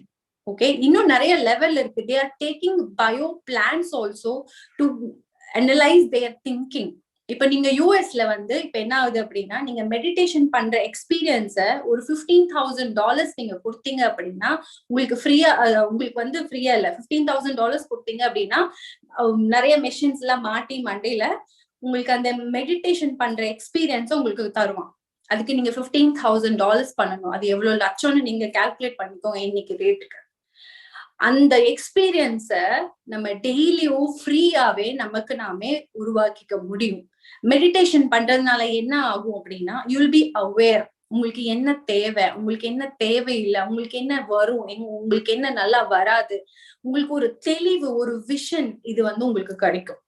இது நான் சொல்லல, இது என்னோட experience plus Steve Jobs, Mark Zuckerberg இவங்களோட சக்சஸ்ல மெடிடேஷன்ன்றது வந்து ரொம்ப ரொம்ப ரொம்ப it plays an important and vital role in big CEOs, big entrepreneurs, big successful people. Okay, so your second step should be, you should do your start with your morning ritual. It can be meditation. நீங்க வந்து எந்த மதத்தை சேர்ந்தவங்களாவும் இருக்கலாம், but மெடிடேஷன்ன்றது வந்து உங்களோட body and mind சம்பந்தப்பட்டது. எந்த ரிலிஜனும் கொண்டு வராதீங்க. ஓகேவா? உட்காந்து ஒரு 5 minutes 10 minutes start meditating. Okay, second இந்த கேட்டகரியிலே வந்து செகண்ட் வந்து நீங்க பண்ண வேண்டியது கிராட்டிடியூட். இன்னைக்கு உங்களால சாப்பிட முடியுதா, இன்னைக்கு உங்களால வந்து அம்மா அப்பா உங்க வீட்டுல இருக்காங்களா, உங்களை சப்போர்ட் பண்றாங்களா, யூ ஷுட் பி கிராட்டிடியூட். உங்க காலேஜ் உங்களை சப்போர்ட் பண்ணுதா, be gratitude for this kind of platform. when we were growing up, nobody was coming here giving us direction. நீ இப்படிதான் திங்க் பண்ணணும், இப்படி திங்க் பண்ணனா உனக்கு நல்லதா இருக்கும் அப்படின்லாம் யாருமே எங்களுக்கு சொல்லல. all our experiences, all our self learning, all our self discipline. But இது உங்களுக்கு கிடைக்குது. so you should be gratitude. ஒரு நாளைக்கு காலையில உங்க கண்ணு முழிச்சதுக்கு அப்புறம் உட்கார்ந்து எழுதுங்க, what is that your gratitude for. இதெல்லாம் என்கிட்ட இருக்கு அப்படின்னு சொல்லி கிராட்டிடியூடா இருங்க. ஓகேவா? கிராட்டிடியூட நன்றி உணர்வோட இருக்கிறது. இதெல்லாம் already God is blessed me அப்படின்னு சொல்லி you have to be gratitude. That is the second step which you have to take. Okay, third is learning. இப்போ நீங்க ஒரு entrepreneur-ஆ இருக்கணும் அப்படின்னா, today I'm spending morning 2 hours learning. Before night, before bed, I spend at least 1 hour of learning. Every 3 hours, every day 3 hours, I learn something. It can be from YouTube. நீங்க எவ்வளவு பேரு யூடியூப கரெக்டா utilise பண்றீங்க? Master trailer மட்டும் பாக்குறீங்களா, இல்ல வந்து Karnan ட்ரெய்லருக்காக wait பண்றீங்களா, இல்ல வந்து உங்களோட அந்த சர்ச் லிஸ்ட பார்த்தா whether you can be successful or not நான் இப்பவே சொல்லிடுவேன். Anybody can send me a screenshot of your search list in the YouTube. என்னோட ஸ்கிரீன்ஷாட் எப்படி இருக்கும் அப்படின்னா, Om meditation, guided meditation, Gary Vee, Elon Musk, Steve Jobs, right? Yes, I have fun. I listen to some songs also. That is all there. But what is going to be productive? What is going to helpful for me for next 10 years? Adha இன்னைக்கு நான் பண்ணணும். If you want to be successful for next 10 years, you have to watch your habits. இன்னைக்கு நீங்க என்ன பண்றீங்க அப்படின்றது வந்து next 10 இயர்ஸ்ல உங்களுக்கு ஃப்ரூட்டா வரும். இன்னைக்கு ஜாலியா இருந்துட்டீங்க அப்படின்னா நெக்ஸ்ட் 10 இயர்ஸ்ல you will be an employee for 15,000 rupees of salary. Trust me. நீங்க என்னதான் முட்டி மோதி முதங்கினாலும் 15, நீங்க ஒரு கோடிங் எழுதல அப்படின்னா உங்களுக்கு வந்து ஒரு 15 to 25,000 தான் இருக்கும் salary. Because market or like that, demand is so huge, right? And supply is also so huge, and the competition is so huge. So what I'm saying is, Today you have to be grateful for it. Your success, develop your success habits. If you watch pannit go to yes_peopletainment Facebook page. Send me a screenshot in that messenger. WhatsApp la director, you can connect with me in WhatsApp. Send me a screenshot of your YouTube. I'll tell you whether you will be successful or not, whether next 10 years. You want to change yourself starting from today. Nothing happens from tomorrow. Naaliki gym poikla, naaliki meditation panikla. Nothing happens tomorrow. Everything starts from today. Today, what I have to do. Tomorrow, who knows? We don't know about tomorrow. We don't have control. We are humans. We have very little power. So today is our power. Utilize it properly. Okay. So the first is meditation, gratitude journal, and learning. And eat. The fourth ritual you have to follow in the morning is eat properly. Take bath and have that breakfast. Eat like a king in the morning, because that helps your brain to work, function properly. Many of us take breakfast very lightly. 2 idli or chutney. No, eat properly. Eat with fruits. Feed your brain. You're not feeding only your stomach. When you're eating breakfast, you're feeding your brain. Your brain will work properly. Okay, take bath and do this. So this is the ritual you have to do in the morning, and then take care of your physical body. Neenga karuppa irukkalam, sevappa irukkalam, kullama irukkalam. But if you have this, if you follow this 5 days, 5 rituals in the morning, you'll be able to shine like a diamond. Okay, so take care of your body. Do some little exercise, Surya Namaskar, yoga. You don't have to do all the yogas in one day. Take one yoga and do it for next 21 days. This is a 5 rituals for next 21 days. எழுதி வச்சுக்கோங்க. நான் மறுபடியும் சொல்றேன். First வந்து ஒரு 5 minutes meditation அப்படின்னா உட்கார்ந்து 1 மணி நேரம் தியானம் பண்ணணும்னு அவசியம் இல்லை. Okay, just 5 minutes meditation. Second is gratitude journal. ஒரு நோட் புக் எடுத்து இன்னைக்கு நான் என்னெல்லாம் இதுக்காகலாம் சந்தோஷமா இருக்கேன், இன்னைக்கு என்னென்ன நல்ல விஷயம் நடந்ததுன்னு எடுத்து எழுதுங்க. ஓகே, தேர்ட் வந்து லேர்னிங். அட்லீஸ்ட் உங்களோட லெவல்ல இந்த ஏஜ் லெவல்ல அட்லீஸ்ட் 2 hours எவ்ரிடே லேர்னிங். உங்களுக்கு என்ன பிடிக்குமோ, கர்நாடிக் மியூசிக் பிடிச்சது, அதுல பெரிய ஆளாகும் அப்படின்னு நினைச்சீங்க அப்படின்னா அதை பத்தி நிறைய படிங்க. கத்துக்கிறது மட்டும் இல்ல, நிறைய படிங்க. கோடிங் எழுதணும் அப்படின்னா நிறைய அதை பத்தி படிங்க. ஒரு ஆண்டர்பிரனரா ஆகணும் அப்படின்னா இன்னைக்கு என்ன ட்ரெண்ட், எப்படி பிசினஸ் போயிட்டு இருக்கு, அதை பத்தி படிங்க. ஓகே, எப்படி வேணாலும் படிக்கலாம். புக்ல தான் படிக்கணும்ட்டு இல்ல, யூடியூப்ல கத்துக்கலாம், பாட்காஸ்ட்ல ஸ்பாட்டிஃபைல கத்துக்கலாம், ஃபேஸ்புக்ல நிறைய பேஜஸ் எல்லாம் இருக்கு, அங்க போயிட்டு அவங்க கிட்ட கத்துக்கலாம். நிறைய ஆண்டர்பிரனர்ஸ் கிட்ட போயிட்டு மீட் பண்ணி பேசி கத்துக்கலாம். சோ நிறைய விதமான கத்துக்கிறதுக்கான மீடியம் இருக்கு. சோ அதை நீங்க யூட்டிலைஸ் பண்ணணும். ஓகே, நெக்ஸ்ட் இஸ் நீங்க வந்து லேர்னிங் அப்புறம் you have to eat properly. The breakfast is a very important meal on your day. If you miss that, you will miss everything. Okay, so the next is, the last one is, the fifth is, you have to do little exercise. Bend your body. Okay, it will help you to think properly, help you to be a good person. Or entrepreneur ஆகிறதுக்கு வந்து mindset level you have to have a good heart. அவங்க மட்டும்தான் entrepreneur ஆக முடியும். ஏன்னா ஒரு பிசினஸ்ன்றது வந்து காசு பார்க்க வேண்டிய விஷயம். ஆண்டர்பிரனர் அப்படின்றது வந்து காசு பார்க்கறதுக்காக கிடையாது. Impacting the society. காசு வரும். எலான் மஸ்க் ஸ்டார்ட் பண்ணும்போது ஒண்ணுமே இல்லை, right? Today he is the richest person. 30 years of journey. உங்களுக்கு அந்த 30 years ஆன கன்சிஸ்டன்சி, அந்த டிசிப்ளின், அந்த பொறுமை அதெல்லாம் இருக்கா? அது எப்படி வளர்த்துக்கணும் அப்படின்னா you have to work on your mindset. Okay, so these are the qualities which you have to develop. I hope this is helpful. Okay, so next thing, the third thing which I want to tell you is, there is no quick success.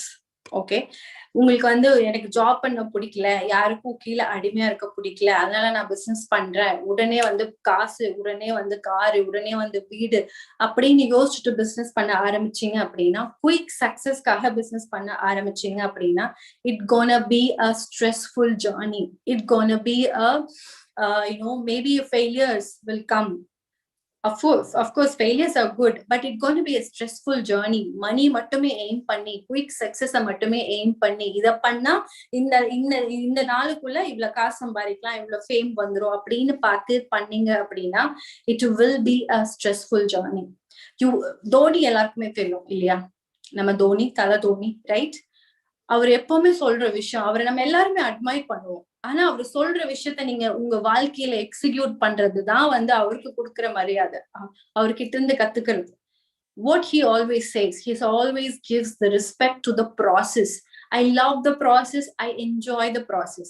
So உங்களுக்கு ஒரு entrepreneur ஆகணும் அப்படின்னா நீங்க அந்த process enjoy பண்ணணும். என்ன ப்ராசஸ்னா என்ன? காலையில இருந்துச்சு இந்த 5 டெய்லி ரிச்சுவல்ஸ பண்றது, டெய்லி லேர்ன் பண்றது, நிறைய பேர்த்து போய் மீட் பண்ணி நெட்வொர்க் கிரியேட் பண்றது, அவங்க கிட்ட இருந்து கத்துக்கிறது, அதுக்கப்புறம் எக்ஸிக்யூஷன் பண்றது, ஒரு டீம் எப்படி ஹேண்டில் பண்றது, சக்சஸா இருந்தாலும் சரி ஃபெயிலியர்ஸா இருந்தாலும் சரி அதை தாண்டி எப்படி போயிட்டே இருக்கிறது.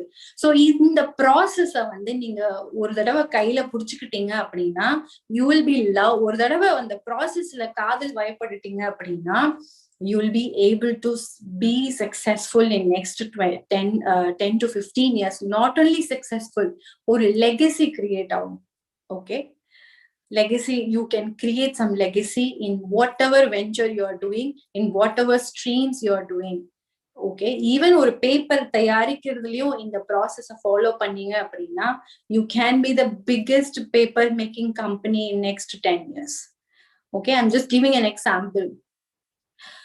Okay, so the last thing which I want to talk about is bring the empathy into the business. Okay, my mentor is Gary Vee. He's a Russian-born US entrepreneur. I learned this mixing gratitude and business. ஒரு business பண்றீங்க அப்படின்னா அதுல வந்து how you can show the empathy. Okay, empathy அப்படின்னா என்ன? யாராவது என்ன comment பண்ண முடியுமா? தெரியல. Okay, what is empathy? Empathy அப்படின்னா நீங்க பண்ற பிசினஸ்னால என்ன இம்பாக்ட் ஆகுது சொசைட்டிக்கு? நீங்க வந்து பண்ற பிசினஸ்னால டிஸ்ட்ராக்ஷன் ஆகுதா? நிறைய பேர் பிரிஞ்சு போறாங்களா? இல்ல யூனிட்டி, ஒரு கம்யூனிட்டி கிரியேட் பண்றீங்களா? நீங்க பண்ற பிசினஸ்னால நிறைய பேத்துக்கு வந்து டிஸ்ட்ரப்ஷன்ஸ், ஸ்ட்ரெஸ் டெவலப் ஆகுதா? இல்ல நீங்க பண்ற பிசினஸ்னால நிறைய பேர் வந்து ஸ்ட்ரெஸ்ல இருந்து வெளியில வராங்களா? ஓகே, சோ சொசைட்டிக்கு என்ன மாதிரியான தேவைகள் இருக்கு? இப்போ 2020 to 2021 இருக்கும். We are in the transformation, right? So இந்த 2021ல என்ன தேவைகள் இருக்கு அப்படின்னு பார்த்து, என்ன குறைகள் இருக்கு அப்படின்னு பார்த்து அதுக்குண்டான சொல்யூஷனை நீங்க கொடுத்தீங்க அப்படின்னா you can be a amazing entrepreneur. You can bring empathy, you can bring gratitude inside your business. இது வந்து ஒரு லெகசி கிரியேட் பண்றதுக்கான ஒரு வழிமுறைகள். இப்போ நான் இதெல்லாம் ஏன் சொல்றேன், இதெல்லாம் எனக்கு எப்படி தெரியும் அப்படின்னா this is what we are following, this is what we are executing. My company name is Yes Peopletainment. Okay, 2020 start ஆனபோது இந்த கம்பெனி உருவாச்சு. இந்த கம்பெனி உருவானதே வந்து நான் மெடிடேஷன்ல இருக்கும்போது தான். why not ஒரு Yes Peopletainment அப்படின்னு சொல்லி ஒரு பிசினஸ் ஆரம்பிக்க கூடாது அப்படின்னு சொல்லி. சோ இந்த பிசினஸ் இந்த சிஸ்டமே, இந்த ப்ராசஸே பாத்தீங்கன்னா ஆண்டர்பிரினர்ஸ்க்கு ஸ்ட்ரெஸ்ஃபுல்லா இருப்பாங்க. எப்பவுமே அவங்களோட ஸ்ட்ரெஸ்ஸை குறைக்கிறது தான். ஓகே, ஆண்டர்பிரினர்ஸ் வந்து ஃபெயிலியர் பெர்சன்டேஜ் நோக்கி போயிட்டு இருப்பாங்க. சம்டைம்ஸ் அவங்கள புடிச்சு இழுத்து சக்சஸ் பெர்சன்டேஜா போக வைக்கிறது தான் எங்களோட நோக்கமே. Accountability coach and meditation coach. So இது எல்லாமே உருவானதுக்கு காரணம் வந்து we identified what is missing in the society. இந்தியால வந்து 39,000 startups every year, $240 billion impact இருக்கு, ரெவென்யூ இருக்கு in India. India is the third largest startup ecosystem. அப்படி இருக்கும்போது நிறைய ஜெய்ப்பூர்ல இருக்கிற ஒரு ஸ்மால் வில்லேஜஸ்ல இருந்து, நம்ம சவுத் திருநெல்வேலியில இருக்கிற ஸ்மால் வில்லேஜ்ல இருந்தெல்லாம் இப்போ ஆண்டர்பிரினர்ஸ் வர ஆரம்பிச்சுட்டாங்க. முன்னாடி மாதிரி கிடையாது. Trend has changed. People are coming from very small cities and making impact in startup ecosystem. Correct. இதுல நீங்க எங்க தனிச்சு நிற்க முடியும்? எப்படி சந்தோஷமா ஒரு பிசினஸ் பண்றது, ஒரு கிராட்டிடியூடோட ஒரு பிசினஸ் பண்றது? ஃபுல் டே ஒர்க் பண்ணிட்டு போய் படுத்தீங்க அப்படின்னா இப்படின்றதுக்குள்ள தூங்கிடுவீங்க. If you combine your gratitude, empathy into your business, இல்லைன்னா ஸ்ட்ரெஸ்ஸா தான் இருக்கும். ஓகே, சோ ஸ்ட்ரெஸ்ஃபுல் லைஃப் தேவையில்லை. ஒரு ஆண்டர்பிரினர் அப்படின்னா சந்தோஷமாவும் அந்த ஜேர்னியை என்ஜாய் பண்ணலாம், அந்த ப்ராசஸை என்ஜாய் பண்ணலாம் அப்படின்னு அட்வொகேட் பண்ற கம்பெனி தான் எங்களோட S peopletainment. So we advocate most about entrepreneurs mindset. ஒரு நீங்க இப்ப இருக்கிற ஸ்டேஜ்ல பாத்தீங்க அப்படின்னா இந்த ஒரு மைண்ட் செட்டை டெவலப் பண்ணிட்டீங்க அப்படின்னா, இன்னைக்கு நான் பேசுனதுல ஒரு 4-5 points I spoke to you. இதுல 2 பாயிண்ட் எடுத்து நீங்க எக்ஸிகியூஷன் பண்ண ஆரம்பிச்சீங்க அப்படின்னா, காதுல கேட்டுட்டு அப்படியே விட்டுட்டு போகாம நோட்ல எழுதி வச்சுட்டு வீட்டுல போய் உக்காந்து யோசிச்சு, இந்த டைம்க்கு நான் ஒரு 5 minutes மெடிடேஷன் பண்ணுவேன், இந்த டைம்க்கு ஒரு 3 minutes நான் வந்து கிராட்டிடியூட் எழுதுறேன். Total of 5 minutes. If you spend 5 minutes in 24 hours, your life can elevate 10%. Trust me, this is very, very true. இங்க யாரெல்லாம் இப்ப பாத்துட்டு இருக்கீங்கன்னு எனக்கு உங்களை பார்க்க முடியல, but I challenge you. Okay, I challenge you on my career, on my peopletainment. If you follow this meditation 5 minutes, gratitude 5, even meditation விட்டுருங்க. நிறைய பேருக்கு மெடிடேஷன்னாவே அலர்ஜியா இருக்கும். என்னதான் ஸ்டீவ் ஜாப்ஸ் பண்ணாலும் அவர் பண்ணிட்டு போறாருனால பண்ண மாட்டேன் அப்படின்னு இருக்கவங்க, டெய்லி கிராட்டிடியூட் ஹானஸ்டா ஒரு 5 things எதுக்கெல்லாம் நீங்க கிராட்டிடியூடா இருக்கீங்கன்னு எழுதி நெக்ஸ்ட் 21 daysக்கு கண்டினியூஸா எழுதினீங்க அப்படின்னா, I'll guarantee your next elevation in your next level. 10% உங்களோட மைண்ட் செட் லெவல்லையும் சரி, உங்களோட திங்கிங் ப்ராசஸ்லயும் சரி, உங்களோட ஹாப்பினஸ்லயும் சரி, you will elevate yourself to the next level by 10%. Gamble பண்றாங்க இல்லையா, கேம்பிள் பண்றவங்க கிட்ட போய் நான் சொன்னேன்னா உங்களுக்கு 10% சான்ஸ் இருக்கு, நான் வந்து நீங்க ஜெயிக்கிறதுக்கு மோர் 10% சான்ஸ் இருக்கு ஜெயிக்கிறதுக்கு அப்படின்னா, அவனுக்கு காசு கொட்டி கொடுப்பான். ஓகே, நீ கேரண்டி கொடுக்குறியா, இதெல்லாம் நான் பண்றேன், 10% சான்ஸ் அதிகமா இருக்கும் அப்படின்னு. So இந்த மாதிரி தான் லைஃப் வந்து, if somebody promises you something, if you listening to someone like Elon Musk, I listen to him. $1 வந்து வாழலாம் அப்படின்னு சொல்லி அவர் பண்ணும்போது, நம்ம எல்லாம் சின்ன ஆளுங்க, இன்னும் ஒண்ணுமே பண்ணல, நம்ம ஏன் வாழக்கூடாது? சோ இன்னைக்கு 2020ல முடிஞ்சதுக்கு அப்புறம் 2021ல பாத்தீங்க அப்படின்னா, நான் 60,000 வாழ்ந்துட்டு இருந்த வாழ்க்கைய 20,000க்கு கொண்டு வந்துட்டேன். இன்னைக்கு எனக்கு 20,000 rupees இருந்தா போதும், என் வாழ்க்கைய நல்லா வாழலாம். ஓகேவா? இதையே நீங்க பண்ணணும்னு நான் சொல்லல, ஆனா இப்படி ஒரு வாழ்க்கைய வாழ்ந்தீங்க அப்படின்னா ஒரு இம்பாக்ட்ஃபுல் சொசைட்டியை உருவாக்குறதுக்கு நீங்களும் காரணமா இருக்கலாம்.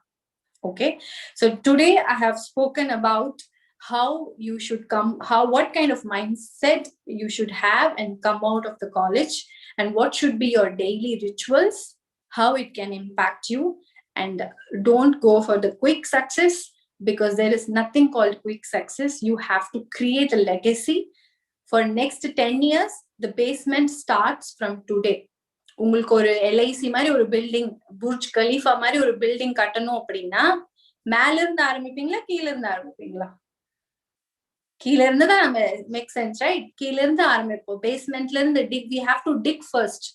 சோ அந்த டிக்கிங்கான பேஷன்ஸ், அந்த டிசிப்ளின் உங்ககிட்ட இருந்தது அப்படின்னா, எவ்வளவு சீக்கிரம் எவ்வளவு ஆழமா டிக் பண்றீங்களோ, எவ்வளவு ஆழமா உங்களோட நாலேஜ், உங்களோட மைண்ட் செட்டை டெவலப் பண்றீங்களோ, அவ்வளோ உயரமான அழகான புர்ஜ் கலீஃபாவோட உயரமா நீங்க போலாம். ஓகே, சோ இத சொல்லி Raghavi, I think I'm done, right? Do you want me to talk more? Yeah, I have a couple of questions for you, ma'am. Like Yes. couple of questions. One is, which is your favorite book? My favorite book is 2 Minutes from the Abyss, which I am finished it recently, second time, which was written by Vijay Ishwaran. He is a Malaysian entrepreneur. And my second book is Jab, Right Hook, which is written by Gary Vee. He's my all-time mentor. I cannot call him as a favorite entrepreneur because I watch his video and execute it. It is like he's coming and telling me, I'll listen to it. So here I am reading his book right now. So what he is saying, thanks for asking this question, Raghavi. He is such a person. I'm telling you one example how to mix empathy and the business, how to mix gratitude and the business. He has written this book, Jab. He has written many books. Crush It Like Kings, Crush It. That is one more book I want to read also. So, and also one more book I'm reading, Laws of Human Nature, which is written by Robert Greene. It's a very tough book. I've been reading since last 1.5 years. It's not finishing. So right now, Jab, Right Hook about Gary Vee, what he's saying, how he's mixing, how he's executing empathy in the business, empathy and the entrepreneurship. He told in a video, if you cannot afford my book, go to torrent and download it and read it and execute it. So this is what, see, you are writing, he has written books, spent so much money, spent so much time, so much of his experience put into the book, but he is not looking for that revenue. He's not looking for that profit. All he is looking for that, like you to execute it, you to follow it, us to follow it, right? So this is the example of mixing gratitude and business together. And that is what we coach also. This is not easy to bring it out. So with a little fine tuning, you will be able to execute in your level. And that's what we coach as well. Our core value and Gary's core value matches. That's why I accept him as my mentor. He doesn't even know me. I am existing in another part of the world, but he is helping me. The first 2,000 rupees I earned from S Peopletainment because of him, because of the tips he has given. So you guys, whoever is watching, read as many as books, doesn't matter. You have a lot of influences around you, doesn't matter, unless until you execute it, unless until you take step, unless until you take actions. So that actions needs to be taken. Okay. And which is the toughest failure that you faced in your life, ma'am? Toughest failure. The toughest failure happened, thank God it happened. It happened in 2018, so 2019, February. My business went completely down because of some internal issues within the partners, within the clients, within the counterparters. So it completely went down because of not communicating properly. So that was the one mistake which I have learned from my own mistakes, and that hit me hard on my face. After that, I have changed as a person. I have very aggressive. I've known for aggressive in my circle. I have known for anger. I have known for don't mess with that Swati Krishnan. This is what I've been known for. But because of that failure, I have become lovable. I have become more approachable. I have become more smiling. I started taking care of myself. I started looking more vibrant after this failure, because the 5-day rituals which I have given right now to all the audiences who are watching, I followed that 105 days in 2019, and that changed my entire life. Wow, that's great. And what would be your best moment in your life that made you to be like what you are right now? What I want to be. Okay. ஒரு moment that changed your life till இந்த இடத்துக்கு கொண்டு வந்தது வந்துட்டு, was that failure, or இதை விட ஏதாவது goodness, ஏதாவது நல்ல விஷயமோ இல்ல நல்ல மனுஷங்க யாருனாலயோ? So which influenced you here? Okay. நல்ல மனிதர்கள் நான் சந்திச்சிருக்கேன். நிறைய பேர் மென்டர் பண்ணிருக்காங்க. சேம் டைம்ஸ் அவங்க மென்டர்ஸே வந்து நிறைய மிஸ்டேக்ஸ் பண்ணுவாங்க. அதுல இருந்து நான் கத்துக்கிட்டேன். நமக்கு தெரியும் இல்லையா, இவரு இந்த மிஸ்டேக் பண்றாரு அப்படின்னு. அதுல இருந்து நிறைய கத்துக்கிட்டேன். பிளஸ் அவங்களோட நல்ல விஷயத்தையும் நான் வந்து விடல. அதே மாதிரி அவங்க தப்பு பண்ணாலும் அதுல இருந்து நான் கத்துக்கிட்டேன். ஓகேவா? பட் ஒரு விஷயம் வந்து என்ன அப்படின்னா, என்னோட what I am aware of myself is, என்னை யாராவது இன்சல்ட் பண்ணாங்க, யாராவது வந்து உன்னால இது முடியாது, நீ எல்லாம் லாய்க்கே இல்லைன்னு சொல்லும் போது எனக்கு ரொம்ப ரொம்ப சந்தோஷமாயிரும். ஏன்னா that gives me lot of energy. அம்மாவும் கொடுக்க முடியாது, என்னாலையும் அந்த எனர்ஜி எடுத்துட்டு வர முடியாது. யாராவது இப்படி வந்து சொன்னாங்க அப்படின்னா அந்த எனர்ஜி வச்சு I can do wonders in my life. ஒரு இன்சிடென்ட் என்ன அப்படின்னா, என்னோட மென்டர் ஒரு 2018ல வந்து we were just sitting and having coffee and then talking about next level of the business. So he was like giving us gyan and saying if you guys are not here, you guys are not valuable for anything. You don't know anything apart from this business. So do it better. So this struck me. He's told in such a good way to motivate us, but I took it, that's true. If I leave this business, if I go out of this business, that time I didn't have job, I'm a full-time entrepreneur, I don't have any other source of income. What something happens in this business and I didn't have any income after some time, So he insulted us. You guys are நீங்களா எதுக்குமே like இல்ல, இது ஒழுங்கமா பண்ணுங்க அப்படின்ற மாதிரி அவர் சொன்னார். So that hit me harder, and I kept thinking, and that's what happened in 2019 and 2020. I started. Today I'm a founder of S Peopletainment, co-founder of Kickstart. Yesterday we launched it. So thanks to him, it helped me a lot actually. Congratulations, ma'am. And one last and final question to you, like ஒரு line to all the entrepreneurs who are watching this. One line to all the entrepreneurs. Okay. So work ethic. So நம்ம வந்து என்னதான் successful நிறைய காசு பார்த்தாலும், failures பார்த்தாலும், success பார்த்தாலும், அந்த ஒர்க் எத்திக்கை மட்டும் நம்ம விடக்கூடாது. அது கொஞ்சம் டஃப் தான், இட்ஸ் டஃப். பட் அதை வந்து மேக்சிமம் நம்ம அதை பிடிச்சிக்கிறதுக்கு ட்ரை பண்ணணும். அதை மட்டும் பண்ணிட்டே இருந்தோம் அப்படின்னா that gives lot of satisfaction. அந்த ஒரு சாட்டிஸ்ஃபேக்ஷன் அது கொடுக்கும் இல்லைங்களா, நீங்க ஒர்க் எத்திக்கா பண்ணும்போது. நிறைய பேர் ஹசில்னு சொல்றாங்க, நிறைய பேர் ஹார்ட் ஒர்க்னு சொல்றாங்க. பட் நான் வந்து ஹசில்னு சொல்லிட்டு இருந்தேன். அதெல்லாம் வந்து நிறைய பேர் பயப்படுறாங்க. ஹசில், ஐயோ என்னால ஹசில் பண்ண முடியாது. ஹசில்லாம் கிடையாது, ஒர்க் எத்திக் ஃபாலோ பண்ணு. We have to have this work ethic as an, if we are in the business of impacting society. Whenever I speak to my other entrepreneurs colleague, I always address myself. If somebody new people, some networking people, they ask me, what do you do? I'm a firefighter. I say like that. Firefighter, which department? They started thinking all the firefighters, women, you are a women firefighter. Yes, I am a firefighter, aka entrepreneur, so aka accountability coach. I don't even call myself entrepreneur. So this is what I tell them. So we are firefighting. We are playing with the fire. We are utilizing the fire. We are helping through the fire to a lot of people. So we have to have that work ethic. That's my suggestion. Yeah. Great. Thank you so much for joining, ma'am.